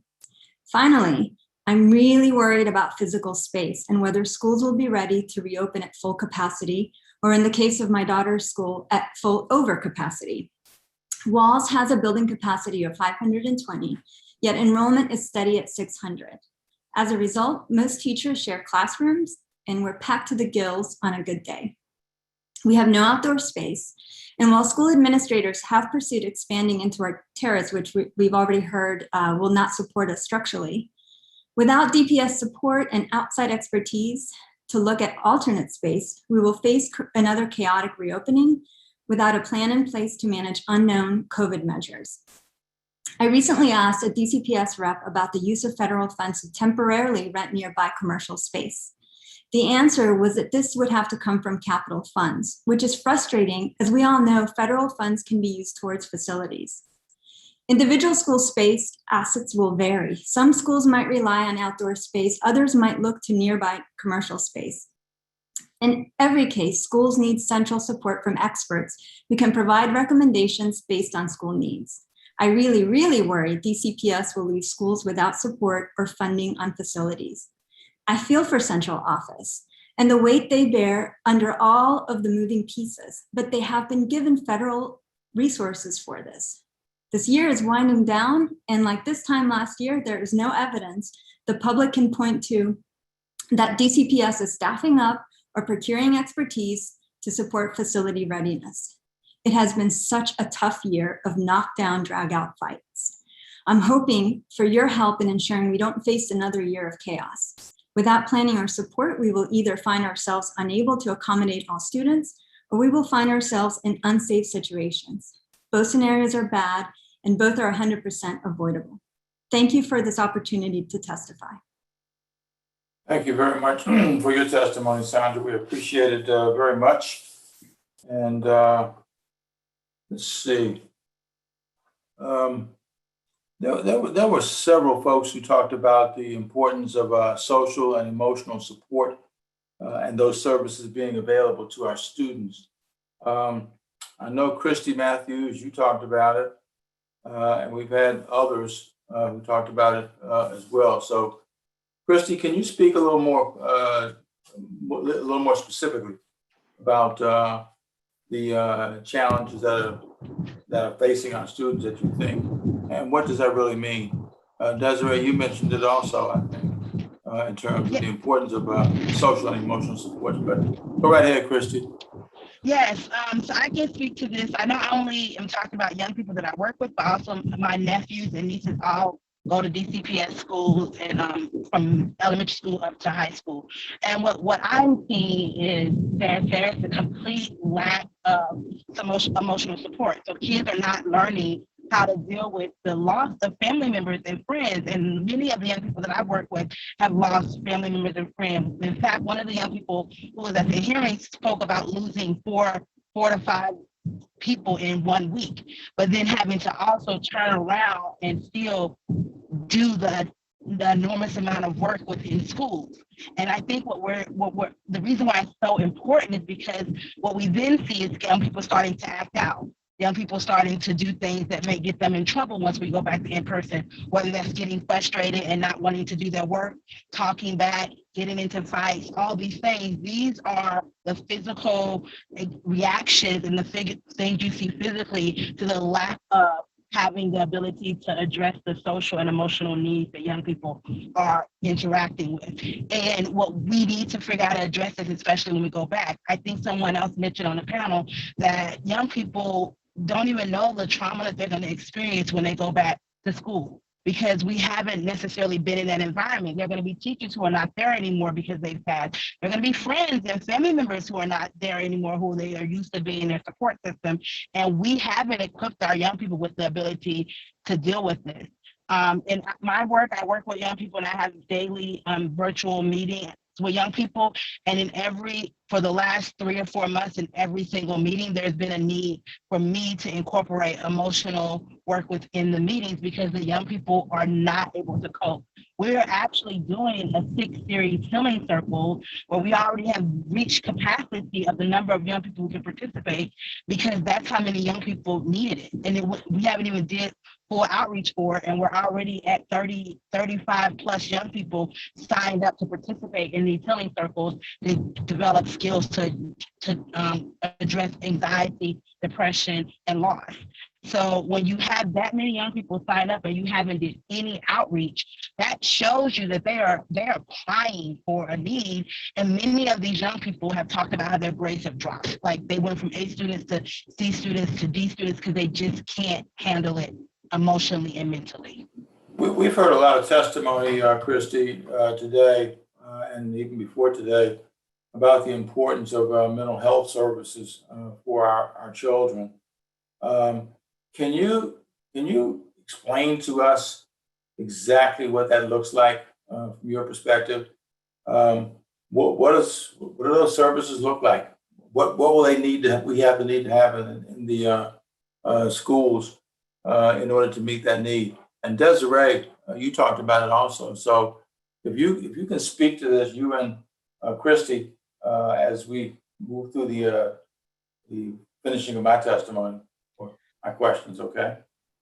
Yes, thank you. And I agree with everything that Ms. Matthews has said just now as well. I think being in the school as a teacher and just kind of, I think in my testimony, I actually changed the word from funding to like the timing and flexibility, because yes, we always need, right? They can always use the money for more things, but I really just want DC to allow us that time to really address this and meaningfully address it. Like a week coming back isn't going to be enough to be like, okay, so let's kind of talk about how we've all been feeling this last year and a half. I just think really giving us that time to rebuild those relationships and just talk about everything that's happened for the past year and a half for students and staff alike. I mean, like I said, we lost staff members at Whittier. We've had students lose parents at Whittier. It's going to be a lot. And I think it's going to hit us all over again when we walk through those doors. I mean, we already have some students back, but when we go back that first time, I just think there's going to be a lot of emotions.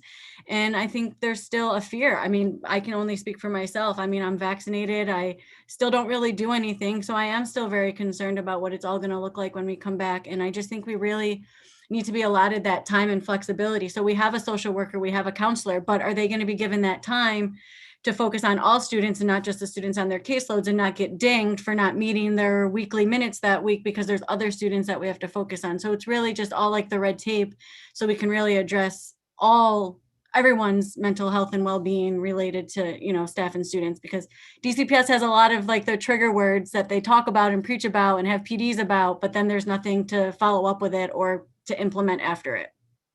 Has there been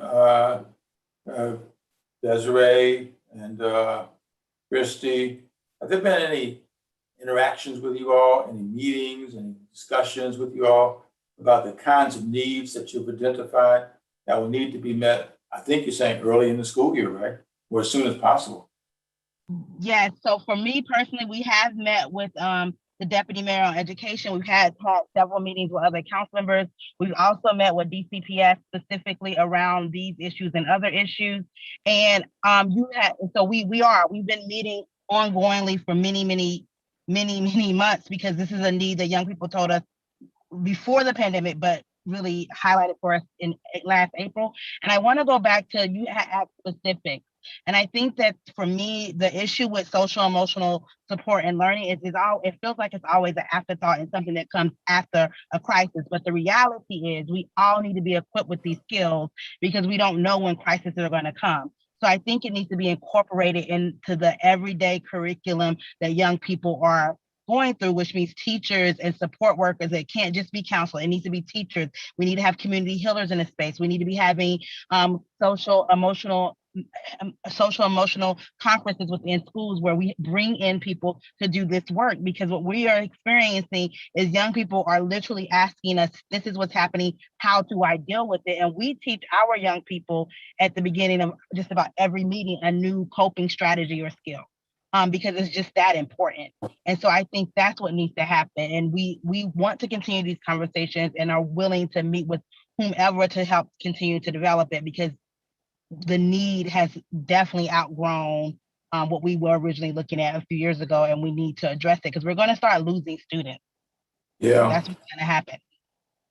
Well, we want to make sure too, as we try to invest additional dollars in mental health services, that it's really focusing on the kinds of things that you all have talked about today, the social and emotional needs that you all have identified. So, if you would like to expand your testimony, in the aftermath of this hearing today, I'd be welcome to getting it. We'll include it in our report to the chairman once we've finished with the set of hearings. So will you all get that to us? I'd appreciate it very much.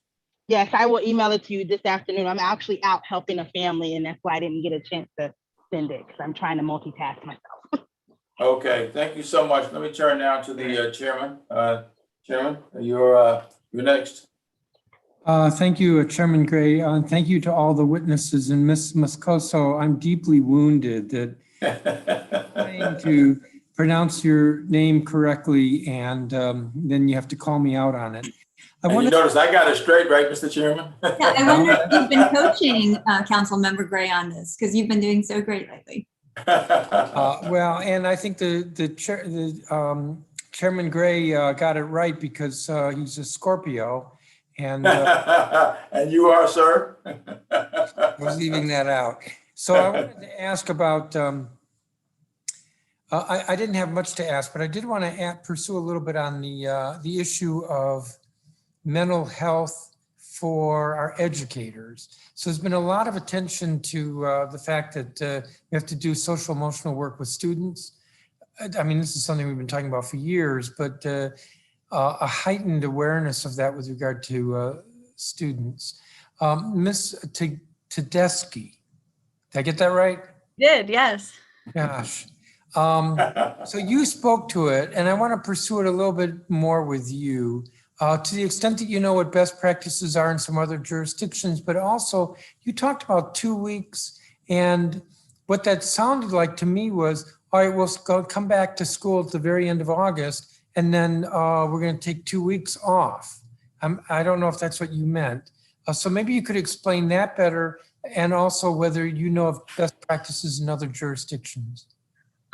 So my 2 weeks was kind of just like we didn't really put a time, I guess, a time limit on addressing mental health and social emotional well-being, because we do it like throughout the whole year. But I really meant just like when we do come back, really having a focus on that, for having it be a minimum of 2 weeks, 1 to 2 weeks. It's going to be different. I just think each school has to kind of recognize what is going to work best for them. But I really just wanted our staff members and our students to be able to focus on discussing and processing last year and a half what has happened with them, with their families, just how they're feeling. So it's not that we're like going to take 2 weeks off, but more so like I know academics is the focus and everything, but I think we have to address that first, and before we can all be in the right mindset mentally, physically, emotionally, to move forward with kind of going back to academics and teaching pre-pandemic. Because if we're all not there, both staff and students, it's just going to constantly be a battle back and forth to address it. So I just think really taking that time to make sure everybody's in the right mindset, and then moving back into, the full-blown curriculum academics of being back in person. Did that make sense how I explained that? Yeah, I think so. What I understood was that it's not taking time off, but it's actually just integrating during those first 2 weeks, maybe putting an emphasis on looking at social emotional issues or well-being. And you were speaking primarily with educators, but then I heard you including as well students. Oh, yes. I'm sorry. No, like collectively, yes. Having the teachers and the students work together on those areas. Yes. But what about, are you aware of, well, I'm going to call it best practices elsewhere, some things that other jurisdictions are doing or school systems are doing that, hey, why aren't we doing that here? I honestly don't have any off the top of my head that I can compare or share out as to what other school districts are doing. All right, is there anybody else on this panel? We call the gallery, my gallery view a panel. Is there anybody else who knows of some good practices elsewhere? This is Kathy. It is all sorts of ways we could support the educators. Like right now, if there's a teacher out, then teachers have to give up their planning period to cover the class of another teacher. So I think what you kind of want to ask Central or DCPS to do is what are they doing to support the educators across the board? The other thing that came up in previous testimony is how much people value that Wednesday time slot and what we would do to preserve something that allowed for time on a regular, predictable basis that allowed both for training and for, I guess, collaborating. So those aren't what best practice is in other districts, but one thing I have noticed in other districts is a real support of the staff, not just high salaries, but support of the learning conditions and the way they're treated. And I think that's something that we lost a lot of ground on this past year. So those are two things that Central would provide a really robust group of substitutes or fully qualified teachers that would support what goes on in the schools and support the teachers when they have to take time. And something, whether it's that Wednesday or some way that we acknowledge how successful that was. And your answer, Ms. Riley, touches on the issue of teacher turnover, something that right. I'm interested in that we've got to reduce going forward. I want to thank everybody. Chairman Gray, I turn it back to you. Thank you very much, Mr. Chairman. Thank you very much also to this panel for the enlightening information that you provided to us. And we will certainly take that into full consideration as we develop our report to submit to the chairman. Once we've done this, completed this, sometime before the year is out. So again, thank you very much to the panel, and we'll now move to our next panel. Okay, thank you all. Appreciate it. Thank you.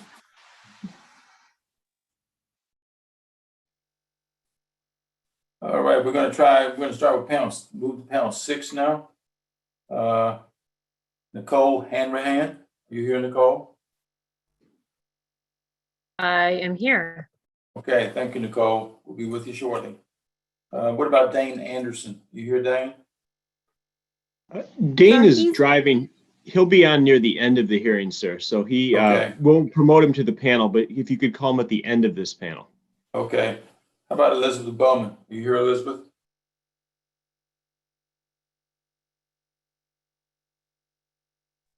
Or maybe not. I think she's my colleague. I think she's no longer joining from via PCS. She's not coming? No, sir.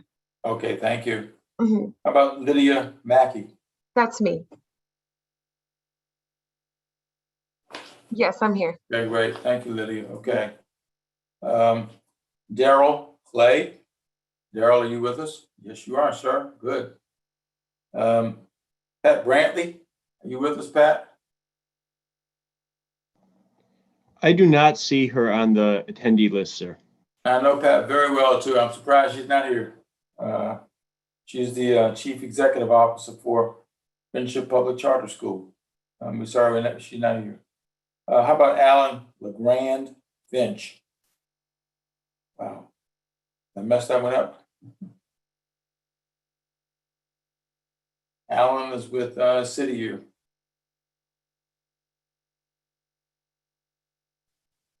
How about Beth Bacon? Are you here, Beth?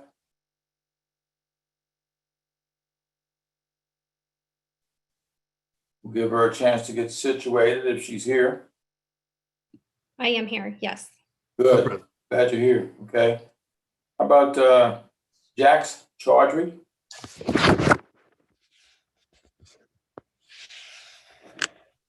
I do not see Jax on the list right now, sir. Okay. But Beth Bacon is here, right? I am here. Okay. Shara Greer, who we know quite well, is with the Children's Law Center. Shara, are you here? I'm here. Okay. You are here? I'm here. Great. How about Caitlin Banner?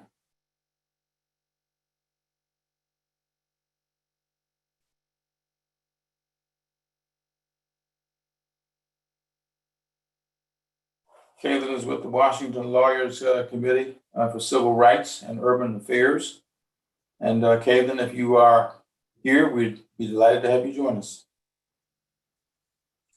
Josh Boots. Are you here, Josh?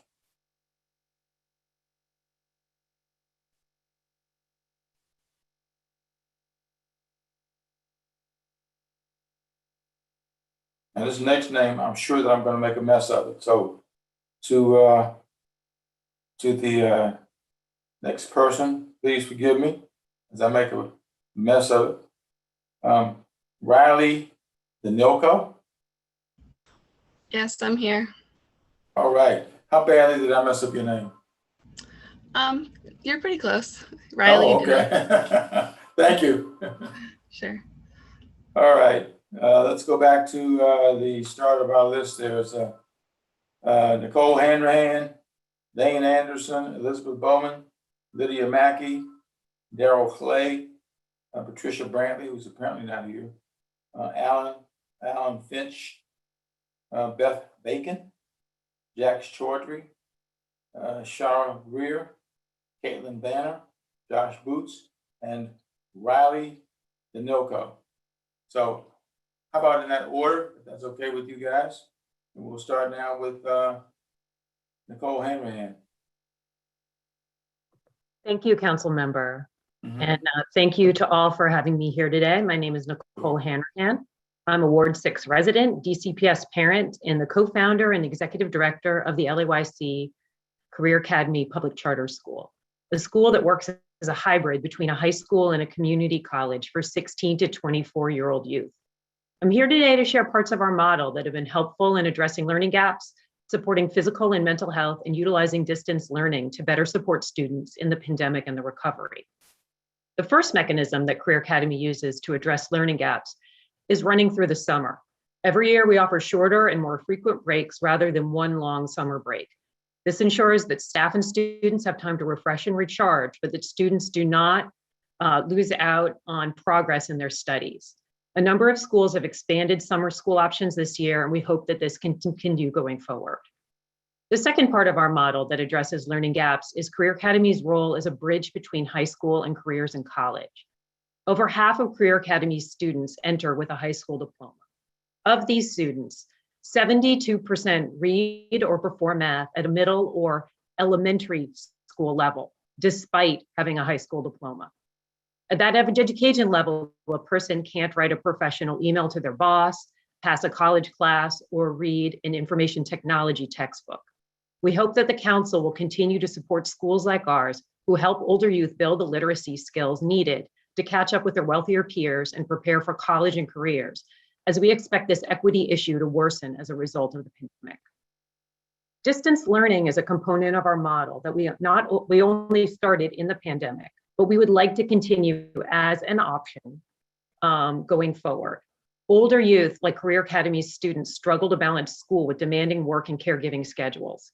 We found that distance learning helped many students balance those demands, as they could call into classes while commuting to their jobs, or while wearing a mask on their break in the janitor closet at work, or while caring for children at home.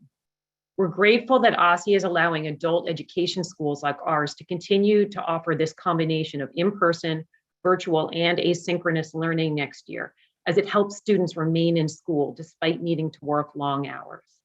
And finally, I'd like to share some of the things we do to support the mental and physical health of students.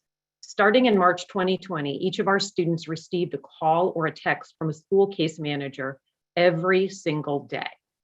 In these calls, staff asked how students are doing academically, physically, and emotionally. We then use this information to connect students to counseling, food, hygiene items, rental assistance, and other needs. Going forward, an expansion of the community schools program and making mental health counselors available for adult charters would be very helpful.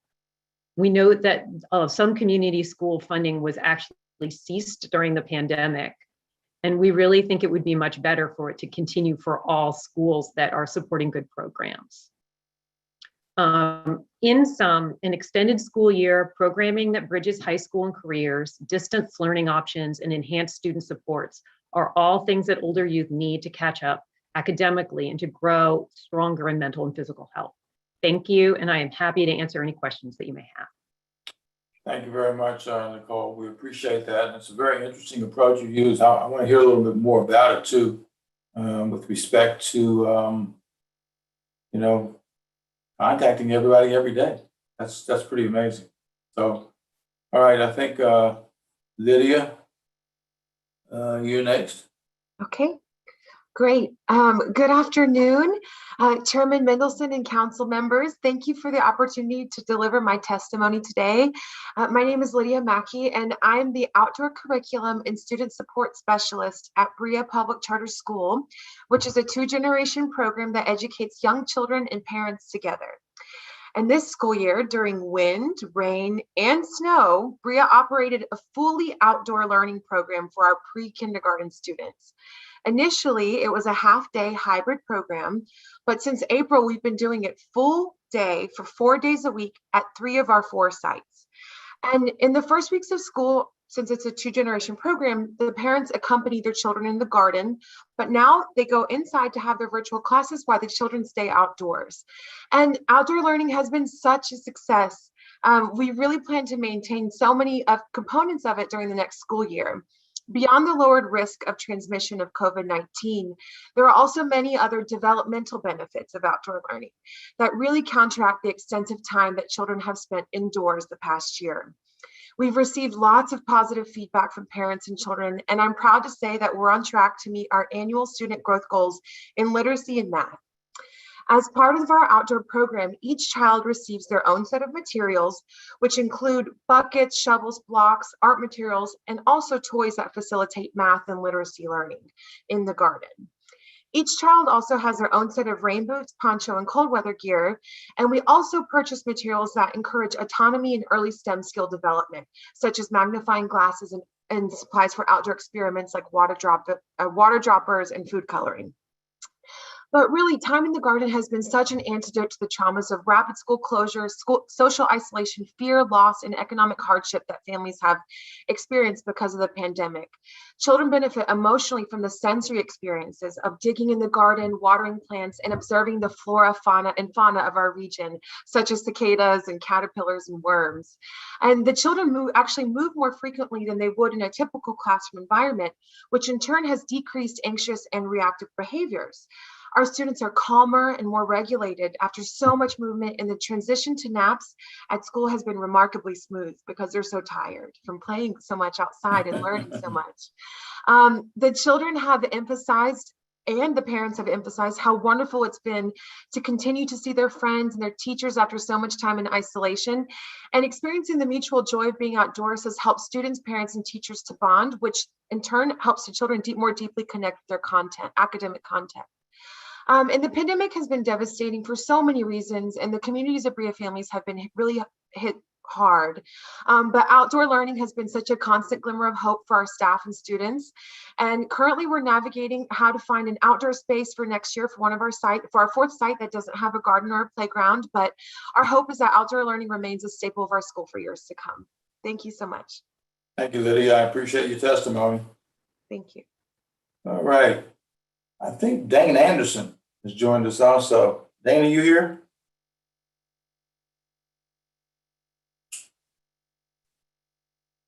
I don't think he's here yet, sir. If you could call him maybe at the end of panel 7, and then he should be done driving at that Eric, point. he's here. Eric, he is here. You just need to make him a panelist. He's here. Okay, Dane, you there? Give Eric a second, sir, to make him a panelist.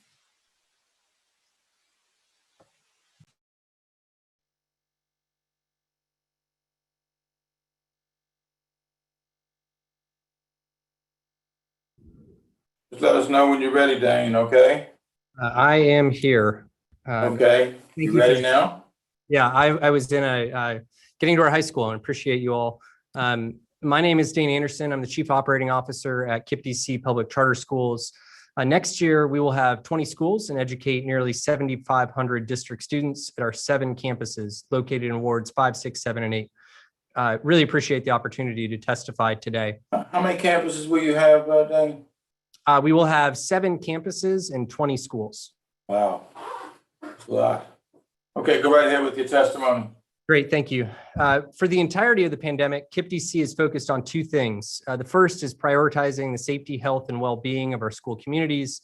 The second was ensuring that students and alumni thrive. giving them access to academic materials, technology, remote instruction, mental health support, food security, community resources, and a support network.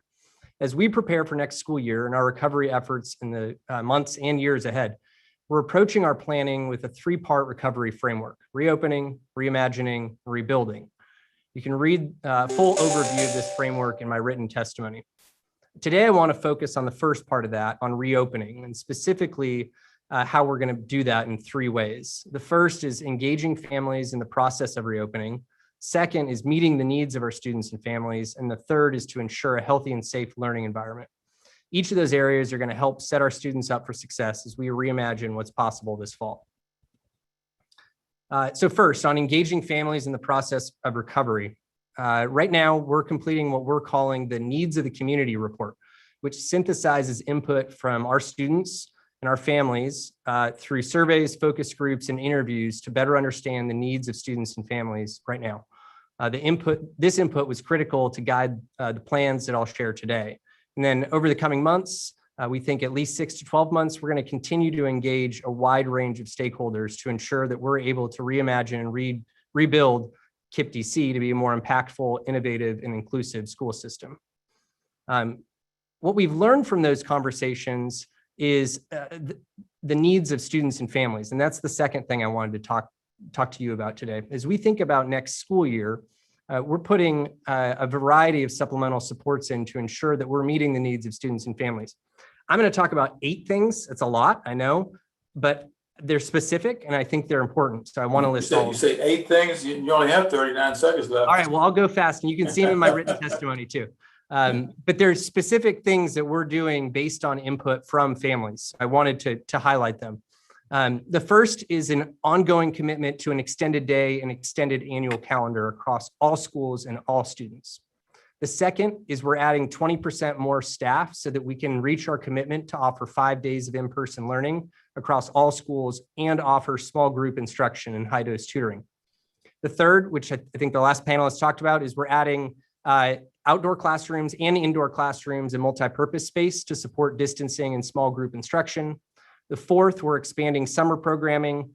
The fifth, we're expanding out-of-school programming, including free small group tutoring. Sixth, we're adding a dedicated math and reading accelerator team at each campus. The seventh, we're using our internal mental health team of 50 practitioners, along with strong community-based organizations to provide mental health support for our students. And then the eighth, and I'll stop there, is providing all students with a laptop and learning platform for full use at home, and then a separate device for their use at school. So we'll be 2-to-1 on devices, with 1 device at home and 1 device at school for every student. That's great. So I'll stop there. I know I'm at time. The last section was on health and safety, which I'm happy to talk about. Thank you for the time. All right, thank you very much, Dane. We appreciate your testimony. And as Lydia Mackey, did she testify already? Yes, sir. Okay, great. All right, thank you. Okay, Daryl Clay. Daryl, I know you with us because I saw you earlier. I'm here. Thank you. Okay, go right good ahead. afternoon. Thank you. Good afternoon, Chairman Mendelson, Councilman Gray, and other council members. My name is Daryl Clay, and I'm Director of Operations at Brea Public Charter School, DC's first school chartered to serve immigrant parents and their young children in one school. As Operations Director, I'm responsible for ensuring that our school facilities are safe for all students and staff, a task that has become even more paramount amidst a pandemic. Over the course of this school year, we have held outdoor classes for our pre-K students, as well as in-person new staff orientations, IT support, and materials pickup. To mitigate the potential spread of the coronavirus, we have updated our HVAC systems, purchased HEPA units, implemented more robust cleaning procedures, instituted health screenings, and conducted asymptomatic COVID testing. As a result of these necessary operational changes and enhancements, our facility maintenance and occupancy expenses have all doubled during the 2020-2021 school year. And in terms of COVID vaccinations, our staff members were able to access vaccines in January because of our partnership with Mary Center. Currently, 92% of our staff members are fully vaccinated.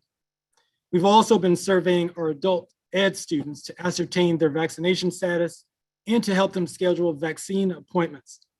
Currently, 61% of our adult students are vaccinated, and 11% of those students are in the process of scheduling appointments.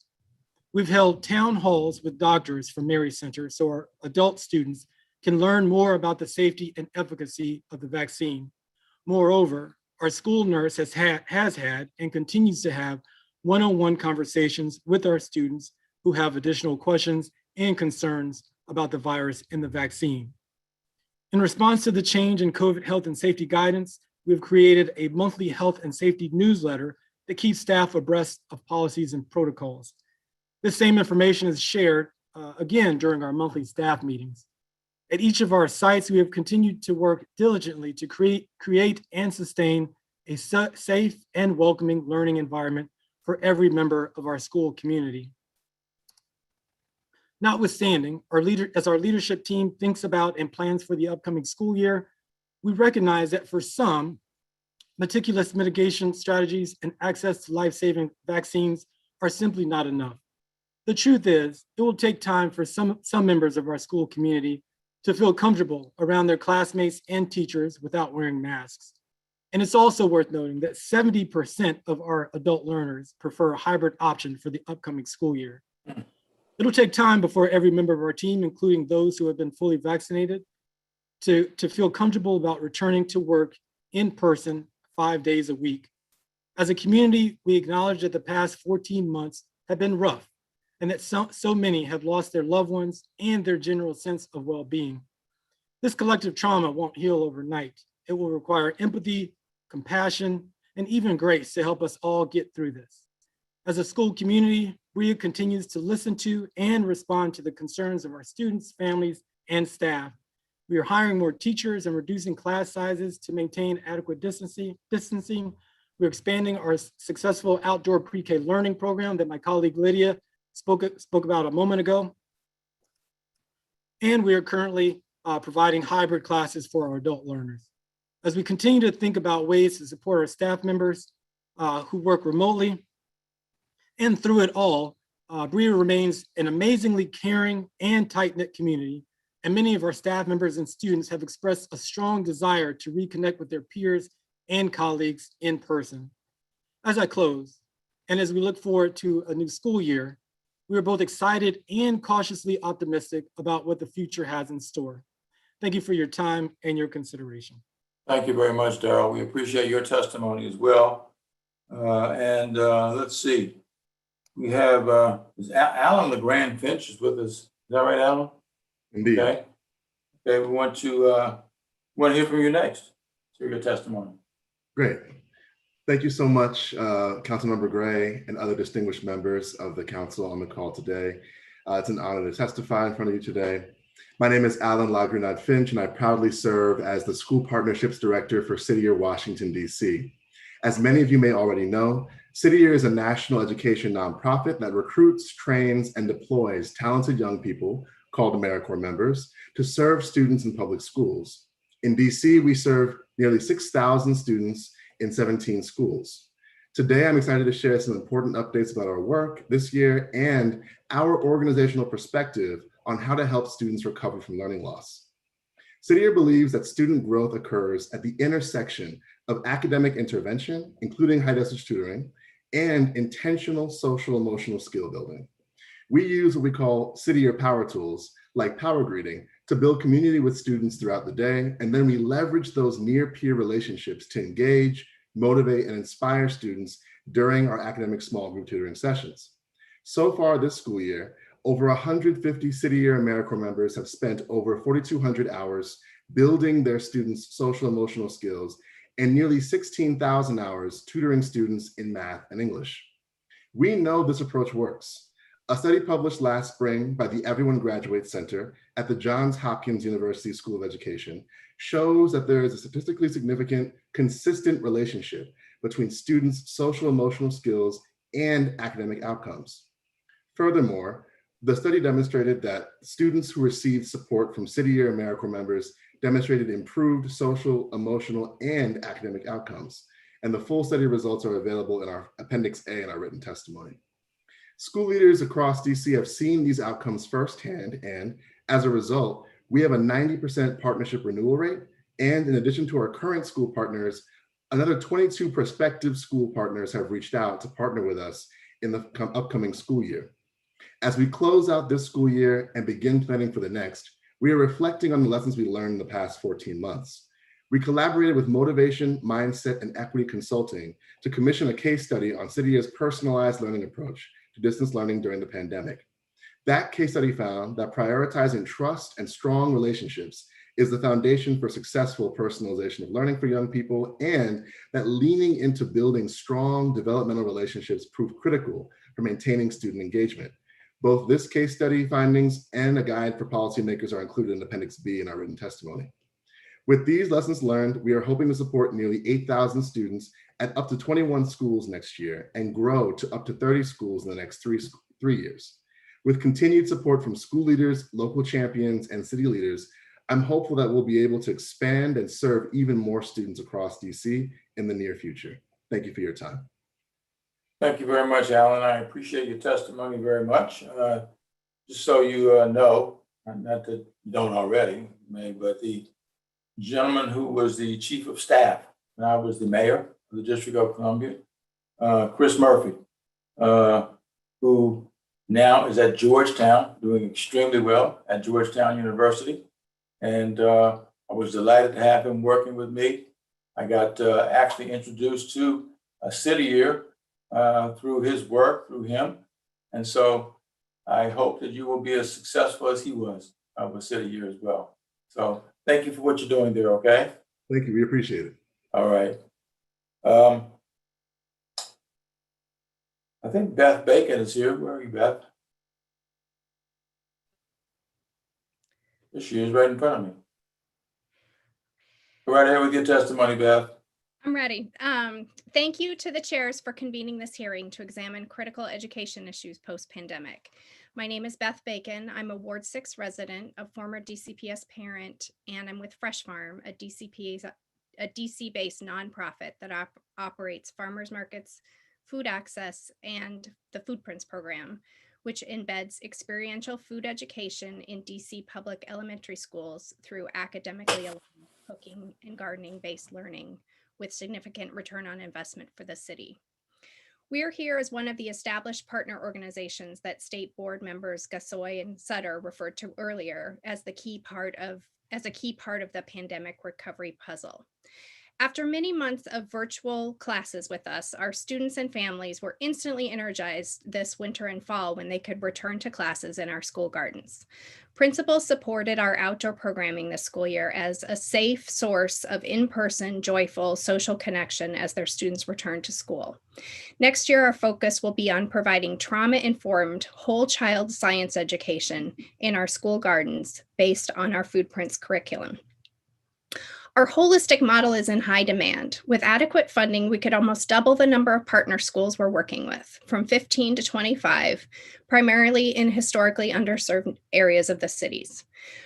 Principals are eager to partner with us because we provide what they've termed as healing experiences with social emotional learning, rich experiences to their students in the pursuit of equity, a focus on science and health, and joy and excitement at school.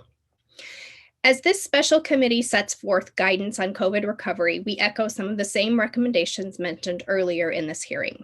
1, to include school nonprofit partnerships, including Food Prints, that provide meaningful, holistic experiences as a priority strategy for closing gaps.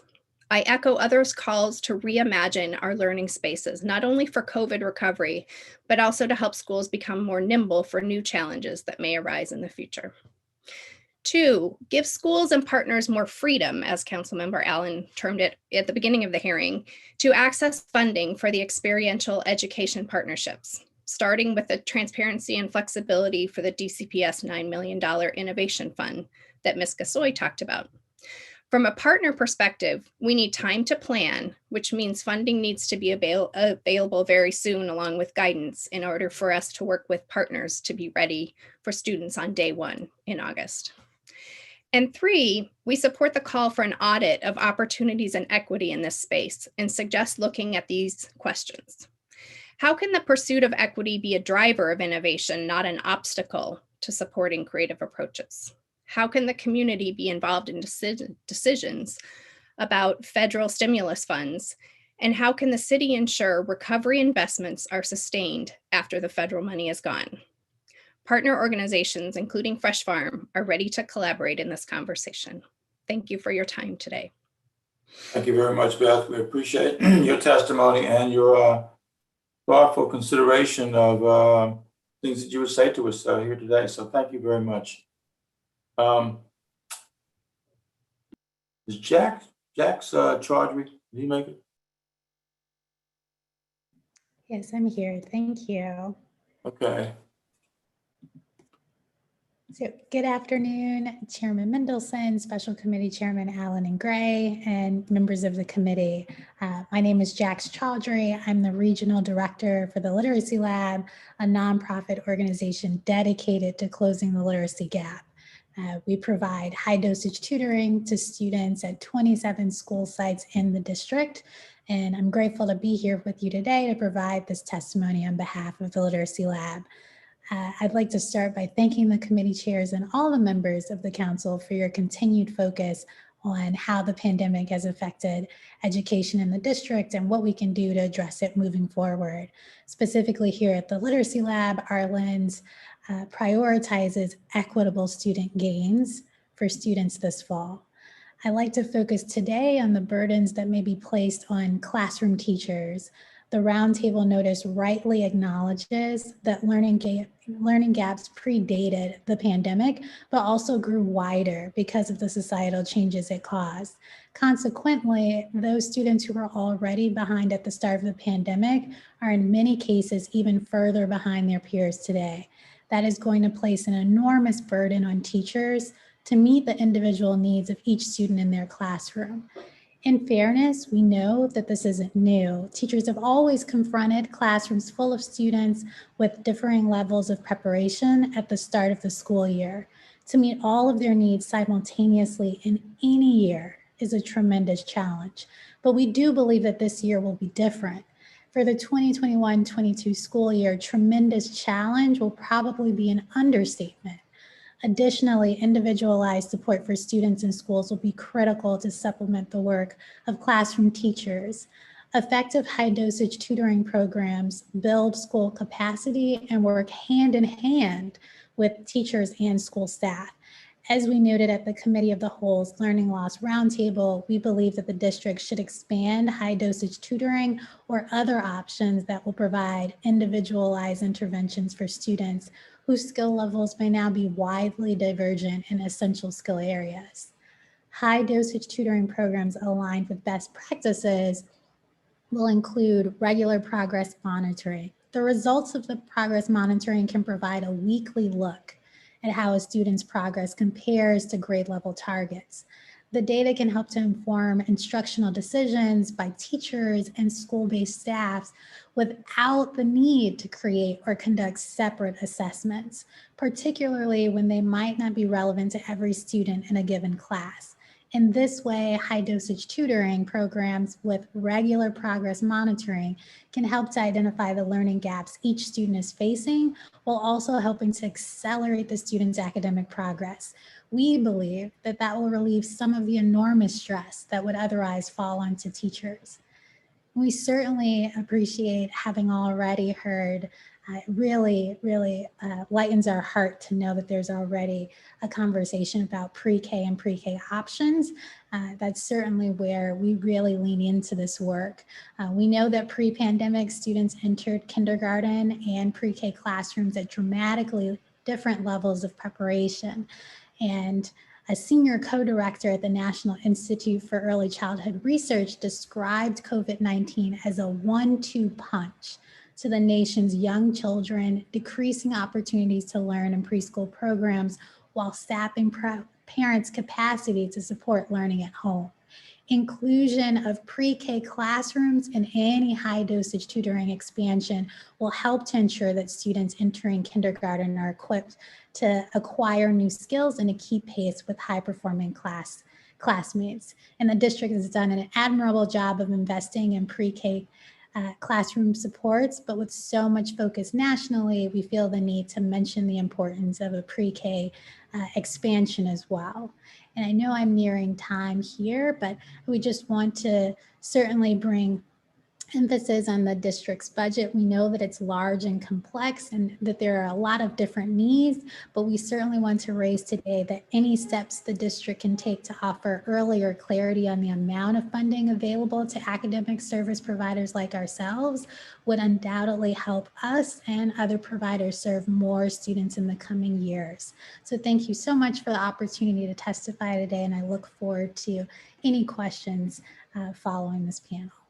Thank you very much, Jax. I appreciate your testimony, and you may or may not know this, but I am a huge proponent of of early childhood education, and especially pre-K, pre-kindergarten.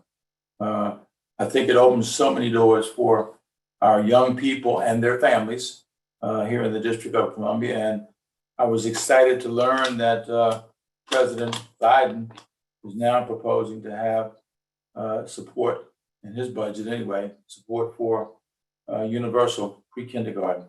And that would be wonderful. And I imagine you all will be ecstatic as well. So thank you for mentioning that today, and we'll continue to do whatever we can to try to make that happen even more extensively here in the District of Columbia. All right. Shara, how are you today? Shara Greer? I'm doing good. How are you, sir? I'm pretty good. You're a regular, and we always love to have you come and testify. You represent the Children's Law Center very, very well, and we're always delighted to have you. So go right ahead with your testimony.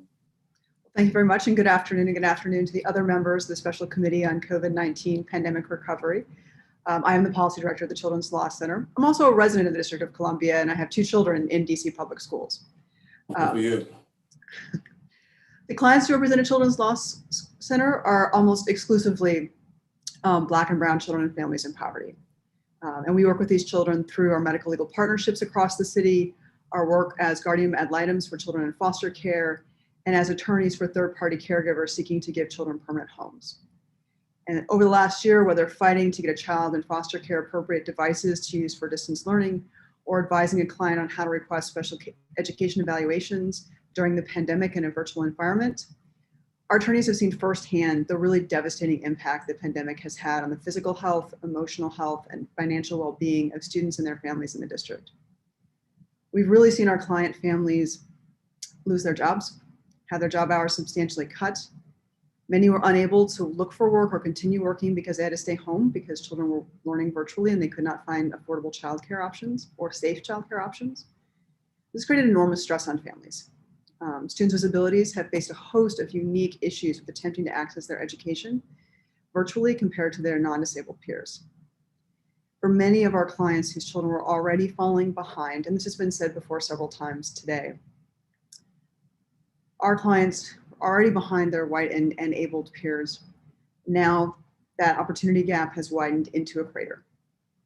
And we need to, as we move forward, think about how not to just bring students back to where they were, but back to actual competence and to where they should have been. I think it's worth saying again, and I know this has been said again multiple times in this hearing, just how much there's been a disparate impact of this pandemic on different parts of our community.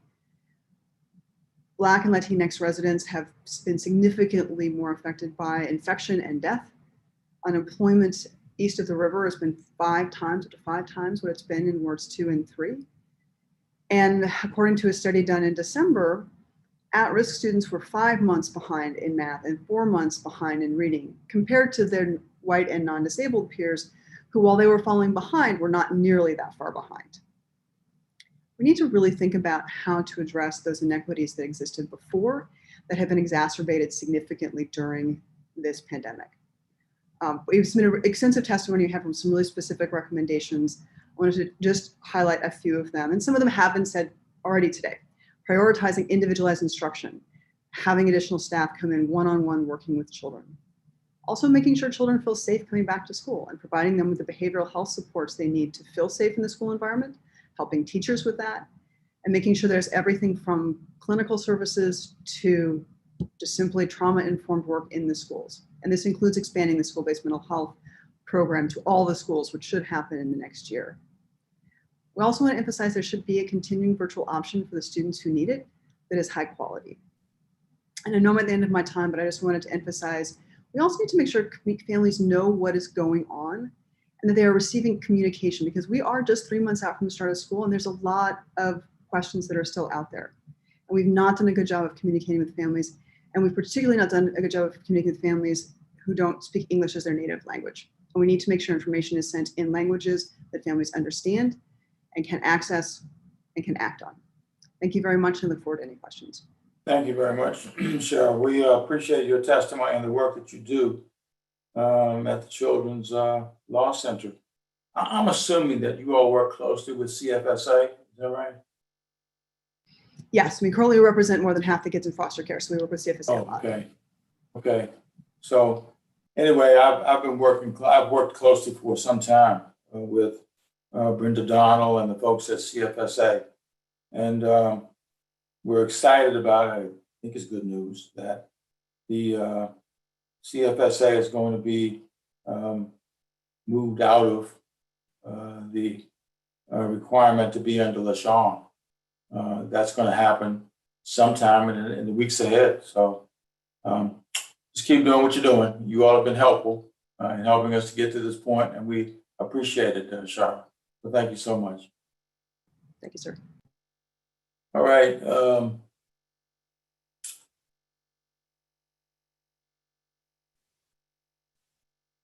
Well, Josh Boots, you here, Josh? I am. Thank you, Chairman Gray. Go right ahead.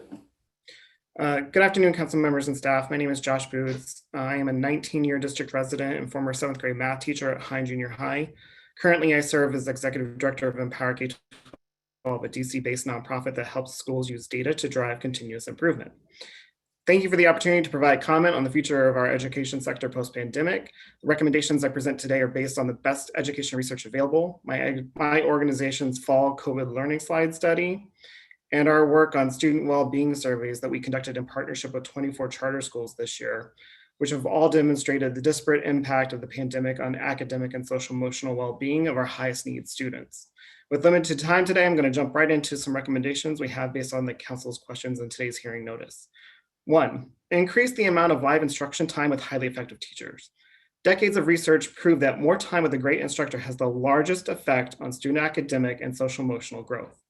Most of our students received fewer live instruction hours this year compared to the typical pre-COVID year. We need creative strategies to recover as many of those hours as possible over the next couple of years, which we believe can be accomplished both inside traditional school walls and outside of them through community-based partnerships and coordinated use of the devices that we now provide students. Extended school day and year, when utilized effectively at schools serving higher percentages of students designated at risk, can ensure that they receive well-rounded educational opportunities, including extracurricular activities that make school the place to be. These research-based strategies improve attendance and increase the number of live instructional hours students receive.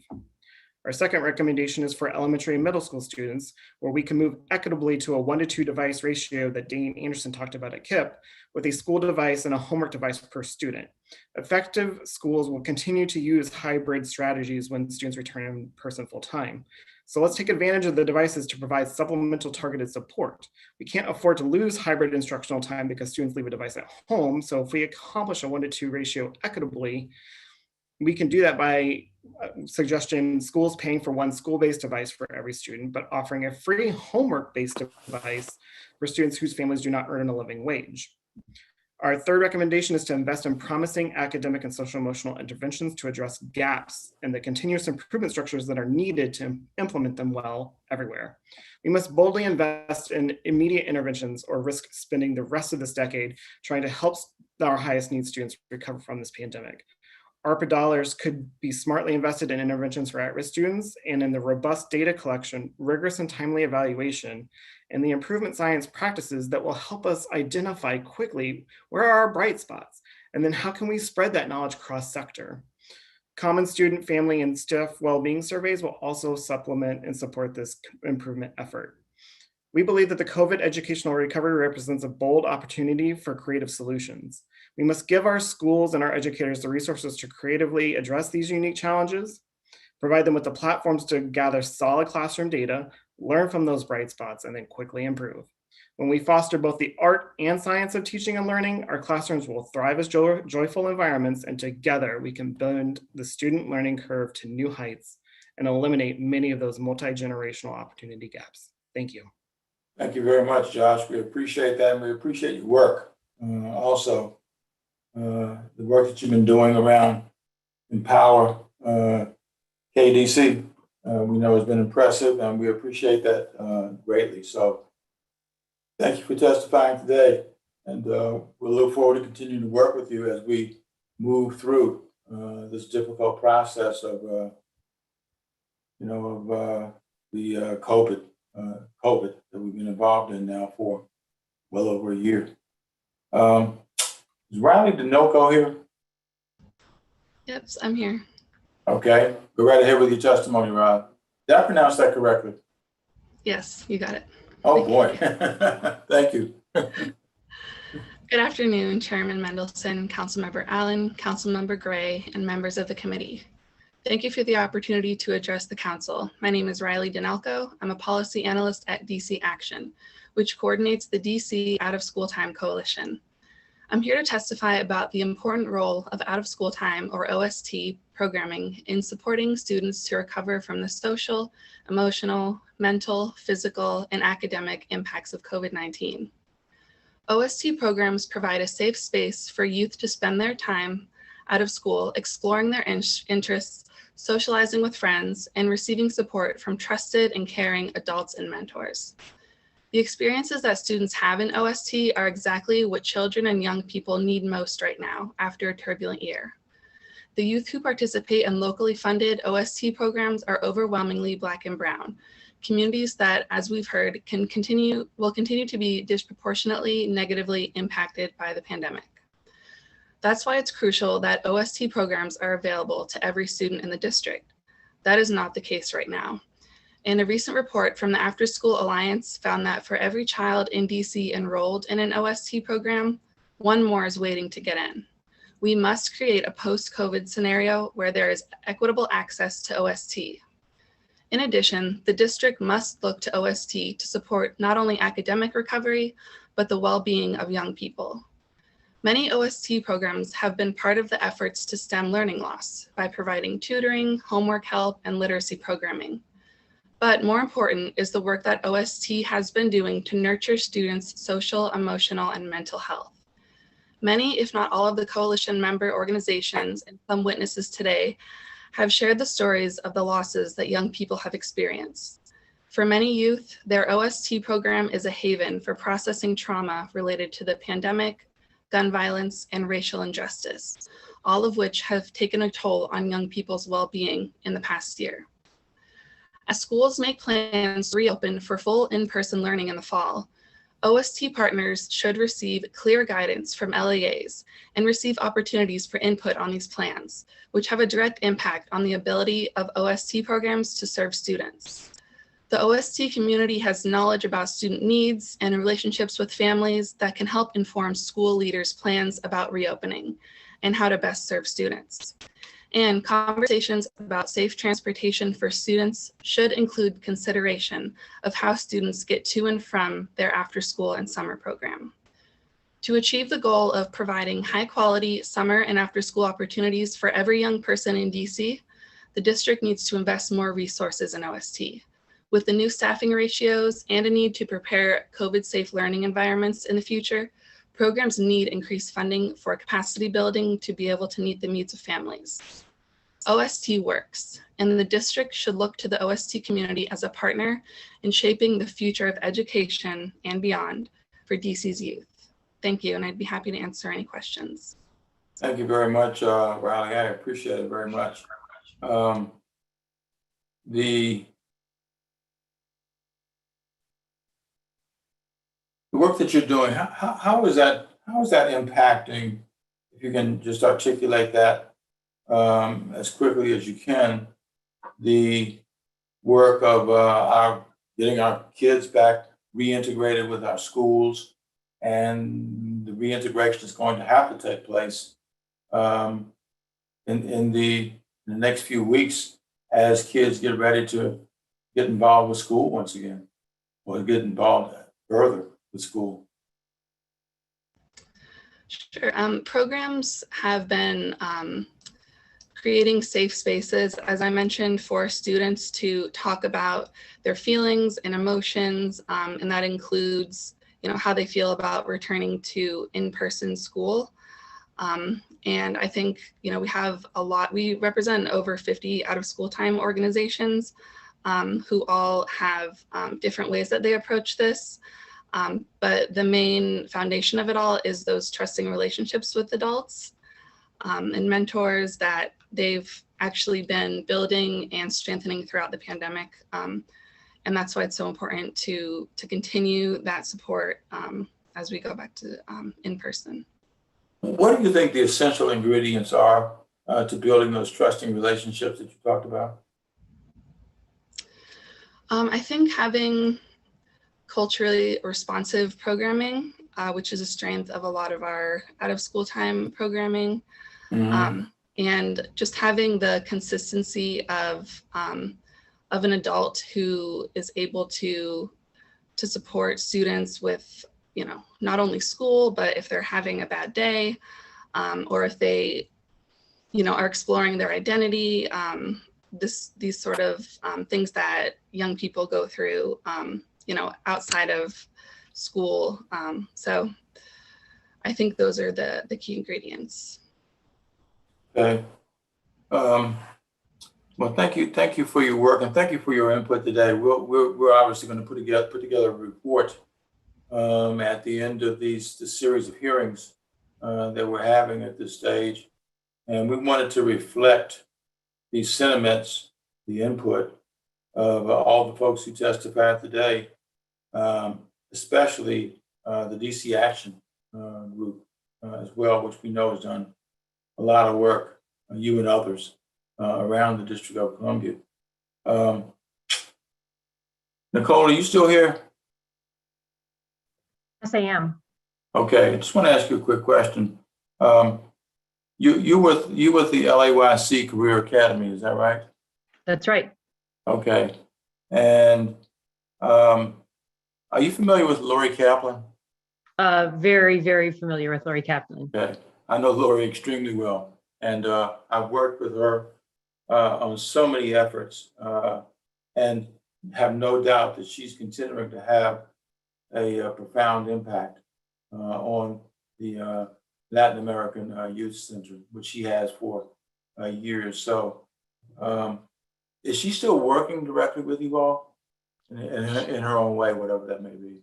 She's the board chair of our school, but she's not an employee of either the school or the youth center anymore. I see. But she's still actively involved as a board member? Oh, of course. You know Lori. She doesn't stop. No, she's a whirling dervish, as they say. That's the kind of involvement that she has had historically. So please tell her that I asked about her, if you don't mind. I appreciate Absolutely. it. Okay. Thank you so much for your testimony today. And I don't know if Chairman Mendelson is back yet. Well, yes, he is. Chairman Mendelson, you're up, sir. Yeah, I haven't been gone. I just had the camera off, so. Okay. I had a couple of questions. I want to thank everybody for their testimony. Ms. Greer, I want to ask you a question I asked in an earlier panel about special education. Over the past several months, we've heard concerns about students with special needs not receiving the services to which they're entitled, and this has resulted in learning loss. Looking ahead, what steps should LEAs take to stem the learning loss of students with special needs or disabilities?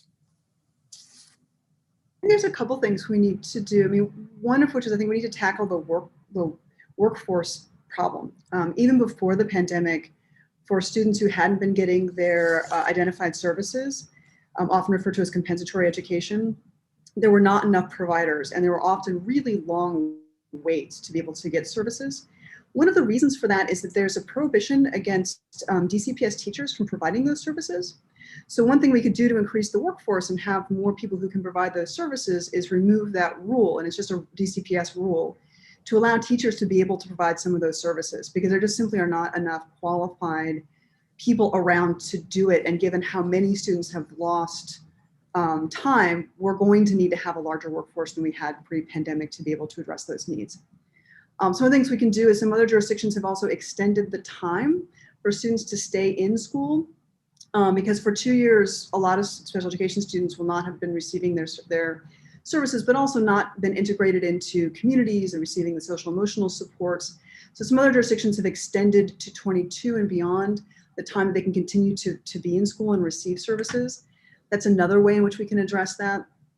And then also thinking more creatively about ways in which to provide compensatory services, which are often seen as one-on-one tutoring kinds of situations, and allowing sort of more flexible options in terms of how those services can be provided so that we can catch students up and get them back to where they need to be. Just quickly, what do you know what the basis was for that rule that limits DCPS teachers? I think my understanding was it's, when I've asked, what I've been told is that at some point in the 90s, there was a concern that there was some level of, in essence, teachers recommending students for services so that they could be able to benefit financially from that. I think that we're at a place where we can address those concerns, and that should not be a barrier to allowing teachers. I mean, and teachers are already really busy. Not all teachers are going to do this, but teachers who have the time and ability to provide extra services to students should be able to do that, because otherwise we're just simply not going to have enough people who are qualified to do it.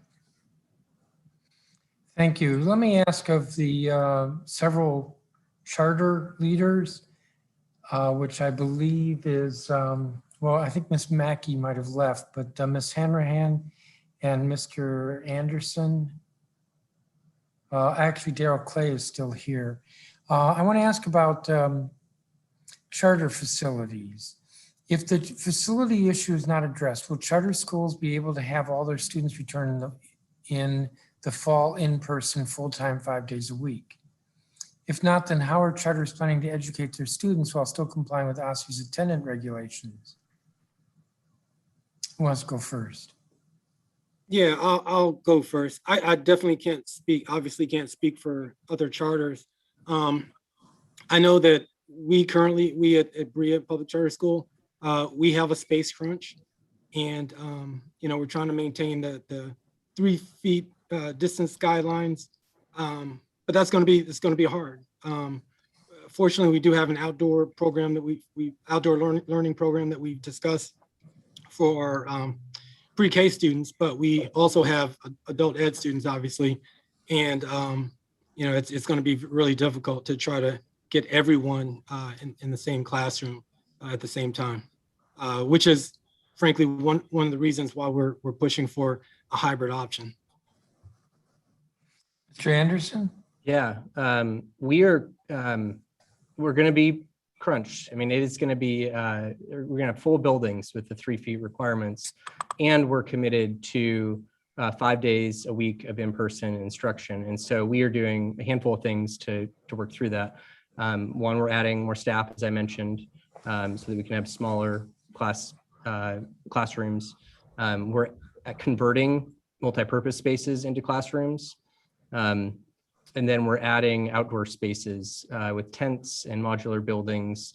But we are fully committed to 5 days of in-person instruction for every student that wants it. Ms. Hanrahan? Yeah, I think that my comments echo those of my colleagues. We're going to make it work, but it's not going to be easy. We are looking at a lot of creative ideas, like splitting classrooms and having like a teacher deliver, you know, a class, and then have students work on a project, and then have an aide come and watch them while, you know, be with them while they're working on the project, and kind of go between 2 rooms so that we can keep cohorts small. We've been converting like larger spaces into classrooms, like, our assembly room is now going to be a classroom. We've been doing a lot of things like that. Mr. Clay, we're an adult charter school, so we do plan to have some students who will want to continue learning virtually next year, and that will make it easier. Right now, we've been open 4 days a week for any student who wants to be there in person, and we've been able to make that work because we have some students who have opted because of work and caregiving responsibilities to continue learning virtually. So that has made it easier for us. But in some, yes, it's a problem, but we're going to make it work for any student who wants to come back 5 days a week in the fall. So what I'm hearing is it's not a pretty picture, but you all are going to try to squeeze and fit, and whatever help the city can give you, you would appreciate. Yeah, I think that's true for us, and it's not particularly cheap. We're going to definitely be using our federal funding for this. And so, I know the budget is coming out tomorrow. I think all of us are curious to see the facilities piece of that, and it would be a huge help to get additional facilities funding support for all this work. Yeah. Thank you all. Thank you, even those of you whom I did not ask a question, thank you as well. I'm going to have to disappear for about 45 minutes, and then I'll be back. So thanks again.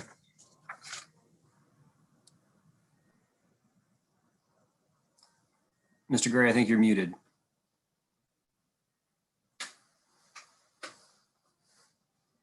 Am I unmuted now?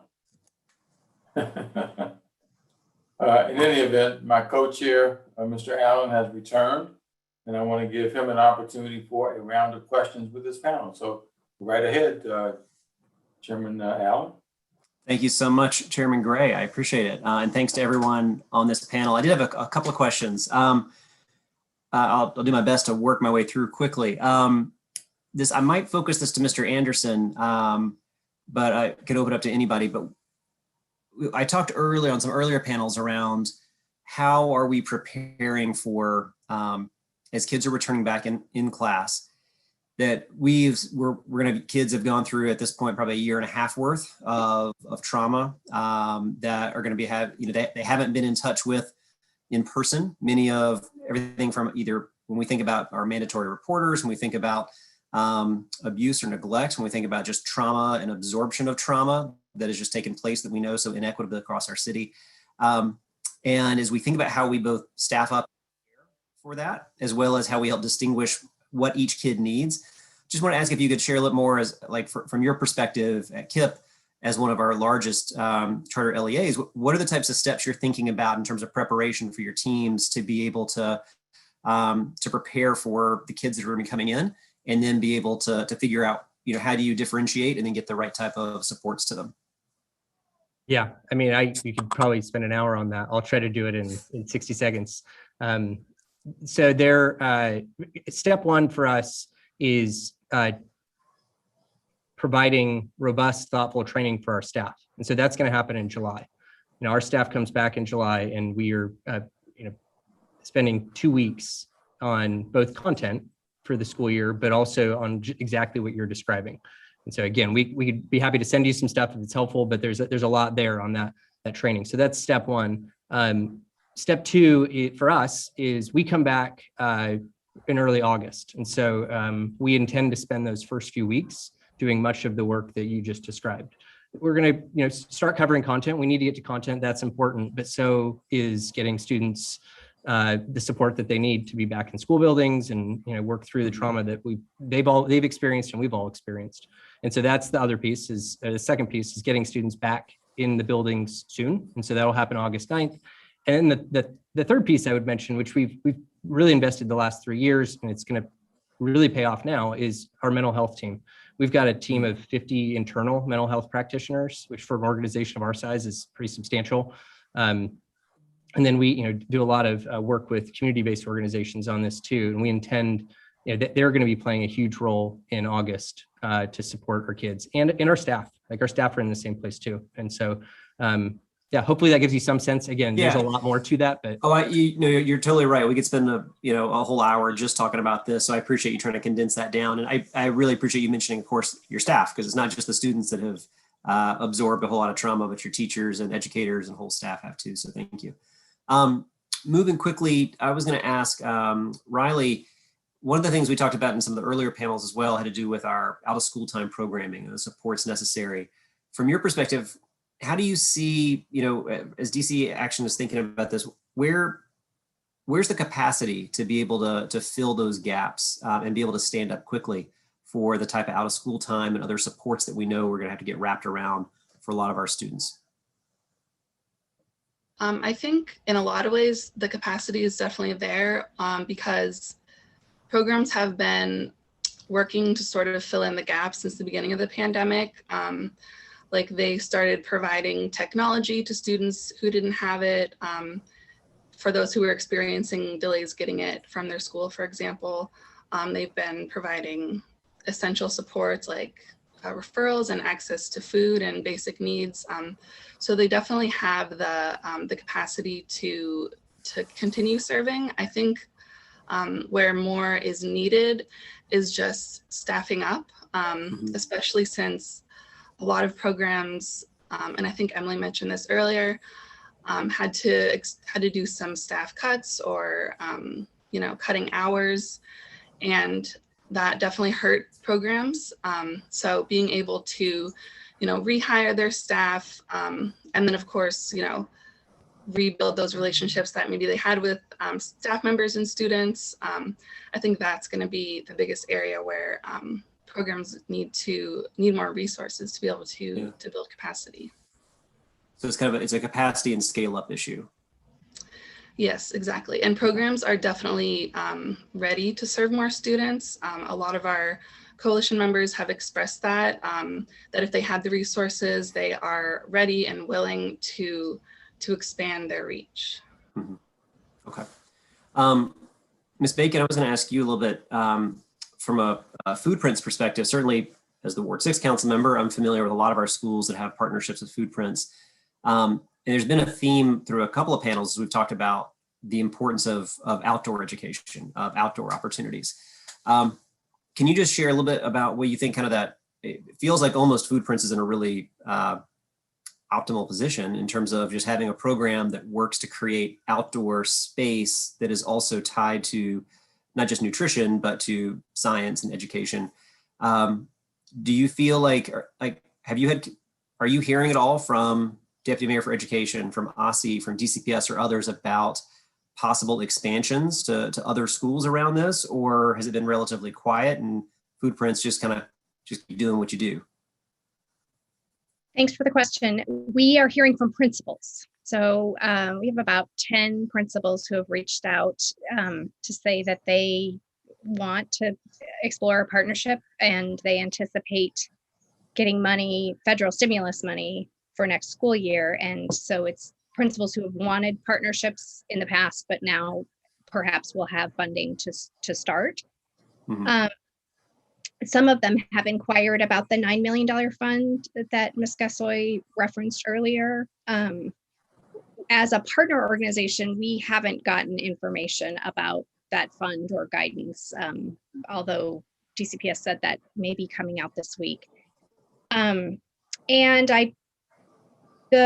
we have not received information, no. I think that's all wrapped up in the city budget.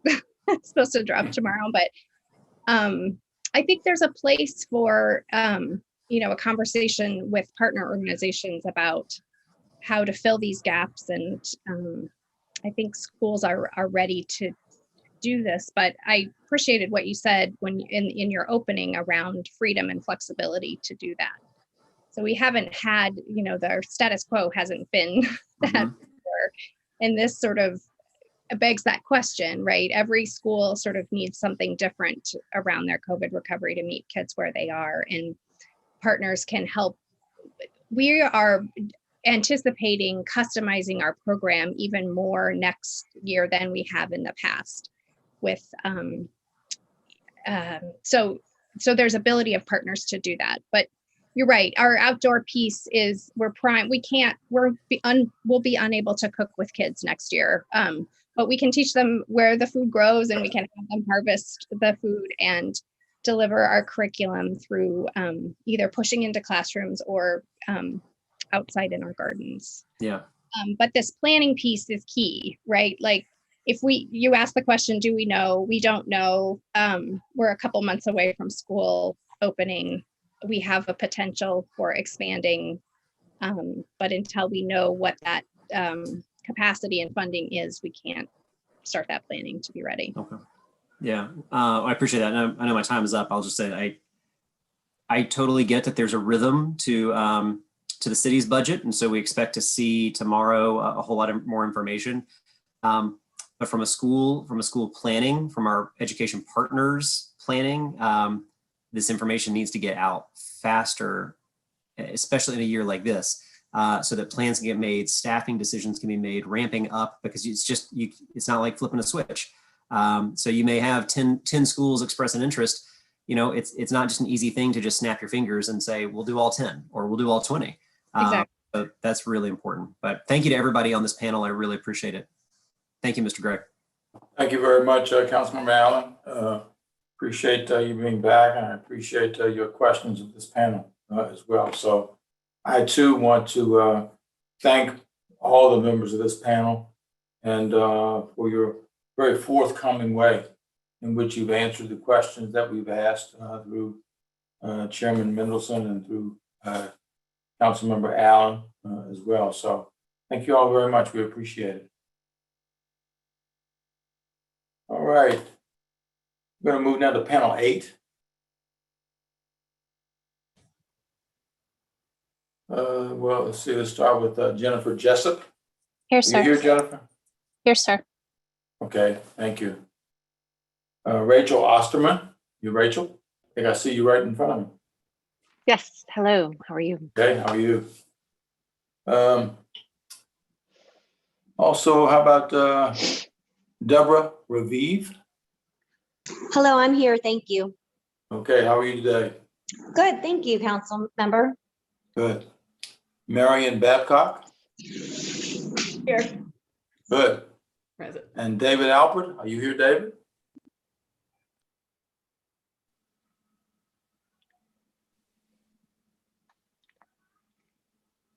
How are you, David? I think you're muted.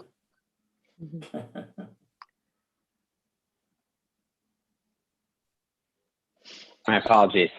Can you hear No me now? problem at all, David. By the way, I Thank just you. read an article yesterday. I think you co-authored about it was Greater Washington about the streetcar. Wonderful. Yeah, I read it. All right, that was in its entirety yesterday. So that was some time. It's been some time. Yeah. yeah. Thank you.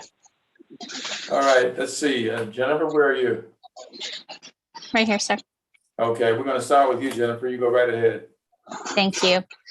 Leaders, thank you for the opportunity to speak today and possibly reframe the discussion at a bit higher level than what we've heard from the past couple panels and talk about children as a strategic asset. It's not lost on me that almost all of the DCPS parents identified as witnesses in this hearing today on the future of education are joined with me in this 8th panel, the last 20% of the witnesses. And I gotta say that feels right about how DC has prioritized parents over the past year plus during the pandemic. I'm a parent fortunate enough to be able to work from home, but like many of you who have children, I have been a part-time teacher for my 2 young girls who were distance learning. I was overjoyed when my youngest private Montessori preschool opened last summer, and equally hopeful for my first grader enrolled in DCPS for the fall, since DCPS said it was reopening for in-person learning until it wasn't.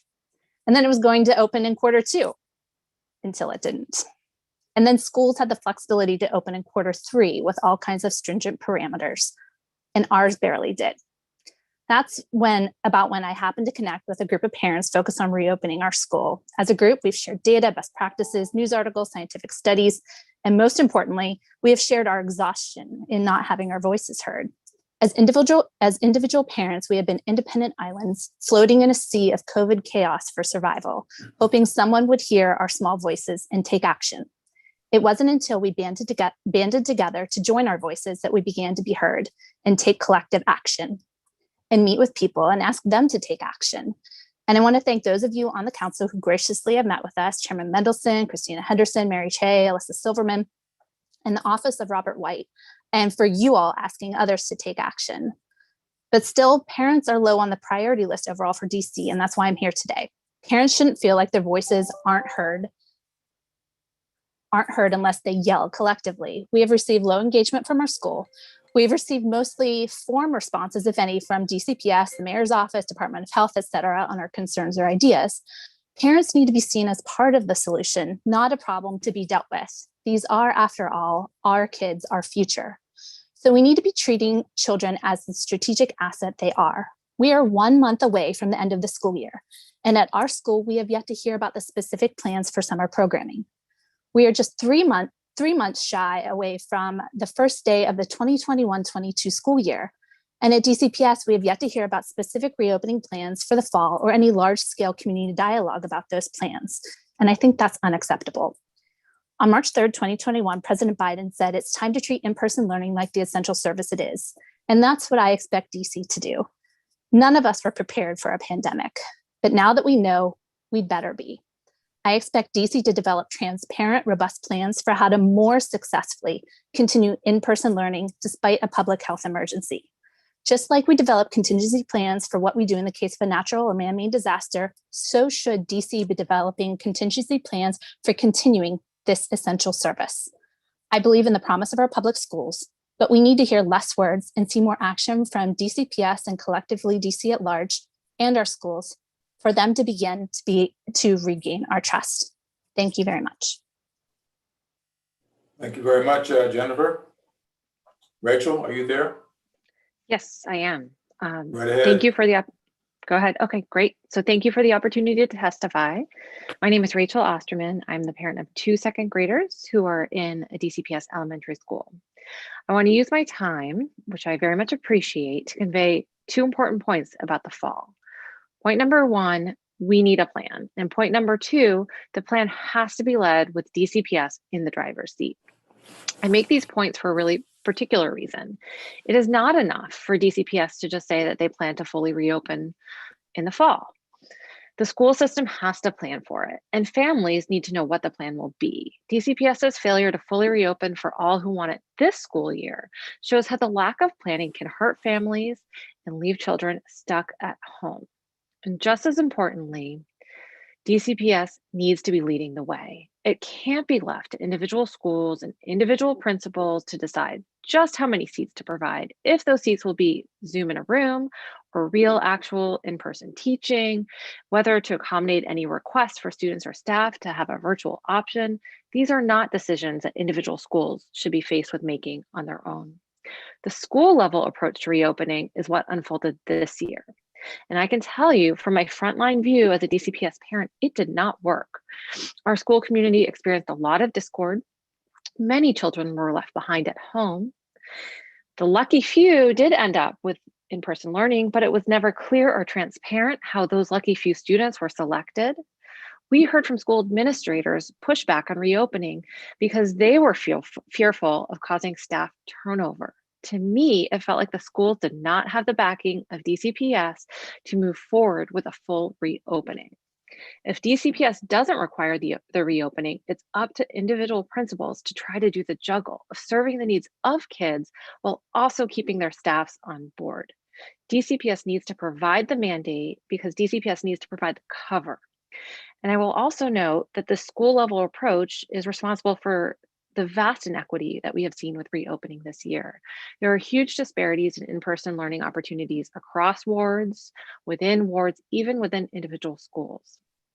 Families that I know are tired. This was the hardest year of parenting that we could have imagined. DCS is concerned about enrollment. To keep confidence in the DCPS system, to keep families enrolled, DCPS needs to give us the confidence by showing us the plans. And in closing, I just want to touch on one issue that has come up during today's hearing, which is asynchronous Wednesdays. Please do not lose track of Wednesdays. Asynchronous, self-directed school is not a substitute for real school. This is a public forum, but I'm going to embarrass myself. by telling you what has happened on asynchronous learning days in our household.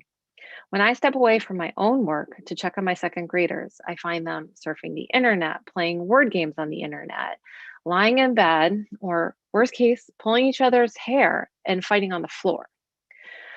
Wednesdays should be for school, not for wrestling matches refereed by overstretched parents who have to put themselves on mute during work calls during Wednesdays just to keep the peace. Please, Wednesdays should be school days. Thank you. Thank you very much, Rachel. We appreciate your testimony. Let me move now to Deborah Raviv. Deborah. Thank you, council member, and thank you to the other parents who just testified. I agree with all that they said wholeheartedly. My name is Deborah Raviv, and I'm the parent of 2 children who have attended DC public schools for the last 8 years. I am at work, and my husband is at home with these 2 DC public school students who are still not in school. Last week, my husband and I put down a deposit for our children to attend a private parochial school. This deposit is a hedge against Mayor Bowser, Chancellor Farabee, and DCPS's negligence and incompetence in providing a fulsome in-person education for our children. Sending our children to private school was not in our plans. But if the past 15 months have proven anything, it is that we cannot trust the DC government, DCPS, or Alice Dean Middle School in particular, where both of my children are supposed to go next year, to provide in-person instruction to our children. My husband and I have repeatedly asked for our middle school's plan for reopening that details how they plan to fully reopen for the 12 to 1,500 students expected to attend after over a year of being almost exclusively closed. We've gotten no answer. There is no plan. And without a plan, failure is virtually guaranteed. Absent a plan, we have zero confidence that Alice Deal Middle School will actually fully reopen by August 30th, a mere 3 months away.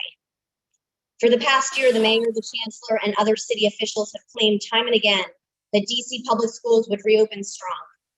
And yet my 2 kids and tens of thousands of other students across the city remain stuck at home, staring at a screen day after day, and playing Minecraft, by the way, almost on a daily basis when normally they would be in school. Even as it became clear that schools could operate safely, even as schools nearly everywhere else in this region and across the country reopened, even as teachers and all other adults were vaccinated, DC public and charter schools have remained almost entirely closed. As of last Friday, nearly every other public space and business in the city could fully reopen with no capacity restrictions. I can now go to my gym and take a workout class without a mask, but under Mayor Bowser's leadership, not DCPS public schools. In DC, public schools were the first to close and will now be the last to reopen. The mayor and chancellor, mostly through tweets and emails, claim that schools will be fully reopened in the fall, and yet they have failed to answer an obvious question. How? How will schools fully reopen under current social distancing and cohorting guidelines? My husband and I have asked this question of every city official we could contact, and the few who even bothered to answer told us it is not known at this time how guidelines will change in the future. The DC government doesn't know, DCPS doesn't know, and our middle school doesn't know. They have no plan. Their promises that schools will fully reopen are meaningless. DCPS needs a clear and detailed plan for the fall, not a tweet from the chancellor claiming that schools will magically reopen. The mayor and DCPS's continued practice of leaving everything to individual schools is an abdication of responsibility and a guarantee of continued failure. DCPS has to explain to its stakeholders exactly how schools will operate in the fall. Will there be social distancing, cohorting? Will all teachers be required to teach in person? How will hundreds of students get into the building each day, and how will they leave? How will they eat lunch? Without this information, which DCPS has not provided to anyone to date, no one should be confident that schools will fully reopen. I hope the council will require answers for those families who depend on and believe in a public school education for their children. Thank you very much for allowing me to testify today. Thank you very much, Deborah. Appreciate it very much.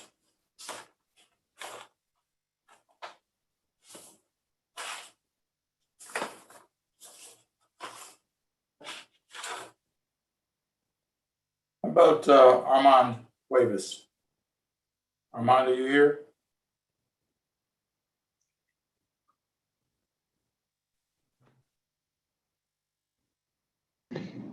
I think our next one is Marion Babcock, sir. Yeah, I'm coming to her. She's next, yeah. Hello. All right, Marion, are you there? Yes, I am, sir. Okay, and then David Alford, you'll be next after her. Hello, I speak to you today as a parent and the LSAT co-chair at School Without Walls High School to address the staggering needs and the logistics a successful return to DCPS schools will require. This upcoming year will be the third school year in which DCPS leadership must confront the disruption and the impact of COVID-19 on student learning. Stakeholders need better leadership in our mayoral-controlled schools. Serving on the School Without Walls LSAT, I saw firsthand how DCPS's leadership bred mistrust, anger, and created unnecessary burdens on all school communities. At the close of the 2019-2020 school year, when the first reports and reactions to virtual learning came forward, DCPS failed to solicit principal and teacher feedback to plan for the present school year. Had there been a multidimensional and integrated view of leadership between DCPS and the educational community, time could have been spent on supporting principal planning and creating innovations for teaching virtually. Instead, precious energy was spent in dealing with the chaos, the disruptions, and the constant advocacy to be included and heard. In the next 13 weeks before the upcoming school year, this is what mayoral controlled school leadership must include: a chancellor who engages, listens, and supports his high school principals on the pandemic constraints and the needs for their buildings, budgets, students, and teachers. Number two, the 700+ strong DCPS central office needs to provide all teachers with mental health support, professional encouragement, and the innovations needed to grow through a crisis. Three, the establishment and communication of vaccination requirements for students and teachers so that schools may adequately plan, budget, and secure resources for in-person and quite possibly hybrid learning. Our schools can no longer sustain a top-down leadership approach in this pandemic. Strong leadership will realize that each of us is in a vulnerable position and that we have a shared purpose in addressing these needs together. Thank you for the opportunity to share my insights on a matter that affects all DCPS stakeholders. Thank you very much, Marion. A number of you all have some of the same concerns today, and I'll come back to those shortly. We'll have your testimony first, David Alford, so go right ahead. Thank you very much, council members Gray and Allen and members of staff. I'm going to echo a lot of what you've just been hearing as well. My daughter was able to return to her second grade DCPS class 4.5 days a week in April, and the effect has been magical. Her happiness level has increased enormously from being able to spend the day with her peers, learning in a hands-on way, not just through a screen. I want to thank DCPS leaders and my school staff and teachers for their hard work in making this happen. As you have heard today, many challenges face DC in helping students to recover academic and social emotional gaps. I support strong efforts to prioritize these needs and center equity as DC faces them.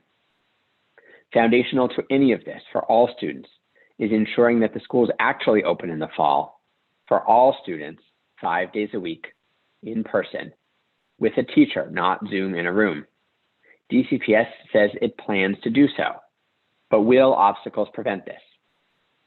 Should there be 3-foot spacing still required in the fall? If so, it is clear that many schools physically cannot fit all of their projected enrollment. Thus far, while DCPS has been clear it is, quote, planning for full return to school, there has been no communication about a specific plan. My fear is that DCPS simply hopes this rule will go away by then. The pandemic will be over. Everything can go back to the way it was. But families cannot count on a wing and a prayer that any obstacles simply vanish. DCPS needs concrete planning around scenarios in the event the public health guidelines are largely unchanged from today. We all hope case rates continue dropping, but that's not guaranteed. Lower or higher, in-person school is still critical for students. Can DCPS find additional spaces? Can outdoor spaces supplement, even if for a time? Would these require new staffing? And if so, is that budgeted? Is there consensus among administrators, teachers, and others around these steps and the other issues that you've been hearing, such as rotation of cohorts and much more? I ask this council to press DCPS to answer these questions and provide details of its plans. What would be disastrous for our city is for DCPS to continue saying they plan to open, only to suddenly and unexpectedly backtrack in mid-August if the public health situation is not what we hope. The sudden backtracks we had last summer and then in the fall and winter were incredibly harmful for students and dispiriting for parents. I and many other families want to see DCPS succeed, meet the needs of all students and especially its most vulnerable, center equity, and help DC youth. That requires demonstrating clear planning, which begins with plans to make sure the schools can fully open and then meeting the many more needs for schools and students around the city. Thank you. Thank you very much, David. I want to thank all of you for your testimony. And I guess the questions I have probably can be directed at each of you who's testified, Jennifer and Rachel and the other three who testified after them, Deborah Rabib and Marion Babcock, and of course you too, David. But the sense I get, and I'd like some reaction from you, that there's just no sense of planning. There's no sense of DCPS being in charge as the folks who are running our schools, public schools in the District of Columbia. I heard the conversation about discord, arguments about enrollment, and a variety of other statements that have been made. So can you all speak to that? Because that's going to be really important for us to be able to convey, the sentiments that we've heard, some of which I just repeated, and the feelings on the confidence, such as there is or isn't, the confidence that is or is not existent, extant, among our families in the District of Columbia. So, David, we'll start with you and then we'll just go back from there, okay? Nope. David. Thank you. I wasn't actually expecting to go first. Yes, I mean, I think what there have been, as some people have mentioned, there have been a number of supposed town hall events, and some of these questions have been raised, and as some of the other people mentioned, the answers just have been vague so far. I understand that they're trying to balance some difficult things. They don't know what the future will hold. Some people, are very hesitant to even go back, and there's a lot of focus on how to win people over to return, and perhaps a fear, I can only speculate, that giving a lot of specifics might make people nervous. But that's not going to do it, because in the absence of a plan, a lot of people are also nervous about the absence of a plan. They're scared that things aren't going to happen, and they have good reason to not trust that, just trust us, it'll be okay, is going to work from recent experience. We also need to know if, for instance, there were problems with a lack of support from teachers, for instance, of the plan that DCPS was working on. And as you know, at sort of the last minute, those conflicts scuttled the plan. We have to make sure that there's adequate communication. You're hearing from parents about the communication. Teachers also need that sort of communication, to make sure their concerns are met, and ensuring that communication is ongoing, so that we don't get to the last minute and a bunch of people be surprised or a bunch of people be cut out, and then that destroy the plan, destroy the good intentions, which is what you're hearing from everyone that we're just very nervous about. Yeah. Marion, what are your thoughts? We heard your testimony, and we've heard the testimony of especially all the people on this panel. And I too am deeply concerned about sentiment that exists at this point, the lack of confidence that has been conveyed, or lack of confidence having been conveyed. Can you speak to that, some of that? Well, I appreciate your concern, and it's the council's concern that's really going to help hold the mayor and the mayor-controlled schools and the chancellor accountable, because I feel like they're operating without these principles and a process, so that's why you see this lack of communication. You feel like it's webinars and surveys, and that they suffice their process by, if you look at it on a website, but it's not working in the schools. I mean, we're going in 13 weeks. We are going into our third school year. And the fact that we are still at day one is a problem. We don't have any guidance on vaccine requirements, and we're going to have kids kind of, how are we going to expect all kids to feel comfortable if we don't have any guidance on that? How do principals and the LSATs, which are part of the reopening community core, work this out? So like each one of us, are involved somehow in our schools or our LSATs. And I come from a very strong LSAT. I lift up all my parents' voices up, and we try to make things work. And we try to make things work to get everybody who wants to be back into the school, the teachers, the students. And DCPS is like, you can't do this, you can't do this. There's no creativity, and it's a top-down mentality. And what happens is that when they do that, they limit parent voices, and they limit teachers' voices and educational professional voices. And we're the safety net. If you add all these other voices and inform yourself, that safety net starts to catch all the other voices, and you start to capture ideas, and plans will come out of that, but they don't dialogue. And that's why we're going into our third school year and we're still where we're at. And it's a problem. And you shouldn't have angry stakeholders. You shouldn't have kids out of touch. Like, the pandemic was going to be bad enough, but to have the mayor be so concerned with the education, like, be concerned with it, but let the educational professionals do what they're meant to do. Allow people to get feedback. Lean on OSSE, lean on the State Board of Education. And it's too much of one person trying to take care of everything, and it's not working. So I need you, DC Council, to really hold them accountable and to not have disruptions this next year. We need to start making traction, even though we're in a pandemic. Thank you. Well, to each of you, do you feel that the leadership that's necessary is even being provided at this stage for our schools, at least to the extent that you can speak to schools that you are involved in, your families are involved in? You feel like that's being provided, or isn't being provided?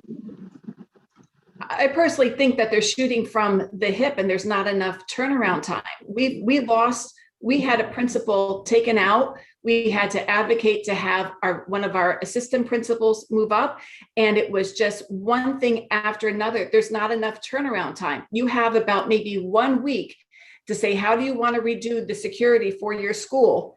And if you redo the security, then you have to give us a plan. There's no time to even reflect. But I want to step back and let my other colleagues have something to say. Deborah, you want to add to this? Your testimony was rather compelling a little earlier. So you want to speak to this at all from the perspective of your family and the engagement of your family?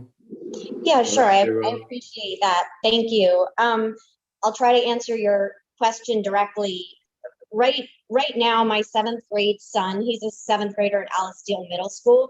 He's not being offered a single hour of in-person instruction. And we've asked. We haven't sat back and not asked. We've asked. And we've heard a lot about a plan, and there not being a plan. I don't understand how Alice Steele Middle School, where both of my children are supposed to go next year, is going to go from 0 hours of in-person instruction. And I'm not saying no one's getting it. Maybe some people are. I don't know. I only know the parents I've spoken to. Their children are not receiving it. There's no transparency. So I'm not going to pretend I have all this great knowledge. But the parents I know and my family, we are receiving 0 in-person instruction. How are they going to go from 0 in-person instruction to full in-person instruction on August 30th for 1,200 to 1,500 students? I don't know of a single school in the country that has done that. Why does Alice Steele Middle School think they can do it? Most schools did, either they never closed or they did a gradual hybrid. Okay, this is going okay. Okay, we're going to do this. We'll have these mitigations. We did a gradual reopening. But we are supposed to believe that Alice Steele Middle School or any of the other DCPS schools are going to be able to go from virtually zero in-person learning. We know it's about 70 to 80% of the students are not receiving any kind of in-person learning at all. Why? How is that going to happen? I don't understand.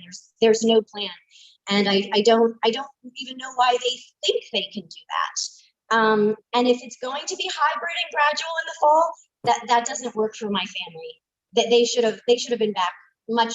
That's just not going to work. So I don't even know what else to say.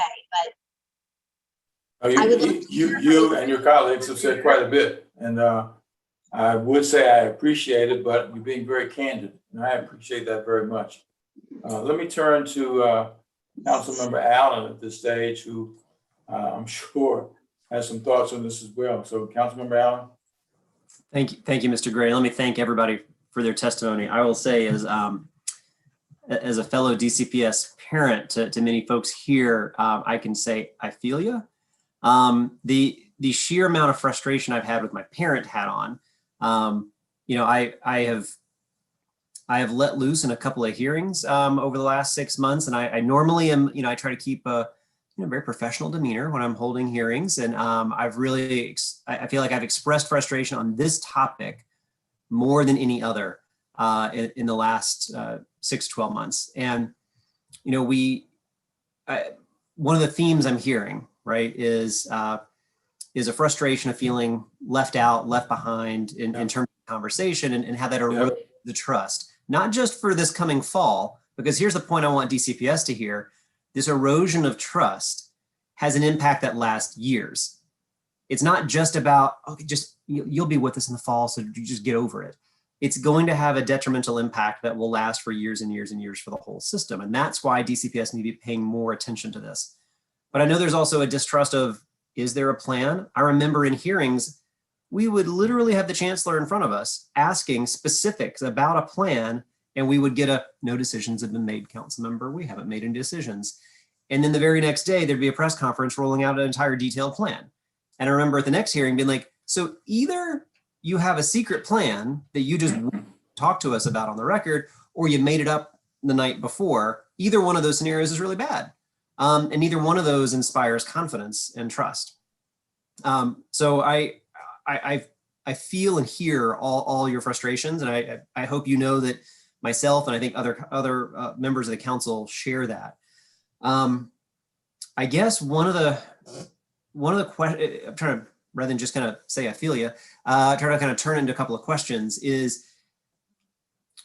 if we were to try to think about it from a from a true and honest reboot of the relationship, of the trust, what would that look like? What does honest engagement look like? Because I think sometimes maybe I'll take them at their best, they try. I just think they don't always do a very good job of it. But like, it's important to know what you would perceive as that type of honest engagement. That doesn't mean they're going to agree with you every time. I think we all agree, right? Like there are going to be things we disagree on. That's totally fine. But it's about having the good, honest engagement that helps us get to a better decision. Ms. Osterman, you wanted to jump in, so let me turn it to you. Sure, yeah. Very easy to sort of point you in this direction. You can look to our neighboring jurisdictions, Montgomery County, Arlington County, Fairfax County, Alexandria. They've all explained what reopening will look like. Most of them have identified the fact that in order to accommodate everybody, they won't be able to maintain 3 feet of physical distancing, and they've been transparent about that. They've acknowledged that there might be some folks who don't feel comfortable for health reasons sending their kids to school. And they've explained that there will be a virtual academy that the county provides and the school system as a whole provides, so that schools themselves don't have to have that sort of impossible task of both teaching to virtual and teaching to in-person. And families know what to expect, and teachers know what to expect, and stakeholders know what to expect. So there's no explanation for why DCPS hasn't done the same thing. Yeah, I hear you. I remember early on there was I think it was Montgomery County had actually put together pretty detailed, almost like a little book and it had a lot of information. It was fairly well put together. And I remember sending it to the chancellor and was like, I haven't seen this for DCPS, but I just want to share with you what I saw in Montgomery County. And it was a really helpful guide. Anybody else want to add from their perspective? Jennifer, and then David. Yes, I think that one thing that we've been hearing from both DCPS and our schools is there's this focus on either it's academic or social for kids. And it's not just the kids. Like, we as parents, we as teachers need to heal too. You know, I think that the whole process of setting it up so that schools had the flexibility to, you know, allow the principals to make the best decisions they thought were good for their stakeholder community. That led to then the principal then is between the teachers and the parents. And let's not even talk about all the other stakeholders, but the teachers and the parents are there in the middle, and there's us parents on one side, and we're saying, come on, why aren't you getting vaccinated? You know, why aren't more people volunteering to go back to school?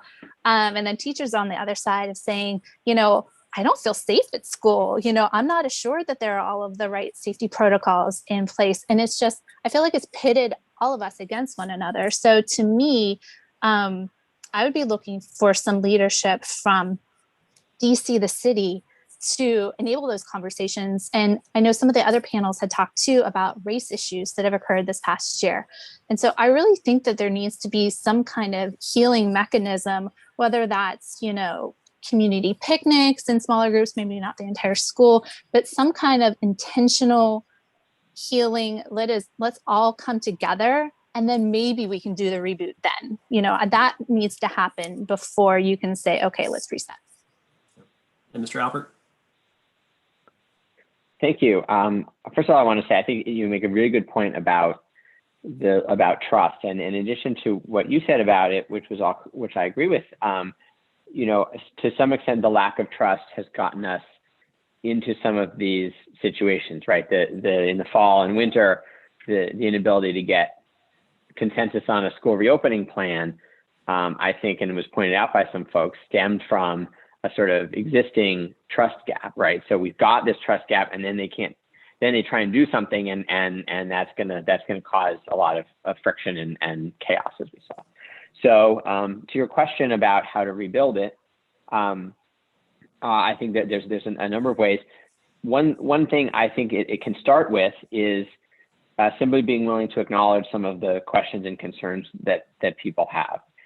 You know, people have been saying, you know, for example, I mentioned these town halls and some other people, you know, and they said, you know, and you talked about this, like, okay, well, what are you going to do about this, right? And not even say, okay, you know, like, it would just help for someone to say, I understand that you know, a lot of these schools can't fit people at 3 feet.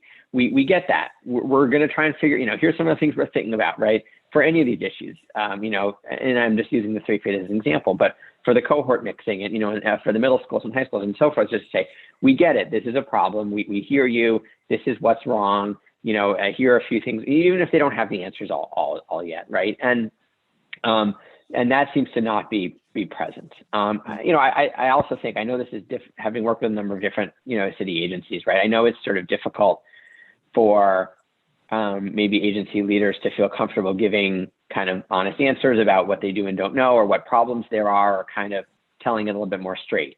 But, you know, I was seeing these oversight hearings, right? And it's very frustrating for all the council members when you ask these questions, and I see the council members' reactions. You know, you ask these questions and they're like, nah, you know, I'll have to get back to you on that. You know, I don't have any information for you, right? And you're sitting there being like, well, what I'm asking, you know, how can we get this thing solved, right? And you want to be, you know, sort of support, you want the agency to succeed, but, you know, if they sort of can't even admit to problems, like they can't even get to the point of saying, this is an obstacle that we're facing, you know, this is a difficult thing, here's why that's difficult, you know, here's what we're going to try and do. Now, I understand why they feel very nervous about that kind of more straight talk, but also, you know, when I've seen cabinet officials being willing to do that, it's been much more effective, and, you know, everyone feels a lot better. So I would love to see us get there, you know, in education, and I have not seen us be there in education. Yeah, I appreciate that. I mean, I try to put this into practice is before you can get to a solution, you have to acknowledge a problem. And that's what I don't hear. I think it's kind of what I heard you saying there. So I know my time is up. I just wanted to say thank you. I appreciate the comments, recommendations, and taking the time out to be here today. So thank you very much. And thank you, Mr. Gray. Thank you, Councilmember Allen. Thank you for your candor and thank you for your engagement. I want to thank this panel for being very straightforward with us, being clear about what isn't clear. And I'm hopeful that we will leave this process, as we get through it in the months ahead, weeks ahead, that at least there'll be some clarity that you all can deal with before the school year gets started. We can't go through another situation where people don't even know what's going on. And that's essentially what I heard in terms of this process, that no plan, that a lot of discord, that real engagement hasn't occurred in the way that it should. And here we are just weeks before the next school year is supposed to start. We can't start the next school year with questions like have been evidenced here. So let me thank you all very much for your testimony. One way or the other, this will be reflected in the report that we put together for Chairman Mendelson. And I will ask you all to do what I know you will do, and that is to stay engaged. These are your children, our children that are involved with this, and we desperately need your involvement and your support. So thank you all very much. I'm going to turn it back over to, I'll call the next panel, and then I'm going to turn it back over to Chairman Allen. Okay. But thank you all for testifying. I appreciate it very much. Very enlightening and somewhat discouraging, to be honest with you. Thank you all very much.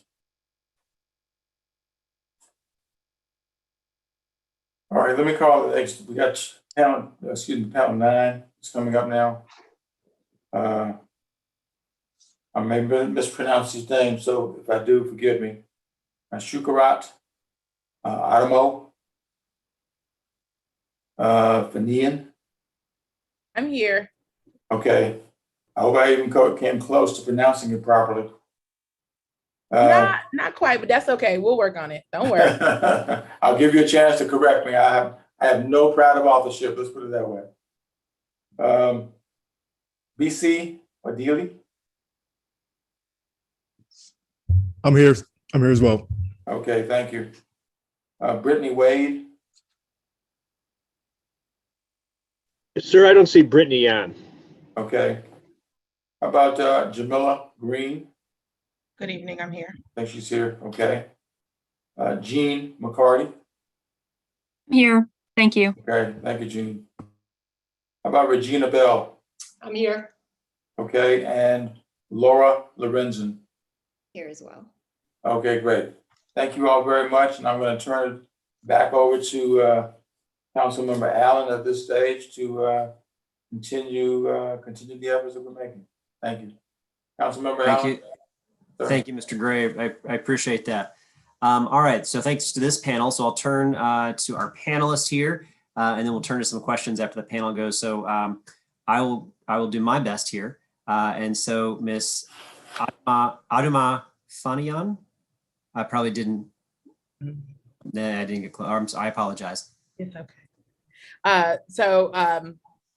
Thank you very much. Thank you to Chairman Mendelson, Special Committee Chairmans Gray and Allen, and to the entire committee. My name is Shakura Adamafanian, and I'm the Executive Director for Reading Partners DC.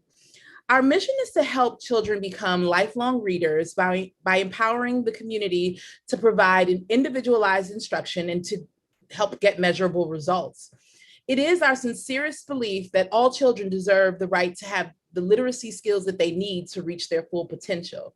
And again, I just want to express my sincere gratitude to the council for the opportunity to share our thoughts on the district's public education plan post-COVID-19. So Reading Partners DC recognizes that the teaching loss or the lost instructional time students have endured during COVID-19 is a critical issue and has exacerbated existing educational inequalities in our city. As indicated in the recent 2021 Kids Count Data Book, While 76% of students in Ward 3 schools are proficient in English language arts, in Ward 7 and 8, only 25% and 20% of students are reaching proficiency. Our one-on-one, in-person and or virtual, as we've had to pivot this year, high dosage literacy tutoring across 19 Title I elementary schools offers a way for students to accelerate any learning that they've missed. Our intervention, which typically reaches about 925 students, and again, this is pre-COVID, is an important piece of the pandemic, will be an important piece rather, of the pandemic recovery process. And now more than ever, we need the district's support in developing equitable solutions to support students from all wards across the city. As we think about what pandemic education recovery looks like, we know that many proposed recovery plans are set for a one-year timeline. Still, the reality is that a multi-year approach needs to be taken to address the loss of instructional time students have endured, especially for those who were already the furthest behind.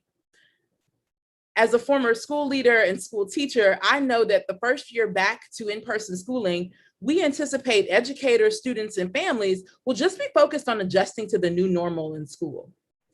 The second year back is where we will begin to see exactly where students are and where the gaps are.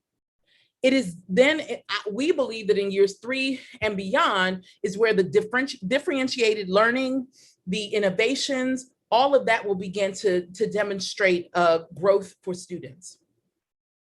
To truly put students back on track, recovery strategies should have a 5-year plan that includes multi-year flexible funding plans, community and school buy-in, and a commitment to differentiated instruction tailored to individual student needs.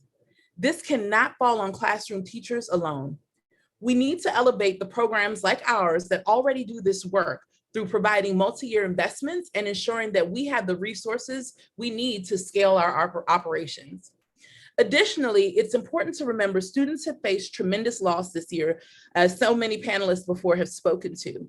In addition to the lost instructional time and condensed curriculum, our young people have faced the trauma of social isolation. In response to COVID-19 learning disruptions, we have incorporated social emotional learning opportunities directly into our curriculum. We've also started offering mandatory trauma-informed training for all tutors. Again, according to Kids Count Data Book, every single DC ward currently exceeds the American School Counselors Association's recommended guidelines of 250 students per counselor.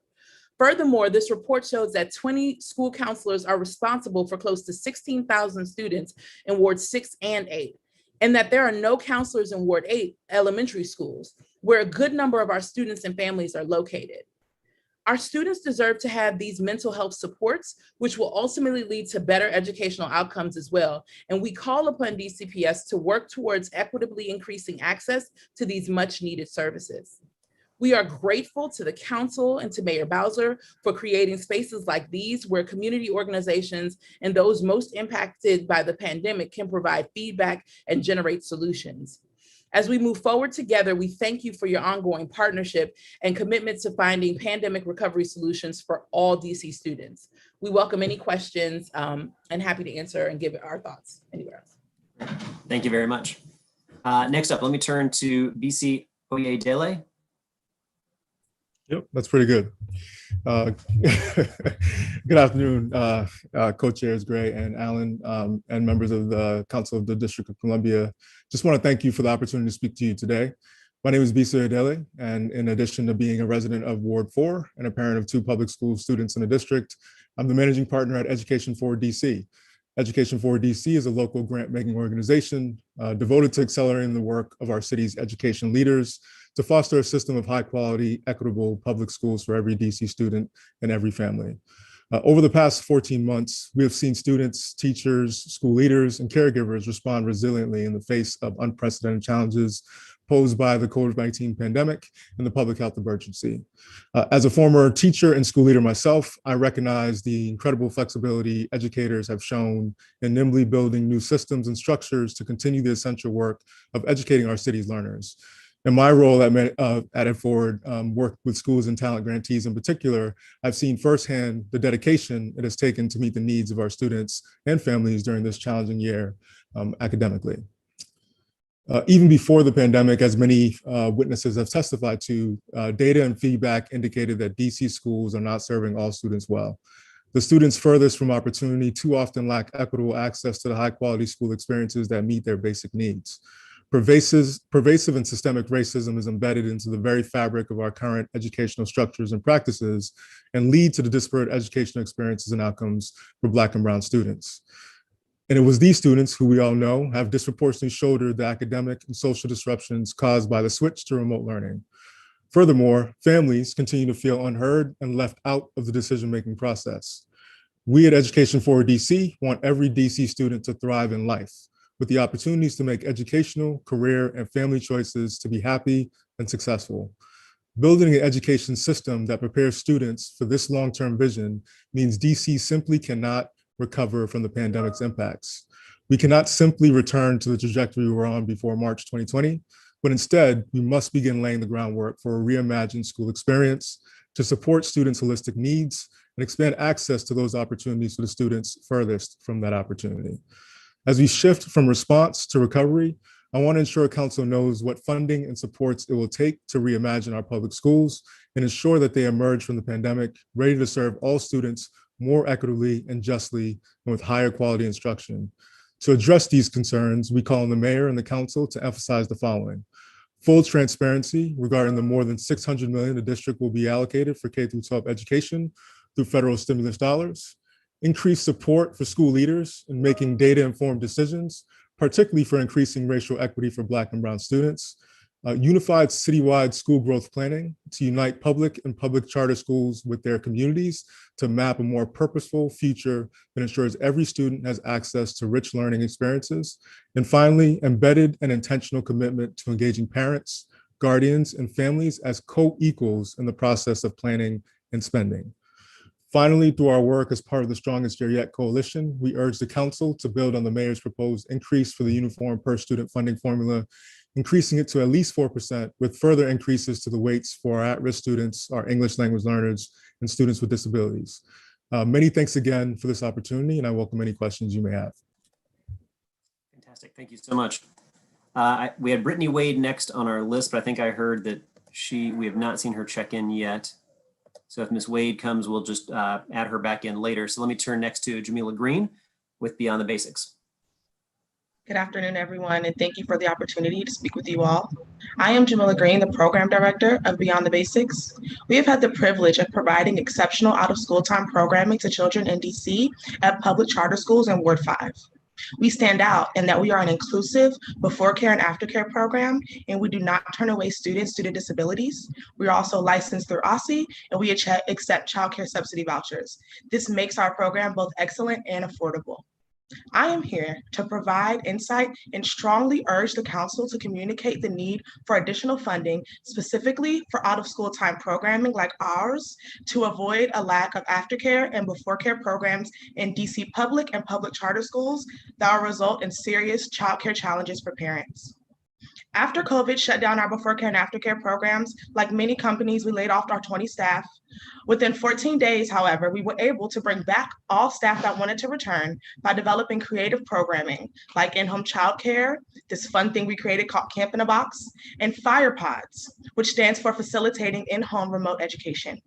However, none of those programs were able to support families that needed vouchers because they did not take place in a school building. Despite that, we have followed every safety procedure and OSSI policy, even though we were not required, and continue to innovate. Now we need your help to stay open as school returns to in-person learning and outside program options dwindle. I'm urging the Council to reconsider the allocation of funds for out-of-school time programs through grants or OSSI funds, or I feel that we will have another crisis on our hands as we are not the only aftercare put in this very difficult situation. Last year, our private pay rate for families was $25 per day. This year, we have to charge $45 a day per student to continue the program. Families cannot afford this rate, the schools can't subsidize, and OSSI has ended extra funds that were given through COVID for aftercare programs this month. If the schools decided to subsidize aftercare, that would take away from their funds that are already spread thin. And because of the lack of funding and grants, we have been forced to make the very difficult decision to close our program, possibly indefinitely. We have written letters to OSSI, chair people, Congress people, and even the mayor with no offered support or even a response from anyone. In conclusion, we request that DC increases the voucher rate to at least $45 a day, as well as provide subsidies for private pay families of at least $20 a day in order to support affordable care for those families and allow aftercare programs to be safe, staff to be paid, and businesses to stay open. We ask that your committee bring attention to this matter and strongly consider supporting aftercare programs like ours to avoid an additional crisis. After all of the work that everyone has done to ensure kids can go back to school safely, it would be very unfortunate if parents who were eager and ready to send their children back to school full-time in person and return to work full-time cannot because of the lack of childcare aftercare programs. Thank you for the opportunity to testify. I'm also happy to answer any questions. Thank you very much. Appreciate that. And just being out of school time, occasionally you're going to hear some screams and shouts in the background from my two kids, so I apologize from time to time. Let me turn to Ms. McCarty, the CEO of Outteach.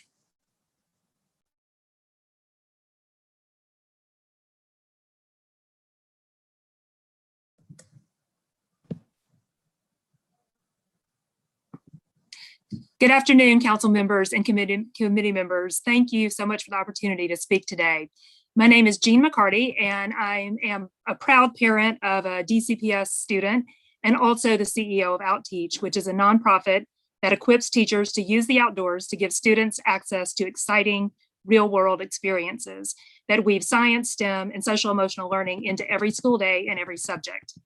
Outteach provides a professional development that teachers need to activate any school's outdoor space, and we enhance school campuses by building outdoor learning features that enrich the curriculum with experiential learning.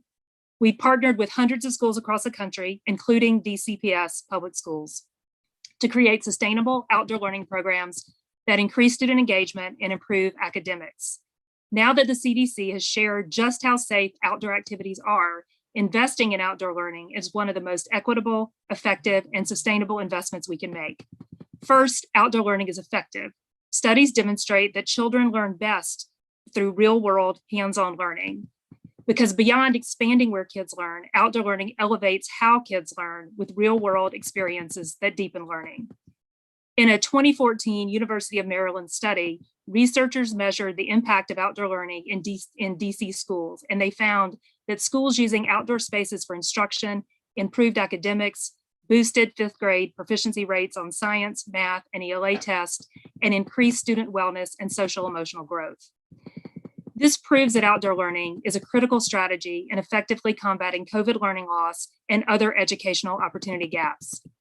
Outdoor learning can also be equitable. It doesn't have to be all or nothing.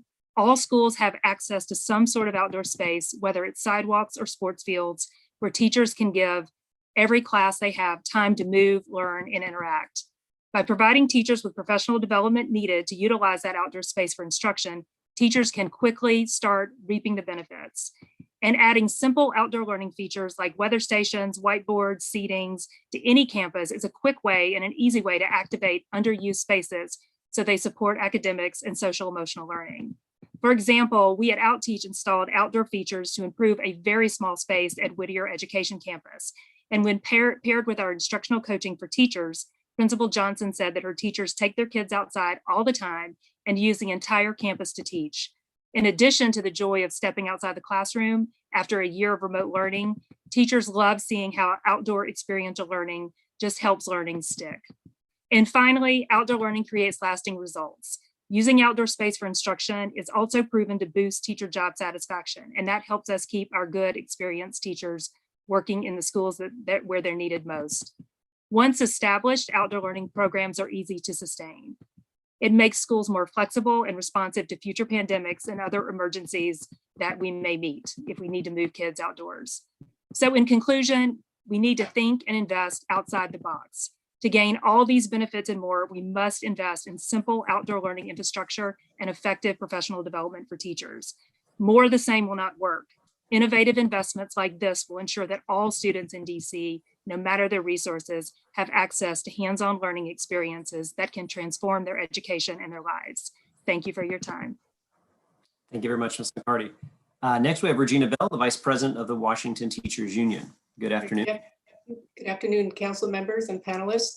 My name is Regina Bell. I was recently elevated to serve as the General Vice President of the Washington Teachers Union. I am a librarian at Murch Elementary School and a longtime district resident.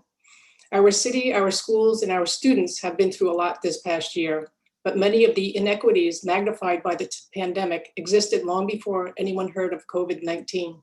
Last week was the 67th anniversary of Brown versus the Board of Education. Yet public education in the district continues to be largely segregated and far from equal. The pandemic has disrupted our education system. Let's work together to turn this moment into an opportunity to reopen better and smarter with a sustained long-term plan that addresses the needs of students and communities that have been disproportionately impacted by the public health emergency. The response to the pandemic should be proportional to the trauma it has caused, more for some communities than for others. Let's use the infusion of funds from the federal government to help right some of the long-term inequities that exist in the district. The WTU encourages the council to use the pandemic relief fund to fund the pandemic relief money to fund long-term holistic programs focused on communities hit the hardest by COVID-19. First, reduce class size. Each one teach one can be realized by having smaller classes, so teachers can devote more time to building relationships with students who have not been learning in person for over a year. While the district's proposal for high-dose tutoring can be part of the solution, only sustained, intensive, and personalized teaching will close the achievement gap. Second, invest in the community schools model and in social emotional positions in our schools. Many of our students have experienced trauma on top of trauma. The funding should be used to form partnerships with local pediatric units, schools of social work, and other organizations to provide real solutions to the unique problems students and their families are experiencing. If DCPS is serious about providing students with a well-rounded education that focuses on the whole child, then now is the time to create a more just and equitable platform for providing teachers the feedback they need to succeed.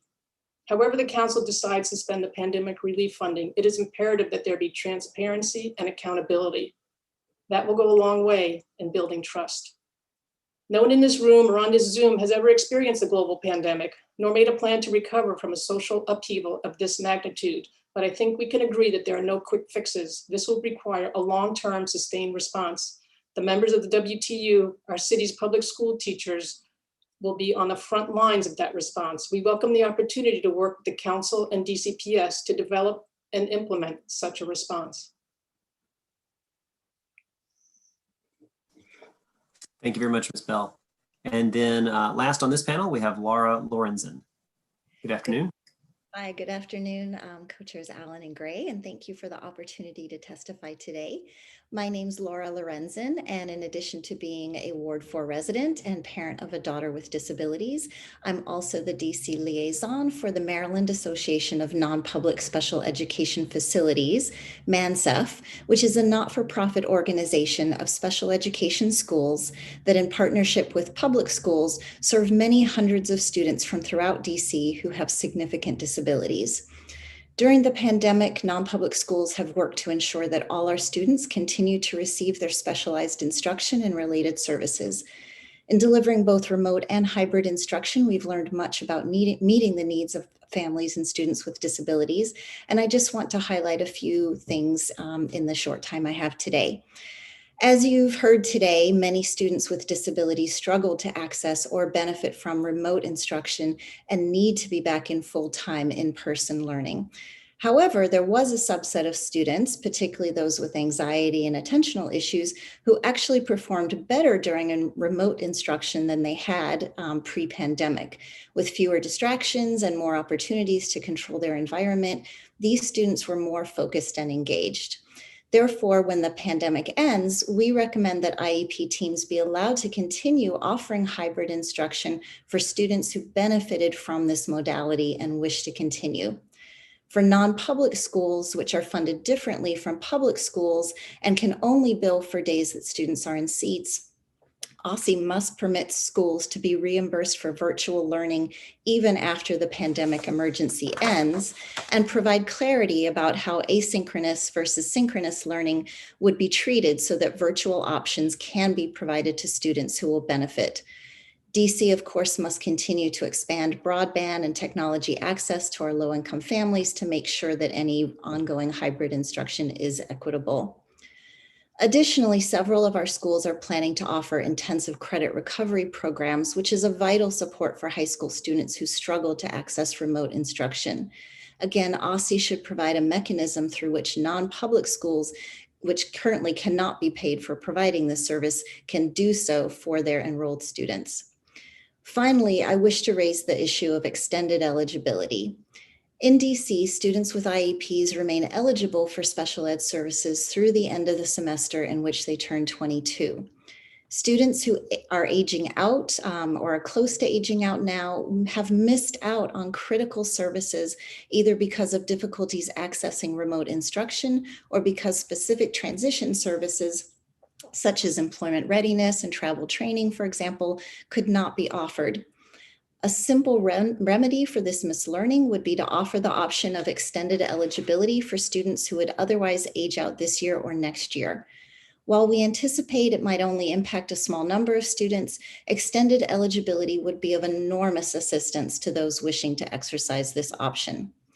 Permitting schools to offer extended eligibility and ensuring that schools receive funding for doing so could most easily be done through OSSI guidance. However, to date, OSSI has not provided such guidance and time is running out for these students.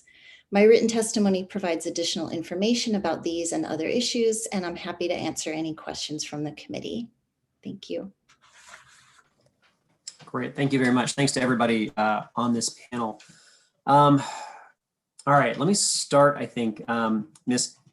Adamo Fenian. Well done. All right, thank you. I shouldn't celebrate pronouncing it correctly, but thank you. I wanted to ask you a little bit about, because I completely agree with you, this idea of creating a 5-year plan, thinking about this in a 5-year time frame. And one of my frustrations is I feel like a lot of people are like, yeah, so we're going to reopen in the fall and we're going to celebrate being back in the classroom. And that is the recovery, is just getting back in. And it's so not. I wanted you to, if you could expand a little bit more, you talked about kind of what should the expectations of year 1 look like versus year 2.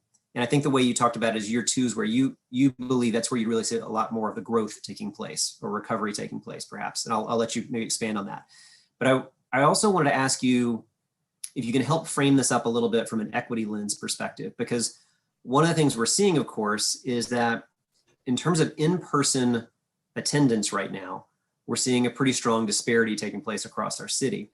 And so as we think about what year 1 looks like versus year 2, for the students that have been back in class for term 3 and term 4, in other words, they've started to, whatever we want to call it, get kind of back in the groove of being in person, how should we think about the way in which we assess and grow students that have been back for term 3 and 4 in person versus coming back next school year in person? Because Will and I probably see a difference, and that also plays out within the equity that we've seen across the board. It's a lot that I'm dropping on you, but would love to have your thoughts on that. Excellent. Councilmember Allen, I'm going to try and respond. If I miss a piece, please don't hesitate to prompt me. I want to make sure I answer your question. And I also want to place a quick caveat. I have tremendous respect for my school leader colleagues in the space. As a former school leader, I get it. So I offer this from my experience and also from my perspective as the executive director of a program. But again, I'll offer my recommendations. So I'm going to actually start backwards, and then I'll get to your first question around what year 1 looks like. In terms of an equity perspective, when we think about young people who've been in schools in term 3 and term 4, we have to understand that they were reoriented to what school looked like at that time. But what school will look like in the fall will be vastly different as the expectation is more students will be in the building. New regulations will come out probably even the day of school in terms of what's allowed and what isn't. And so in essence, I see the fall as a restart for everyone. And so I wouldn't necessarily carry that forward. We certainly know that the young people who are in schools now, particularly in DCPS, they are certainly a bit ahead, if you will, on sort of that shift. But I want to be clear that it is a blank slate for everyone, as school will look different in the fall, period. And that's how I see it. So I hopefully that answers that question around equity and testing. And so, I think I would approach it if I were a school leader and planning. I would approach it from, I want to look at the start of school as fall as like the beginning place for everyone. So that's number one. But going back to my thoughts around the whole 5-year plan, if we really think about it, and I just had to sit with myself, particularly as I was talking to my 7-year-old niece, and she's in North Carolina, but she shapes a lot of my beliefs about work and life. But she was like, Auntie, I'm going to go back to school next year, but how am I going to get used to the rules again? And I was like, well, what do you mean? And she's like, well, I can go to the bathroom when I want to. I can do my work when I want to. And now I'm going to have to go back to rules. So that's the part that troubles her the most. And so it got me thinking, right? Young people have been autonomous, essentially governing their bodies and how they use their time and whatnot for the last year and some change. It is going to take time, number one, and I know that my school leader colleagues in the space are rethinking how they do school, period, but it's going to take time for young people to remember how to be in school and teachers to figure out what is the right rhythm and balance in terms of ensuring that there are classroom norms that keeps everyone safe, but honoring the fact that these young people have been on their own for a year, right? And so it's going to take longer than the standard 6 weeks that teachers give to go over protocols and rituals. It's going to take time. There's a lot of learning, a lot of recalibrating that will happen. So that's what I see happening in year one and why I think it would take the entire year. And as things progress, as hopefully things get better, we will see the reducing of different regulations and things like that in year one alone. Year two is when we will begin that to see how folks perform academically. Yeah. All right, that's helpful. I appreciate it.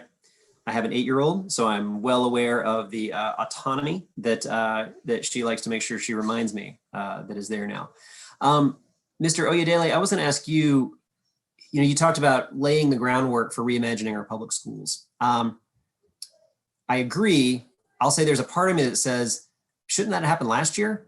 That window feels like it is closing fast. There are so many things that didn't happen last year that I feel like could have been opportunities for reimagining our public schools. We created CARES classrooms, but for students who had to travel across the city, why didn't we create CARES classrooms at their neighborhood school? There's so many different things we could have done differently. We didn't embrace academic, hubs to be able to partner with mutual aid organizations and others that were really treating whole families and the whole student. So what are your thoughts? I just wanted to kind of drive home the urgency around this because we're only 13 weeks away. And it feels like there's a really strong sense of urgency that I'm hearing today, but I don't see it being translated into whatever that reimagining is. And I think that's also when we hear the parents and educators talk to us of their frustration, I think that's coming out as well because they're not seeing it. So maybe if you can touch a little more on that, I'd appreciate it. Yeah, no, I appreciate that question, Councilmember Allen. And I definitely agree that there's a question right now of how to translate some of the learnings from this past year into sort of like more tangible, concrete improvements, changes, shifts in the approach and the way in which we think about education. I think there's still a piece here to me around like learning, and like some of these were remedies, solutions that were propped up under extreme circumstances that some lessons can be gleaned from. And so there's still a space to better translate and understand, what have we learned? How have we actually managed some of these initiatives? How can we scale them up in ways that are sustainable? What are the resources, the partnerships, the learnings that need to be basically consolidated so that that is replicable? And I think that folks have been swamped. Like folks have struggled from a capacity perspective to really do some of the deep and intentional work that's necessary to answer those questions and proliferate those experiences on any sort of scale. And so I think as we talk about, again, the role that city leaders and agency leaders have played, some of this has been challenging for them in terms of like anticipating and also trying to put some of these structures and systems in place that can allow us to leverage those as we think about what reimagining education might look for. But I do think the time has come for us to really start taking a really close look. And to the point made previously by Shakira, it's like, there is still opportunity. Like, we don't necessarily have to, we may not be able to put all those things in place for the fall, but I think we'll still learn more about what this experience has meant for many students and families come the fall. And so we'll be able to apply some of those learnings. We'll be able to leverage a better data set. We'll be able to really grapple and wrestle with some of the implications for students in the city and really use that time to be intentional about what the shifts are. I think we can start small. Some of the things that have worked, I think it's important to really elevate those and ensure that there's visibility across schools and organizations about some of the success stories that can be pointed to during the pandemic, and then taking some of the talented people who are really close to these issues and giving them some of the space in the room to really iterate, coordinate, collaborate, and really advocate for some of the resources that are necessary to make some of these shifts and improvements sustainable over any sort of time trajectory. And so, yes, we have potentially missed an opportunity in the short term, but on the longer term horizon, I think there's room and space if we're intentional and we don't waste time arguing about certain things and really focus on what's important, which is really the experience of the students and the families here in the city. Okay, thanks. I appreciate that. I know my time is up. Mr. Gray, just one quick question if I can to Jamila Green. In my notes, you were saying something about increasing a voucher rate to $45 per day, but actually I missed which voucher you were referring to. So could you help clarify for me? Yeah, I'm referring to the child care subsidy voucher through OSSI. That is the amount that we're requesting so that we can be able to do all the things that are required as well as pay staff and run our program. That makes total sense. Okay, that's helpful. Thank you. I didn't catch which voucher it was you were referencing there. So thank you. No problem. Mr. Gray, let me turn to you now.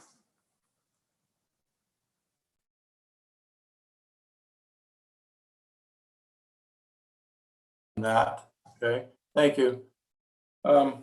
Ms. Green, I want to come back to you. The Beyond the Basics program, that's the name of your program, right? Yes, Beyond the Basics. We're a division of basics. Yeah. So exactly how does that work in terms of people contract with you, they develop a relationship with you in some fashion, but how do they then engage with you to be able to provide services to the children you're serving? So we are an independent contractor per se. We're not a division of like the school or anything like that. We're actually a division of an ABA company. And so we provide aftercare services and before care services, enrichment, and we do summer camps as well.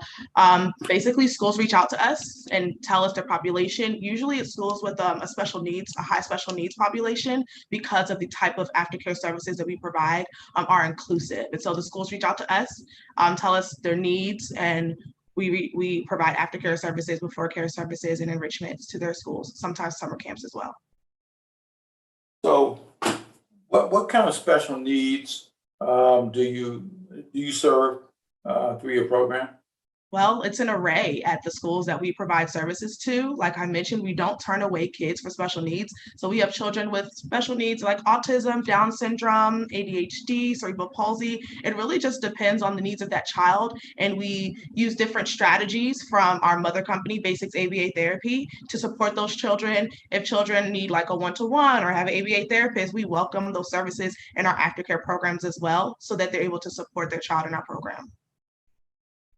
Are these children that otherwise are in special education? So I can fully get the flavor of it. Yeah, generally speaking, depending on how the school's set up, it might be like a non-CAT or CAT classroom where they're inclusive. But yeah, most of the times the children that are coming to our aftercare programs do have special needs, and that's really unique because most aftercares are not required to follow IEPs, and they can turn away children. However, we follow the children's IEPs, we make up plans to support them. So if aftercares like ours were to close down, that would cause severe issues for parents, especially kids with special needs.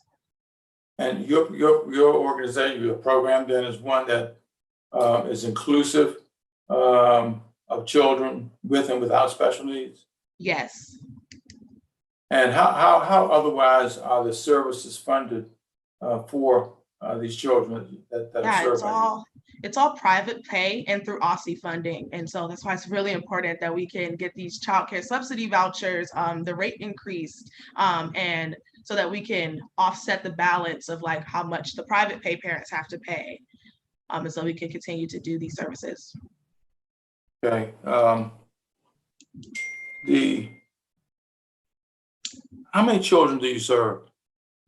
I believe we've Typically. had up to 100 kids at one time enrolled in a single aftercare program. And all of these kids, that's why I'm trying to get the full flavor They're of not it. all special needs. It is inclusive. Okay, So there's a all good right. percentage, about 40 at times. You've had up to 40? 40% children who are- diagnosed with special needs. Okay. 40 kids who have special needs.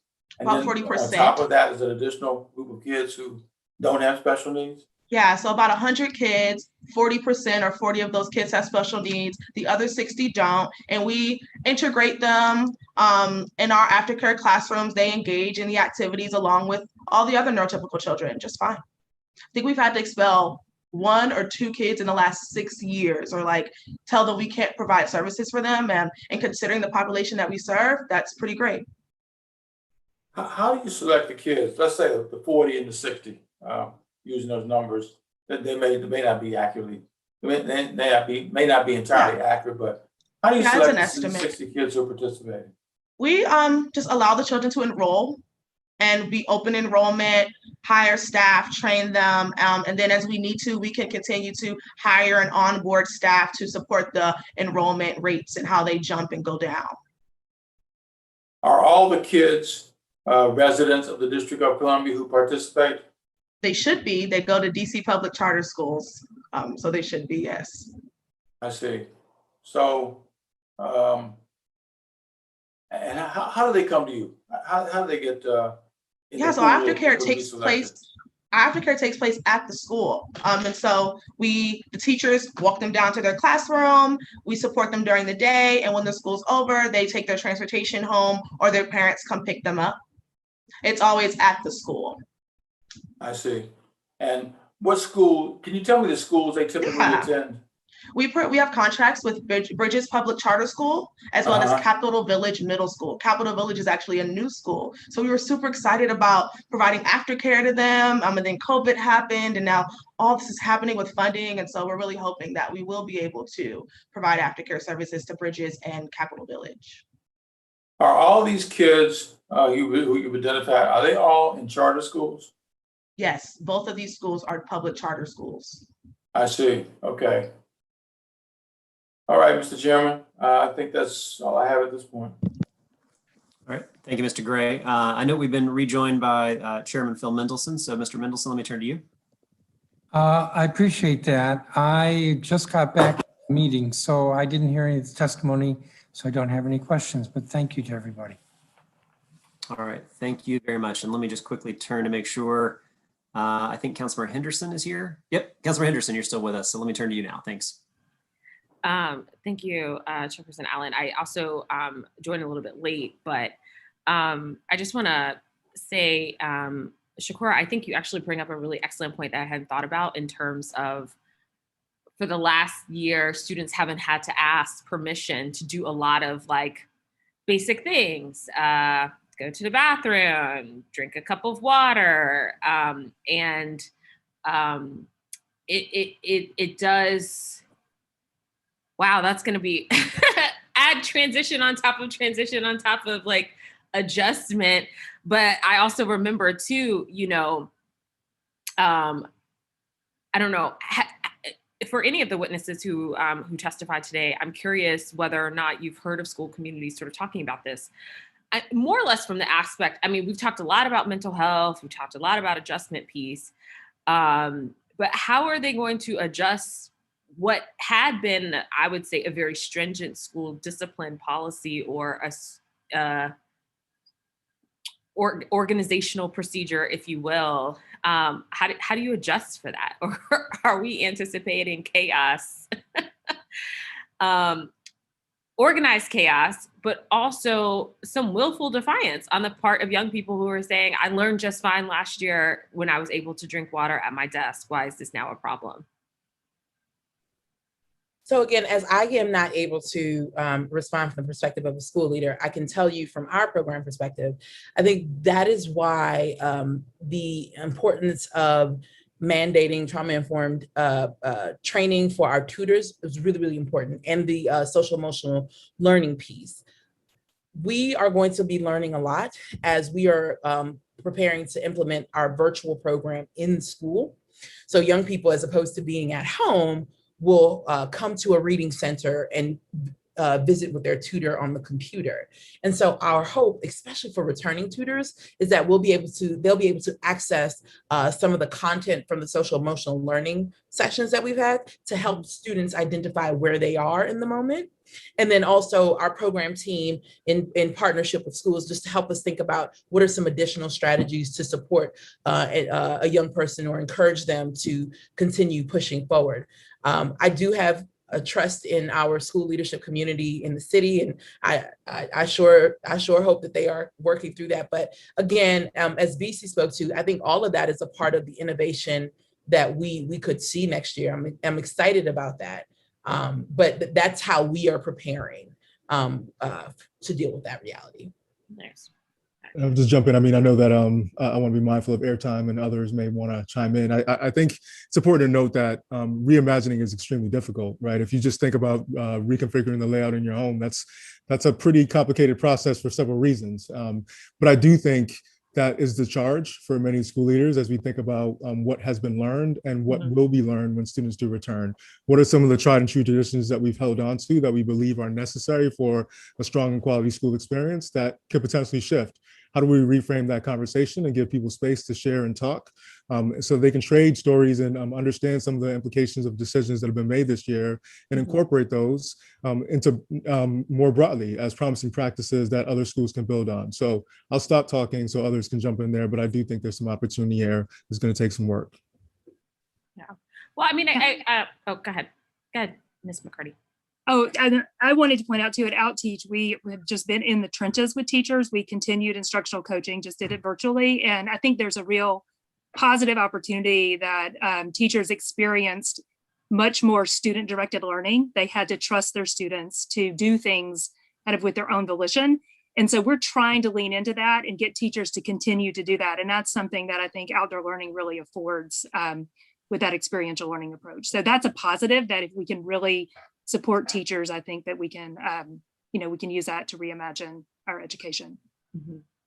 Great.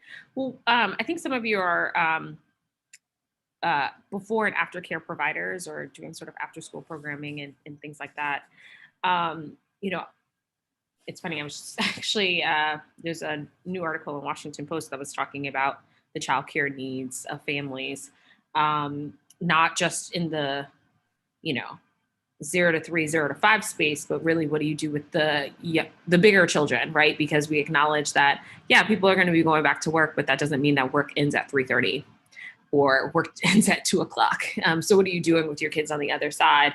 And I know that in DC for a while, on and off, we've had this challenge in terms of schools having enough slots for all families who want to participate in it being at a level that is affordable for that family to be able to participate.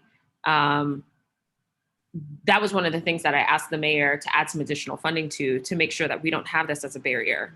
Because if you tell us a family, we're going to do 5 days a week in person. Oh, but by the way, there's no aftercare slots available. So you got to figure out how to pick up your kid at 3:30. Like, it doesn't go back to normal. I'm curious, and some of you may have already covered this in your testimony, so forgive me if I didn't hear the earlier pieces here, but are we terribly concerned that we're about to miss the mark here, and that this is going to need to be a very big budget ask, or what are our thoughts? Yeah, speaking on behalf of like an aftercare program director, like this is going to cause a severe crisis with parents. They're not, it's either going to cause a severe crisis with parents or those teachers and school administrators have to sit in the lobby with all these kids whose parents are late picking up, and then enrollment issues. And so, like I mentioned in my testimony, OSSI funding would be great because those programs who are licensed through OSSI or get child care subsidy vouchers, which are most aftercare, if you have aftercare and before care program, you have to be, that would really, really support helping the cost of running before care and after care daily in a school setting.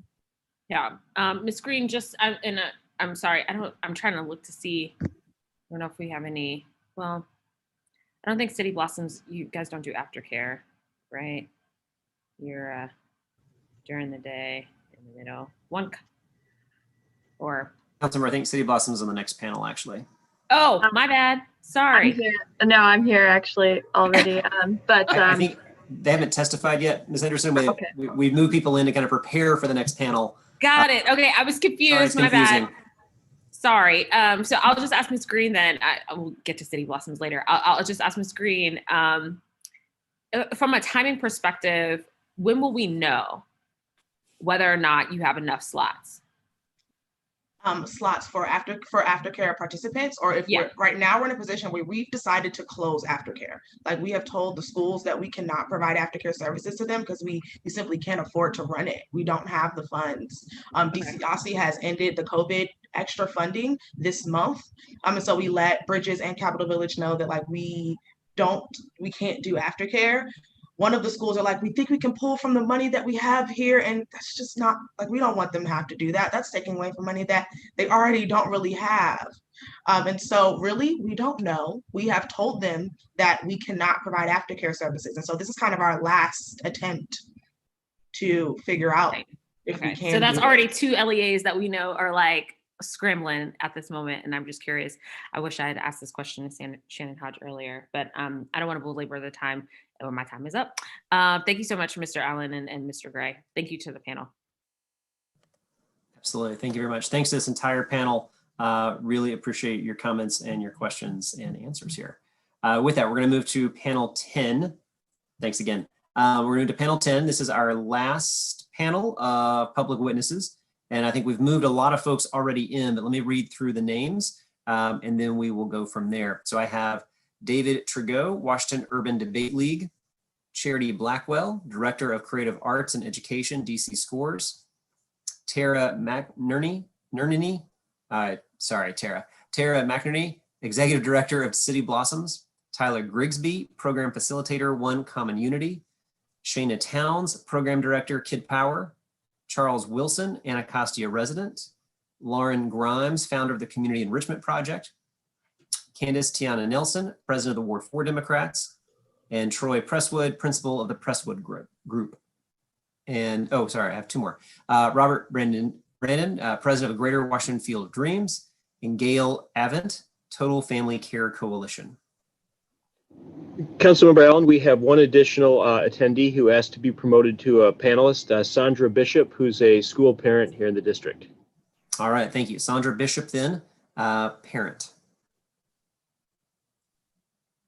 All right, thank you, everybody. Let's see here. Do we have David here first? I'll try to go in the order.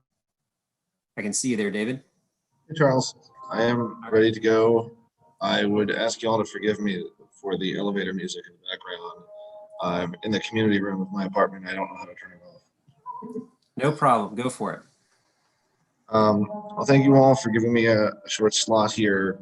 My name is David Trigot. I am the director of the Washington Urban Debate League.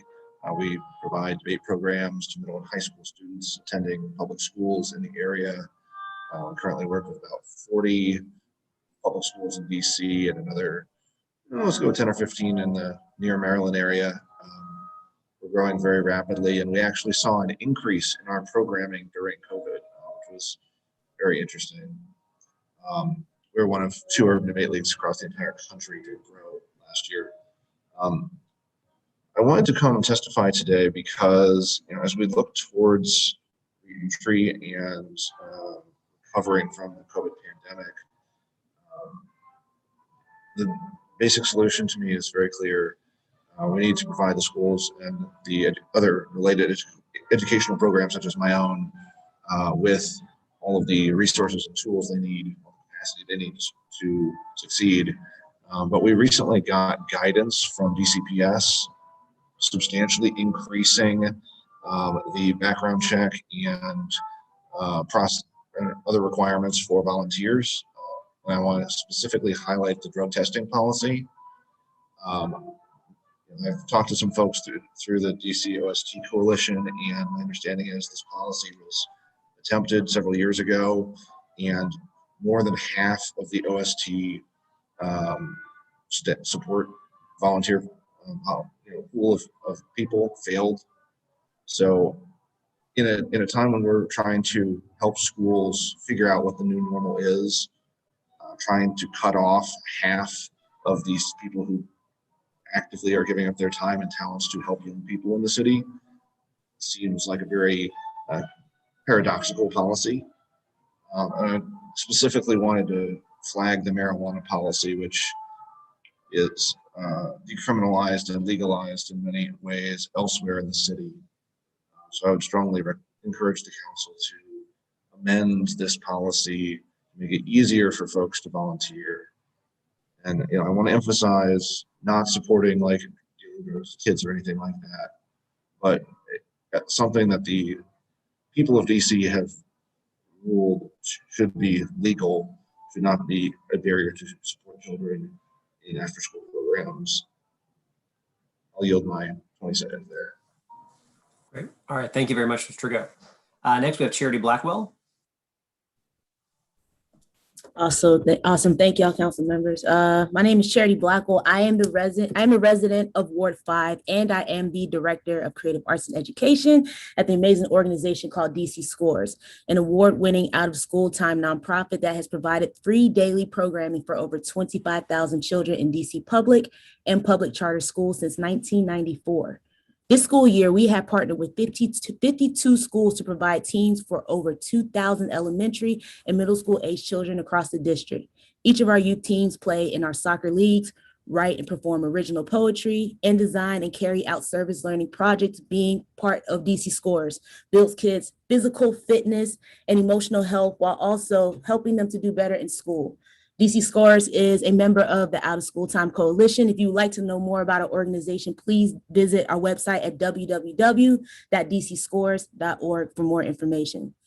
So DC Scores works to provide a supportive team for every child who needs one.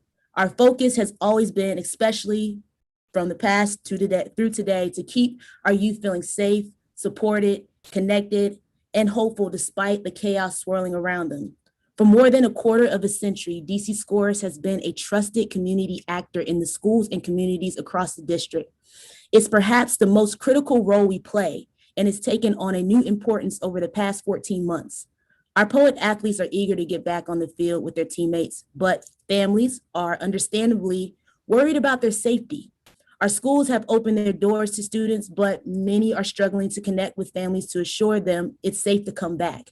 DC Scores is uniquely positioned to act as a bridge to span that trust gap between families and schools. During this time, we aren't providing a one-size-fits-all approach. As a bridge builder, this spring, we have been working with our principal partners and our families to ensure that they are getting what they need from our program in the format and frequency they are comfortable with. This spring, as throughout the pandemic, we have continued supporting the mental, emotional, and physical health of our poet athletes through structured age-appropriate conversations about social justice topics that help students process the twin pandemics of COVID-19 and systemic racial injustice. In virtual team meetings with coaches and peers, and in socially distanced outside soccer and writing workshops. We have already been seeing the benefits of this effort. Our coaches, of whom are over 80% of teachers and staff doing our work as second shift, are reconnecting with students in person, and our families are coming back to school buildings for the first time in over a year. Our principals know that DC Scores is a critical partner to build a bridge of trust and engagement between schools and families as they work to prepare for the fall reopening. Deep collaboration between LEAs and OST's community, building bridges between schools and families is critical to our city's recovery. We're optimistic that the fall will bring some normalcy, both to schools and to our program. In the meantime, we've got an important role to play. The road back to vibrant pre-pandemic classrooms will be long and a challenging one. For dozens of schools and thousands of poet athletes, is going to pass through the soccer field and outside the poetry sessions. I would like to close with a poem, pure DC score style, from Jalen and Taylor from Aton Elementary School. The poem is entitled, I Wish. I wish that we can all come back to play soccer. I wish for things to go back to normal and sit with my classmates again. I wish for a bigger cafeteria, more space to sit and eat. I wish that the rain will stay away from us and we can all go out to play. I wish for a clean and bright school with new beginnings. I wish I was back in school with my friends. I wish we did not have to wear masks at all. I wish people were able to return to work. I wish people did not have to die from coronavirus. I wish the pandemic was gone for good. Thank y'all. Thank you very much, Charity. Next up, we have Tara McNerney, Executive Director of City Blossoms. Hi, yes. Thank you for giving me the opportunity to testify at this hearing. I'm the Executive Director of City Blossoms, a nonprofit based in the district. Our mission is to cultivate the well-being of children and their communities across the city through kid-driven gardens and creative programming. And I'd like to explain why outdoor education is so important to the equitable and effective recovery for schools and how it addresses several of the committee's key priorities. So one of the committee's priorities is to investigate how the district can ensure that students' mental and physical health needs are adequately met. And a second is how learning gaps can be addressed. Outdoor education will not only keep kids safe, it supports their physical, mental, and emotional well-being. The CDC has confirmed that the COVID virus does not transmit as easily in outdoor settings. And so this will be a really important tool for schools as they come back to in-person safely. Furthermore, there's been ample evidence published that green spaces promote the child's holistic health, something that we've been hearing a lot about from committee members and people testifying today as being important. Children are happier, more focused, and have been proven to have fewer behavior problems when they're regularly getting time in green spaces. And outdoor learning, we know, also bolsters academic achievement, which can help with some of that makeup that's been happening during the pandemic. And schools and teachers are strongly aware of the benefits that I've listed so far. City Blossoms has partnered with over 100 sites since our founding, and we have more schools wanting to partner with us each year than we have the capacity to work with. And this spring alone, many of our partners who we had to pause programming with during the pandemic have reached back out to us to ask about restarting their programming, wanting to get their school gardens back up and running for the fall. And we've had to tell them that we're just not sure that we can partner with them yet, because during the pandemic, a lot of district provided grants for school gardens and outdoor learning were just ceased and have not come back. So we're still kind of in a waiting game on that, but we know that there's a lot of demand, and we know how important it could be for schools and students and teachers to have their gardens and their green spaces as a tool when they come back. And this is, I also want to say too, that this is, we work with schools across the city. This is not just for wealthy or to-do neighborhoods, but we can work with schools and conduct outdoor education in any size schoolyard. You know, you don't need a ton of space to learn about photosynthesis in a really hands-on way. So when we talk about outdoor education, we're talking about transforming our school backyards into beautiful, welcoming spaces that nurture student health and academic achievement. Thank you. I see my time's up. Great, thank you very much. Next, let me turn to Tyler Grigsby with One Common Unity. Hi, thanks for the opportunity to testify. My name is Tyler Grigsby. I'm a program facilitator, lifelong DC resident. I work at One Common Unity, and I'm a member of the DC Out of School Time Coalition. One Common Unity is a DC born and bred organization which for the past 21 years has been working to break cycles of violence and build healthy, compassionate communities through the transformative power of music, arts, nature, social justice, and peace education. Throughout my time here, I have focused on transforming school cultures and climates to incorporate social emotional literacy, mental health programming, teacher professional development, restorative justice practices, conflict resolution, and arts expression. In our recently completed 5-year impact study of pre-pandemic data, we found that 84% of our students graduated from high school on time, compared to about 68% citywide. 0% of our participants served time in juvenile detention, jail, or prison. 83% reported taking on more leadership. As we begin to come out of this crisis, we know our students will need more support and resources than ever, as has been stated by many before me today. I'm deeply concerned about the well-being of the students, parents, staff, and broader school communities that I serve, who have survived isolation, loss of income, stability, and even in many cases, death of loved ones. We have no idea how this unprecedented and compounding trauma will actually play out in our school buildings and our streets as we return to in-person. I know Councilmember Allen and others reflected hearing a sense of urgency in transforming school climate and culture during the last panel, and I feel that deeply. Over the last school year and at the end of the 1920 school year, I witnessed educators, families, and administrators in survival mode. As we emerge from survival mode, hopefully we can restructure and reimagine what our school communities look and feel like. There's still opportunity to develop this over the upcoming school year and years ahead. We absolutely need to revise school discipline practices and student autonomy by embedding trauma-informed and restorative practices throughout all tiers of school culture throughout the city. We must deeply invest in creating safe, holistic, brave spaces for our young people to come together in community and offer healing modalities for the trauma they have suffered. We must re-envision what schools look like, ensuring SEL and mental health supports aren't an extra burden on already burned out educators, but a supported structural investment in comprehensive student support staff and staff development through additional staffing and community partnerships like mine. I have already personally seen many increases in anxiety, depression, irritability, interpersonal conflicts in my students. As many of you have probably also seen, I have seen an increase in interventions for mental health related incidents in my teens. I have lost count of how many students have stated our program is one of the only things getting them through this difficult time as we've moved it online. I want to make sure that we can not only keep providing these affirming and sometimes even life-saving services to our communities, but be able to expand across our city in this critical time. Our program offers students the space to do more than just survive. We offer space to be yourself, check in, breathe, create, connect, address issues they're facing personally. Through class input, push-ins, advisories, after-school programs, and our intention room program, we provide holistic support for school communities. We want to thank you for the support we've received so far and the space to share today. We're grateful for this commitment to youth, which will be needed more now than ever. Thank you so much, Tyler. Next up, we have Shana Towns with Kid Power. Good afternoon, everyone. Thank you for your time this afternoon.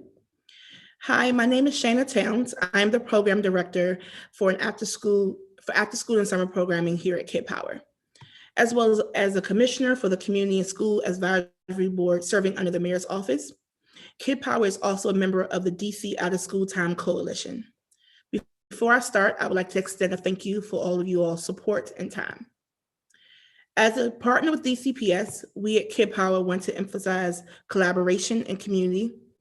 We have been providing in-person, after-school, and summer programming to children in wards 2, 4, 5, 6, and 7, and 8 since 2002. We have been operating our virtual summer program and after-school program since April 6, 2020. And students have been experiencing the loss of stability and support due to COVID. And some of the feedback we have heard from students and families is that their children need more social, emotional, and academic support. Kid Power's families log into our virtual programs with the expectation that we can support them, and we do just that. 5 days a week.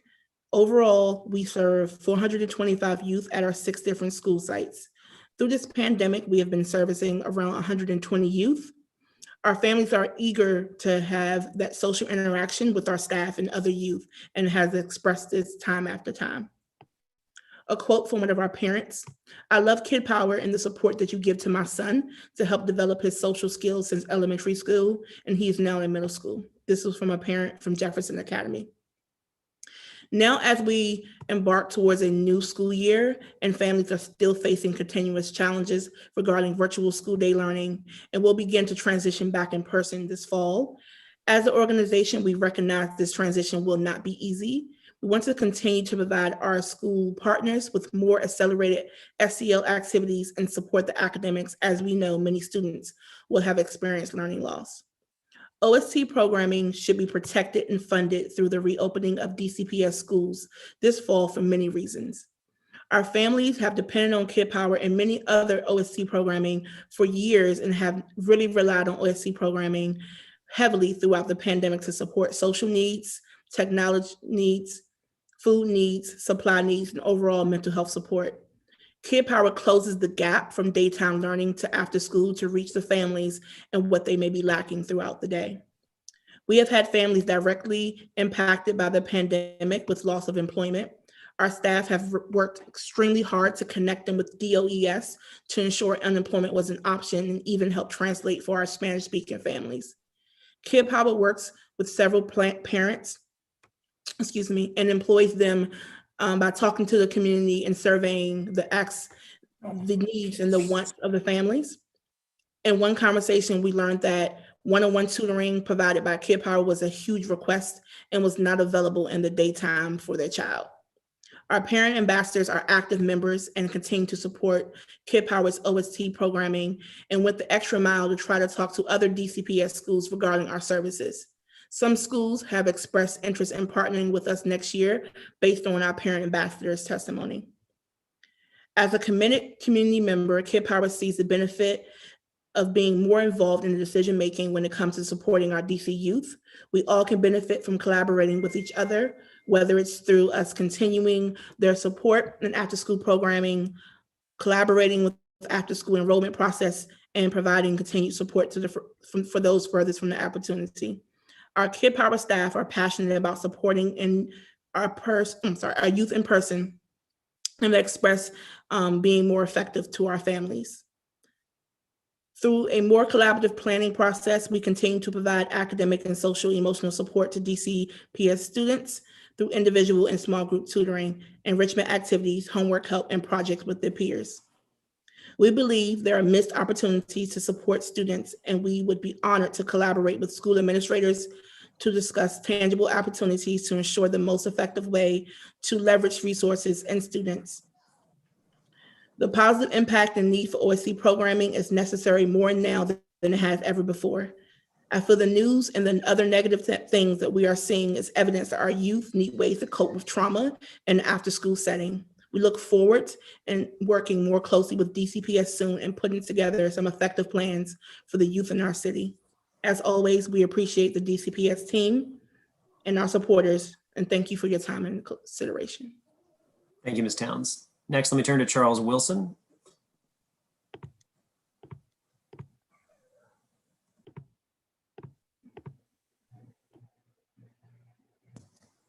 Mr. Wilson, whenever you're ready. Yes, good afternoon, Councilmember Allen and Councilmember Gray. Thank you for hosting such an important conversation on the future of education of our kids. As a Ward 8 pre-K and soon to be kindergarten parent, this topic is on the top of my priority list. I believe we have an opportunity this year to pick off some low-hanging fruit that will help us to build back better for education that will return great dividends for our kids and communities, particularly those in Ward 8. Did you know there are no language immersion programs in Ward 8 schools? Research on such programs has heralded benefits such as academic achievement, language literacy development in 2 or more languages, and cognitive skills. My son loves his French language program, and as parents, we love it as well.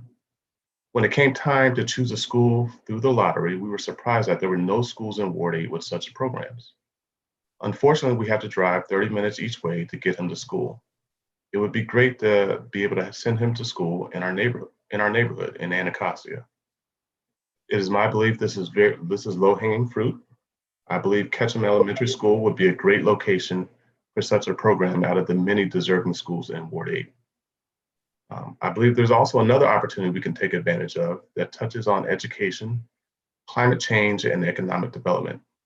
Mayor Gray, this idea or this project was actually birthed out of your administration from your former OP director and will have a direct impact on Ward 8 and Ward 6, and that's the 11th Street Bridge project. The 11th Street Bridge team has made great progress in raising capital for this project, and I know there's money in the district budget to support this project. I believe that any federal funding that we're able to get this year, if possible, should be used to bridge the funding gap to make this project a reality. It will educate our children and general public on the importance of a clean Anacostia River and spur quality economic development that will create jobs in its neighboring communities. I hope you will include these two ideas in your final report later this year. Thank you for your time. Thank you very much, Mr. Wilson. Next, let me turn to Lauren Grimes, the Community Enrichment Project. Good afternoon, Chairman Mendelson, Councilmember Gray, and Councilmember Allen, and members of the committees. Thank you for the opportunity to address the council today. My name is Lauren Grimes, and I'm the founder of the Community Enrichment Project and a member of the DC Out of School Time Coalition. I'm here to testify about the importance of utilizing out of school time programming to address certain social, emotional needs for students who have experienced trauma during the COVID-19 pandemic. The Community Enrichment Project is a youth civic engagement nonprofit with a mission to enhance marginalized communities by empowering young leaders, with a specific focus on Washington, D.C.'s Ward 7 and 8. CEP offers workshops and trainings focused on teaching youth to become and remain active participants in their communities. Due to the pandemic, our families and school partners had to quickly transition to remote learning. As an out-of-school time nonprofit, we too had to quickly pivot to continue to serve our youth. Despite the challenges, our organization and many others in the community continue to serve as a valuable resource to schools and families by not only providing civic engagement training, but also by providing the social emotional support our young people wanted and needed. For example, on a bi-weekly basis, we have worked with local youth to assess their community concerns and provide them with the resources they needed to address those issues. Unfortunately, before and during the pandemic, the number one issue raised by our youth has been gun violence. Throughout the pandemic, while dealing with the difficulties of being away from their friends, learning to manage the expectations of virtual learning, and adapting to a life of quarantine, they also sadly have lived through the loss of many friends and family members due to violent acts in their neighborhoods during that time as well. Although we focus on civic engagement, we follow a culturally sensitive and social emotional focused curriculum to best meet the needs of our youth. Thus, we have been able to help our students address community concerns through social justice projects and also by ensuring their mental health needs are met as well. The district can ensure that students' mental health needs are adequately met in part by continuing to support OST programs like ours that have a vested interest in and a determination to support underserved communities. As students prepare to re-enter the classroom, families and schools will continue to depend on and request the support of OST programs. We ask that the district invest in trauma-focused training for school staff, protect out-of-school time programs, and provide resources that will help youth readjust to the school setting. Thank you for your time today and for considering the concerns and suggestions raised. Thank you very much, Ms. Grimes. Next, let me turn to Candace Tiana Nelson, and I mistakenly said that she was here as president of the Ward 4 Democrats, but in fact, she is here in her ANC capacity. So Commissioner Nelson, let me turn to you. Thank you. Good afternoon, Co-Chair Allen, Co-Chair Gray, Chair Mendelson, and all other members of council in attendance. I am Candace Tiana Nelson, Advisory Neighborhood Commissioner for Ward 4 Single Member District 4A06, and I am pleased to testify before you today about the district's public education system after the COVID-19 pandemic. Both the Brightwood Education Campus and the historic Military Road School, which is now scheduled to become a citywide pre-K, are in my SMD. Today, as we discuss this important topic, I hope we consider improving communication, modernization, and transportation.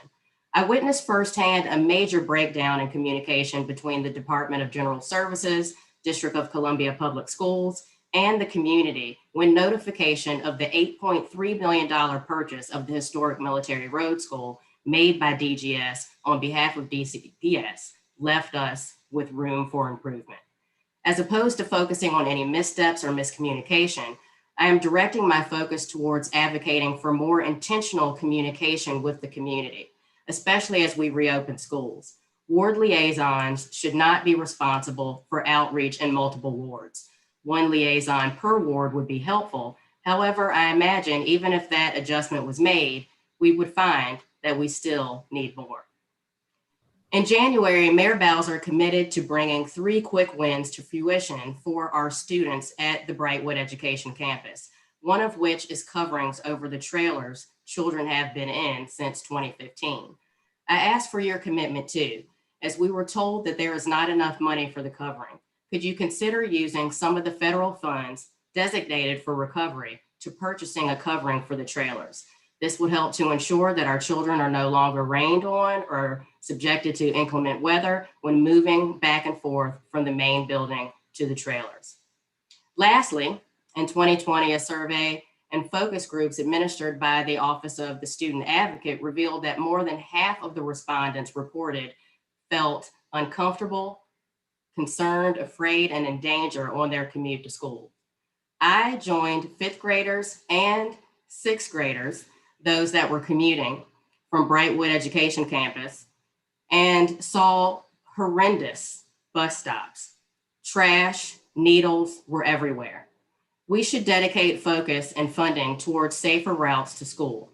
My quest to find out who was responsible for cleaning the bus stops likened to scavenger hunt. So designating clear responsibility for ensuring the bus stops are clean and safe would make it easier for us to hold the appropriate agency or office accountable. The DC Safe Routes program managed by DDOT works to improve students who walk and bike to school, but not buses. So I ask that you consider to use some federal funds designated for recovery to focus on safe travel to school that includes all modes of transportation. I appreciate the opportunity to testify, and I'm happy to answer any questions. Great. Thank you very much. Next, let me turn to Troy Dante Presswood. Good afternoon. Good afternoon, Chairpersons Allen, Gray, and Mendelson, and members of the Joint Special Committee on COVID-19 Pandemic Recovery. I'm Troy Dante Presswood, principal at the Presswood Group, which works with a variety of educational clients. I'm also the chairman of the Ward 8 Democrats, and I'm the former advisory neighborhood commissioner and chairman of ANC 8A, and a product of our school system. You've had an impressive witness list so far, so I'm not going to take up much time, but I just want to make a couple of points. First, I believe our children need to get back to in-school learning this fall. They need to get back into the routine and practice of learning, which is absolutely paramount. They need that social interaction with their teachers and their peers. Many of our children need caring adults found in our schoolhouses to talk about issues at home or in their communities. Sadly, some of our children need the same caring adults to prevent further abuse and trauma from occurring at home and reporting that trauma to protective authorities. Getting our children back to school this fall would mean getting our children into the routine that many of them have relied on every school day, from getting up every day at the same time, getting dressed, eating breakfast, walking or taking transportation to school, and starting their day in homerooms. And while some parents and schools did their very best to replicate this experience, it was just simply not the same. So let's not discount the power of a routine and getting back to that pattern, practice, and habit of in-school learning. It would be great for our children, families, and our educators. But I want to go back and just touch very briefly on what I mentioned earlier, and that is the trauma that many of our children continue to experience during this year-plus pandemic. I can't tell you how many times I've heard from parents who say their children just simply aren't thriving socially or excelling academically like they did when they were in school. This is understandable as our kids have dealt with a lot over the past year, everything from witnessing the loss of loved ones to COVID-19 to the challenges surrounding learning exclusively on a computer. That's why I believe the curriculum for the 21-22 school year, everything from math, English, science, gym, music, something I know a lot about, art, social studies, you name it, it must include informed trauma lessons plans. This would mean teachers will need access to resources to pull off this successfully. If they are able to aid, if they're going to be able to aid in the restoration of our children's mental health and well-being. This would also mean investing in mental health specialists and counselors for every school in the district to work with educators and students as they try to navigate their way back to the new normal. Parents have a role to play in this as well by reinforcing these lessons and skills at home, and our schools can help with that too. I believe the council should support this endeavor by providing adequate funding to help our teachers get ready for the fall with trauma-informed lesson plans and the deployment of mental health specialists to our schools, especially schools in underserved areas in our city, like here in Ward 8. Now is the time for us to be bold, act swiftly to ensure our children have the tools, the opportunities, and the resources they need to once again thrive socially and excel academically so they can live up to their God-given potential. Thank you for listening, and I'm happy to answer any questions you may have. Wonderful. Thank you so much, Mr. Presswood. Next, let me turn to Brandon with the Greater Washington Field of Dreams. Thank you, Chairman Allen and Chairman Gray and Chairperson Mendelson and the other council members are here. I am the co-founder of a Greater Washington Fields of Dreams. We're an after-school program teaching baseball and character education revolving around Jackie Robinson's values. And we provide academic support aligned with the academic mission of the schools we're in. I'm also happen to be a member and a former chair of the Statewide Health Coordinating Council and help work on the state health plan for the district. So I care a lot about the health outcomes affecting our students as well. And we are a member of the Out of School Time Coalition. Currently, we are in 3 elementary schools in Ward 8 in the Congress Heights, Fort Stanton, Berry Farms neighborhoods. And we have been involved with after school and summer programming, all virtual for the last year.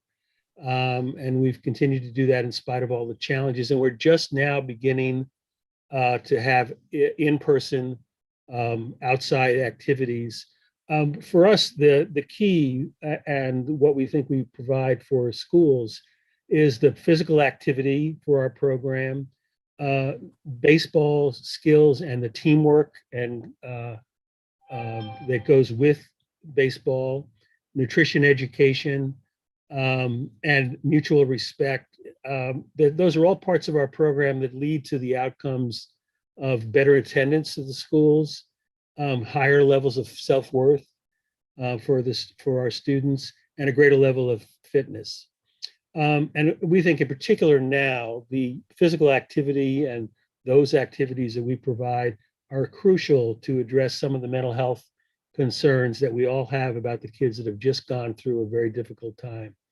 Our partner schools themselves have been in very difficult situations with parents struggling, many out of work and some required to work with no real decent childcare. There's, as many people have talked about earlier, poor connectivity in some of the homes.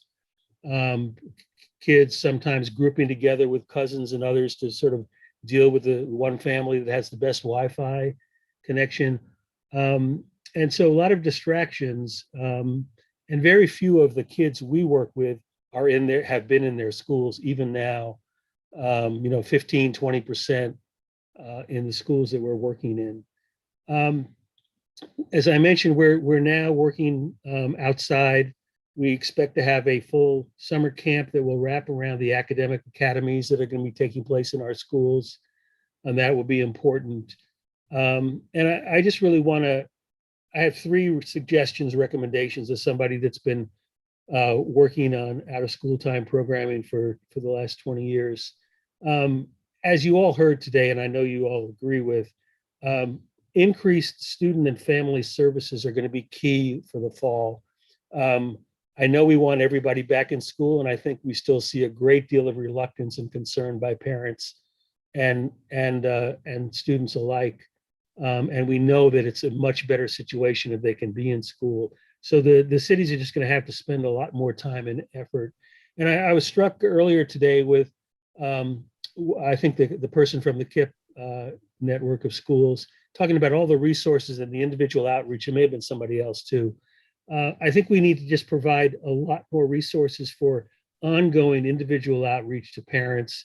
You know, the principals can't do it alone. Our principals work very hard to try to do that. But the point is, the fall is going to be an important time to add additional resources. I know you know. Secondly, out of school time programs are a great investment. We need to recognize that most out of school time programs provide some aligned academic support that's always available, but really it's the other after school activities and summer programs that we all provide that are key to providing better physical, mental health, and better general outcomes in our schools and for our students. Our program really helps, and I know the other out of school time programs I'm aware of really help and benefit the communities. And then finally, this is a time because of that for fuller funding of the out of school time programs. You've heard about some of the concerns about not having enough resources. The American Rescue Plan provides some amount of funding that presumably will go to some of these programs, but the mayor and the council really need to step up and make sure that these programs are fully funded. And with that, I want to thank you for the time, and I'll be happy to answer questions. Excellent. Thank you very much. Next, let's turn to Gail Avent with Total Family Care Coalition.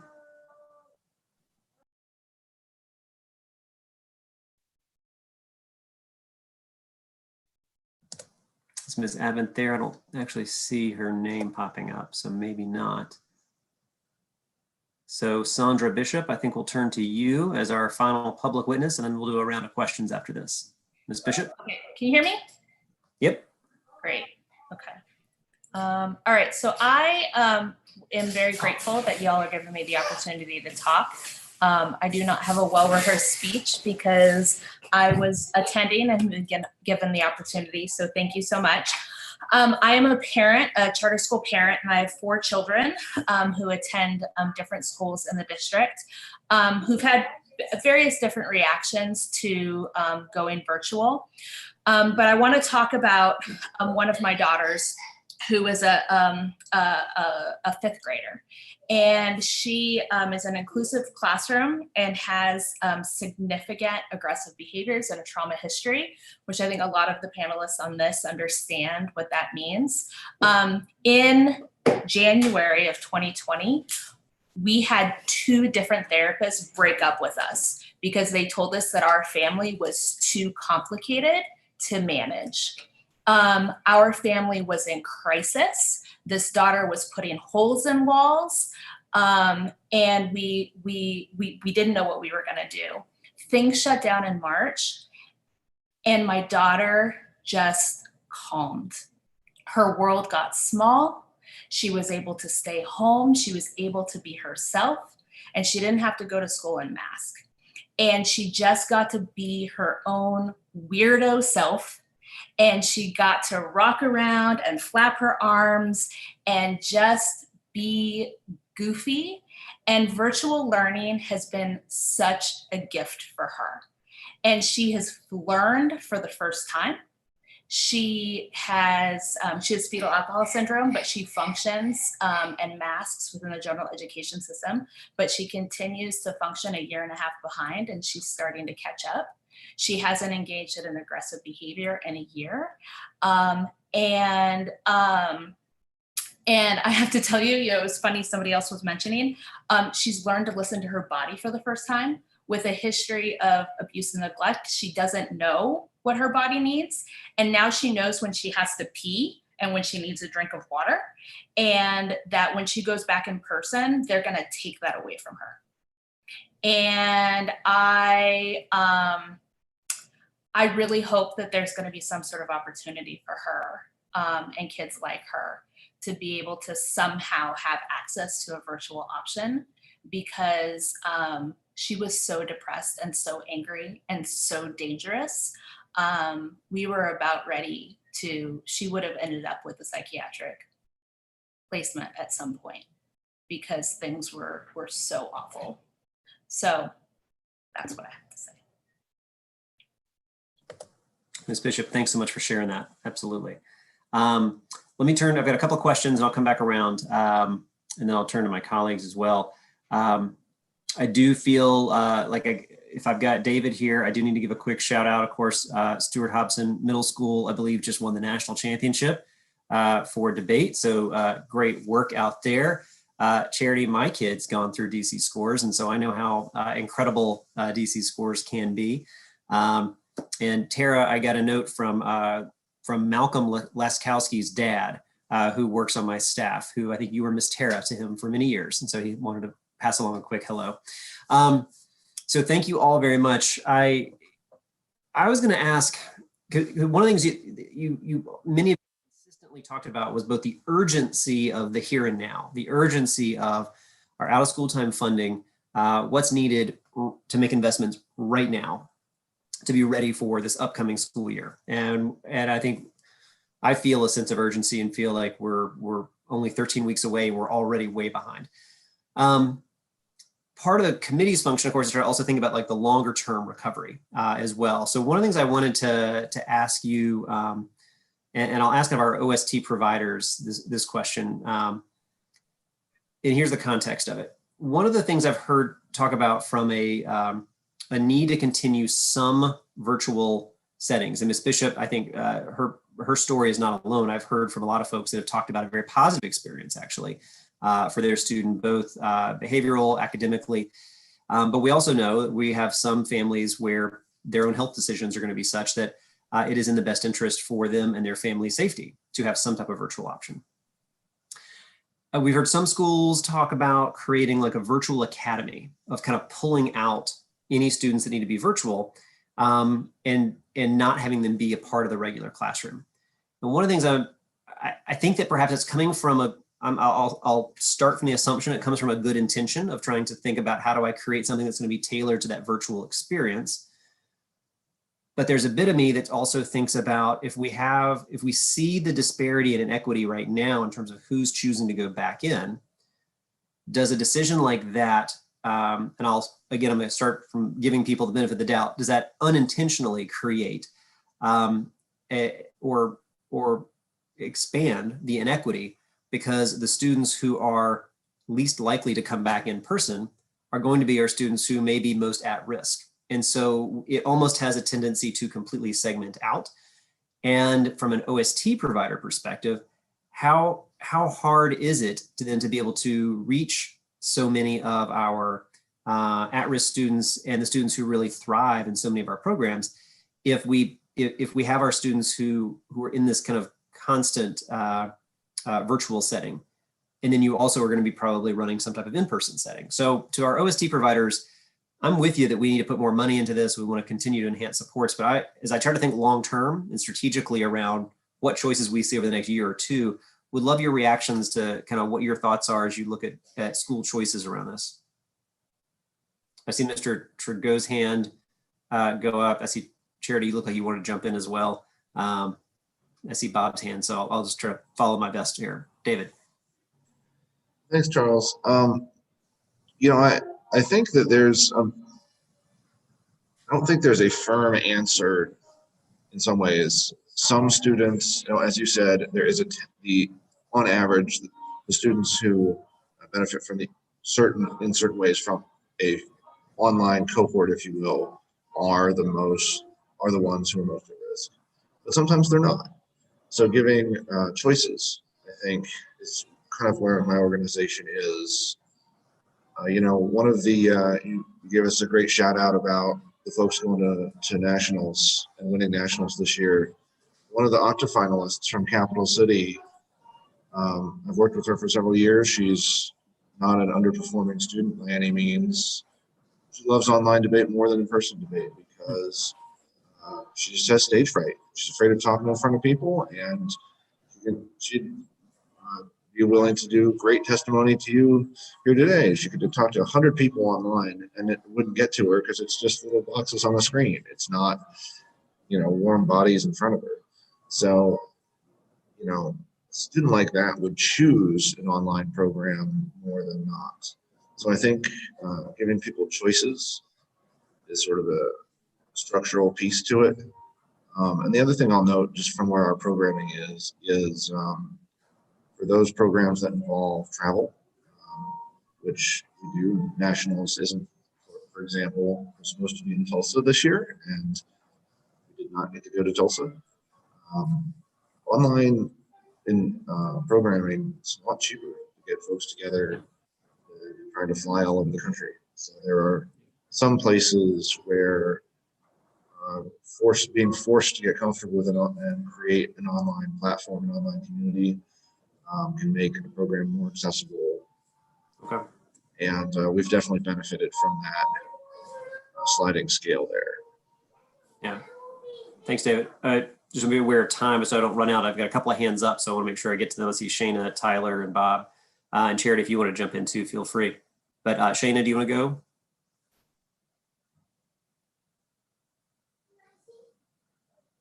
Yes, actually, can someone go in front of me really quick? Yeah, sure. Sorry. Yeah, sure. Tyler?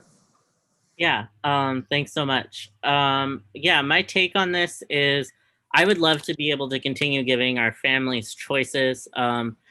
Right now, we need to just ensure that there's funding for that flexibility. I know that I've gotten new participants that wouldn't have the access to come to in-person program because they have to take care of little siblings after school, for example, but they're able to do that from a home setting. I also don't want to leave behind students who are immunosuppressed or have immune suppressed caregivers. And I know that that's a concern of several of my students.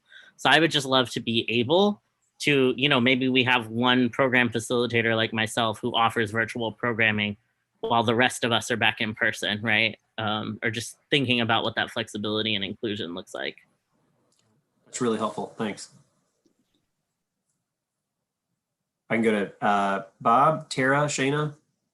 Yeah, I have to jump in. Of course, our program really is focused on in-person. We're a sports and activity kind of program. And I completely understand some of the concerns that have been raised and the value of the virtual programming for some students. I'm very worried that in our the neighborhoods we're most familiar with these days, and the schools we're in, where 15-20% of the students at the most are going back, that the choices aren't being made by parents because they think virtual learning's better, but rather there are other either just concerns about the virus still, misinformation, just difficulty in many other ways. So I'm just worried about just opening up the idea that everybody can decide. And obviously you want to give a choice, but I think we need to do a lot more to try to encourage families to have their kids in person if they can. Okay. And then Tara and Shayna real fast because my time is running out. Yeah, I was just going to jump in and say we do an after-school program with high school students. And this year, because it was partially virtual, we were able to reach way more students than we ever had before, just because in a Zoom platform, you can do that. And we were able to open it up to more schools than we ever had before. So that was a great success. But when we surveyed the youth on what they wanted for the summer program sessions, they all pretty unanimously said they wanted some in-person opportunities with City Blossoms again, and they were really missing that. So we decided to go based on what the youth were telling us, and we're going back to in-person for the summer. Got it. And then Shayna, I'm going to ask you to say last word here, and then I'm out of time, so I'll have to turn it over to Mr. Gray. Okay, no problem. Just really quick, I think accessing what is actually needed with the families and the resources needed to provide that. There are a lot of students who only want to or can be virtual, and how do we provide those resources to them in that virtual space? There were a lot of missed opportunities this year that we've seen, and the school didn't know how to access those in coordination with OSC programming. Okay, thanks. All right, Shayna, drive safe. All right, let me turn to Councilmember Gray now. Thank you very much, Mr. Chairman. Let me make sure I'm good. Not sure. We can hear you. Okay, thank you. I want to thank all the witnesses. You all have created an additional complement of activities, of services being provided that, one kind of want to walk away from this discussion and say, well, I think I'd love to be able to work to fund all of those things, which of course is not going to be possible. The Lauren Grimes, I guess it is, the Community Enrichment Project. Are you there, Lauren? Yes. Okay. Tell me some more about how the Community Enrichment Project works, if you don't mind. I know you talked about it helping to meet, excuse me, the mental health needs of many of our children, but give me a little bit more of a flavor of exactly what it is that the Community Enrichment Project does from a mental health perspective. Certainly. Even though mental health is not our main focus, because of the students that we work with, we understand it's very important to meet them where they are. So we can't really start to focus on the civic engagement piece before we understand where they are mentally and emotionally and otherwise. So we bring in instructors that have that SEL background, that are familiar with the culture of the communities that we work in. And so as we produce and extend our content to the young people at the various schools we work with, we make sure that we provide a safe space for them to learn that content, but to also express themselves and feel confident and comfortable with doing that. They form very good relationships with the adults that we hire to instruct them. And we make sure if we realize there is an extra need there, that we work closely with the counselors at the school, for example, or we bring in additional resources as necessary. Do you have any measures of the performance of the children who are enrolled in your program, Lauren? Most of the measures are focused on their general performance in terms of like the social studies grades or their commitment to community service. So we have more measures there, but in terms of more qualitative measures, yes, we do have that. The students, they always report back that they feel comfortable and they feel as if they're able to come to our programming and express the concerns that they have for their communities and things that are going on, because they know that we're listening, and we take measures to provide them with platforms to make change on their own. So that's a powerful thing for them. Okay, the qualitative measures that you mentioned, that's something that can you provide a copy of that to the committee so we could take a look at it also? Certainly, yes. Okay, please get it to the committee because I'd really like to look at what the qualitative measures are that you've developed, and how they've rolled out in working with the children that you're working with. Yes, we can do that. Thank you very much. Yes, Bob, I just want to ask you, are you still working still with the baseball program as well? Yeah, that's the program, Fields of Okay. Dreams, that I was talking about. So are you working with the academy at all, the baseball academy that we developed? No, there's really no connection. It's probably a longer conversation we could have someday. Yeah, well, I'd like to know if there's a problem with you all working with the academy. I'd certainly like to know more about it, because that's why the academy, as you know, that's why the academy was put in place in the first place. I know. Be able to have those opportunities available to our children who want to learn more about baseball, who want to play baseball on a competitive basis. So is that just not possible at this stage, or what? Well, right now we're primarily in far southeast, so transportation's a bit of an issue. And I think we're doing elementary school kids, and I know they are too, but more over in your ward. And we've talked about some stuff in the past, but what I do know is that we're getting boys and girls interested in baseball for the first time. And then when they get older, they might find their way to the academy, in middle school or high school.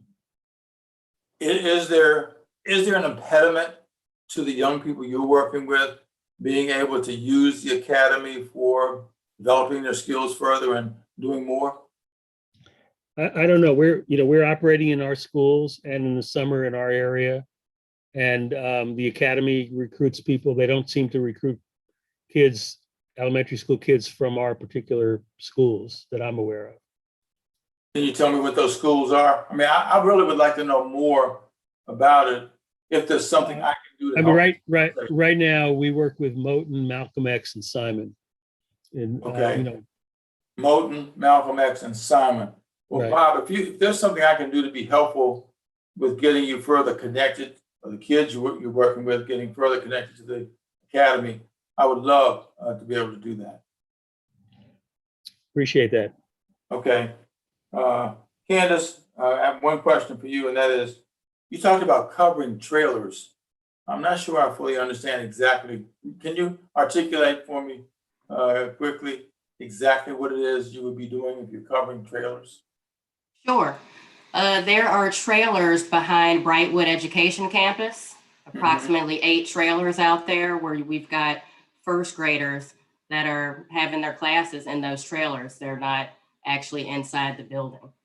And so when they're moving back and forth from the main building into the trailers, if it's raining, they're getting rained on. If it's other inclement weather, they're being affected, by this. Now the school did, in conjunction with the PTA, they did purchase extra umbrellas that they can provide to the students, but it would just be great if we could actually get a covering to cover those trailers and the entryway so that when the students are moving back and forth, that they're not affected by the weather. Have you all applied for the funding for that? And if so, what was the response that you got? We did ask for 3 things, actually. We asked for the louvers at the bottom of the trailers to be fixed and the ramps to be fixed as well on any money that was left over in DGS's budget. And what we were told was that, they fixed those 2 things, but what we were told that as it pertains to the coverings, that there's not enough funding. So we're just hoping that maybe some of the money from, the recovery funds that are being provided to the city, that could be considered to provide these coverings. That seems meager to me. I mean, I guess I need to better understand what it is you need in order to be able to cover the needs of these children that you're trying to serve at this point. How much money would be involved in this? I'd be happy to do some research to see about how much. I know that they were really focused on trying to honor this commitment to help us. They did measure for a covering, but we were just told that there was no longer any funding available. But I'd be happy to do some research and also working with Councilmember Janice Lewis-George's office to see if they found out. But if we could just see, how much it is, I'd be happy to provide that number to you. Yeah, I'd appreciate that very much, Candace. And if there is a description such as there needs to be one, description of the project itself, I'd love to get a copy of that too. Sure. Okay, thank you so much. Thank you, Mr. Chairman. I think I'm finished with my round. All right, thank you very much. Let me turn to see if Chairman Mendelson is still with us and if he had any questions. I am here. I don't have any questions. I do want to thank all of the witnesses for their testimony. It's good to see some of you. Actually, it's good to see all of you, but some of you I know personally. Don't play favorites, Mr. Chairman. Well. All right, thank you, Mr. Chairman. I think Councilor Henderson had been with us earlier, but I think she stepped away. So I appreciate it. Let me add my thanks as well to this entire panel. Really appreciate you all taking the time and hanging in there with us through the end of the day to be able to share your perspective and recommendations and be able to answer our questions. So thank you all very, very much. Appreciate it. That is the end of our public witnesses. So I'm going to go ahead and close this out. Again, I want to thank all of the organizational and public witnesses that testified today. We've got a lot to work on and think about over the course of the summer as we prepare for next year and beyond. And I think one of the things that hopefully came through as well today is both the urgency necessary for this upcoming school year, as well as the eye that we have to take towards the long term. The record for today's roundtable is going to close at the close of business next Friday, June 4th. I know some people had asked about how to send in testimony, so let me make sure folks know how to do that. You can email it to Malcolm Cameron, and let me spell the email address. It's first initial of Malcolm, M Cameron, CAMERON @dccouncil.us. So feel free to email us at that. We'd appreciate getting that. There being no further business before the committee, the time is now 5:15 p.m. I want to thank my co-chair, Vincent Gray, and our co-chair of this hearing, Chairman Phil Mendelson. And we appreciate your time in this public oversight hearing of the Special Committee on COVID-19 Pandemic Recovery and the Committee of the Whole on the district's public education system after the COVID-19 pandemic is now adjourned. Thank you, everyone. Thank you, Charles.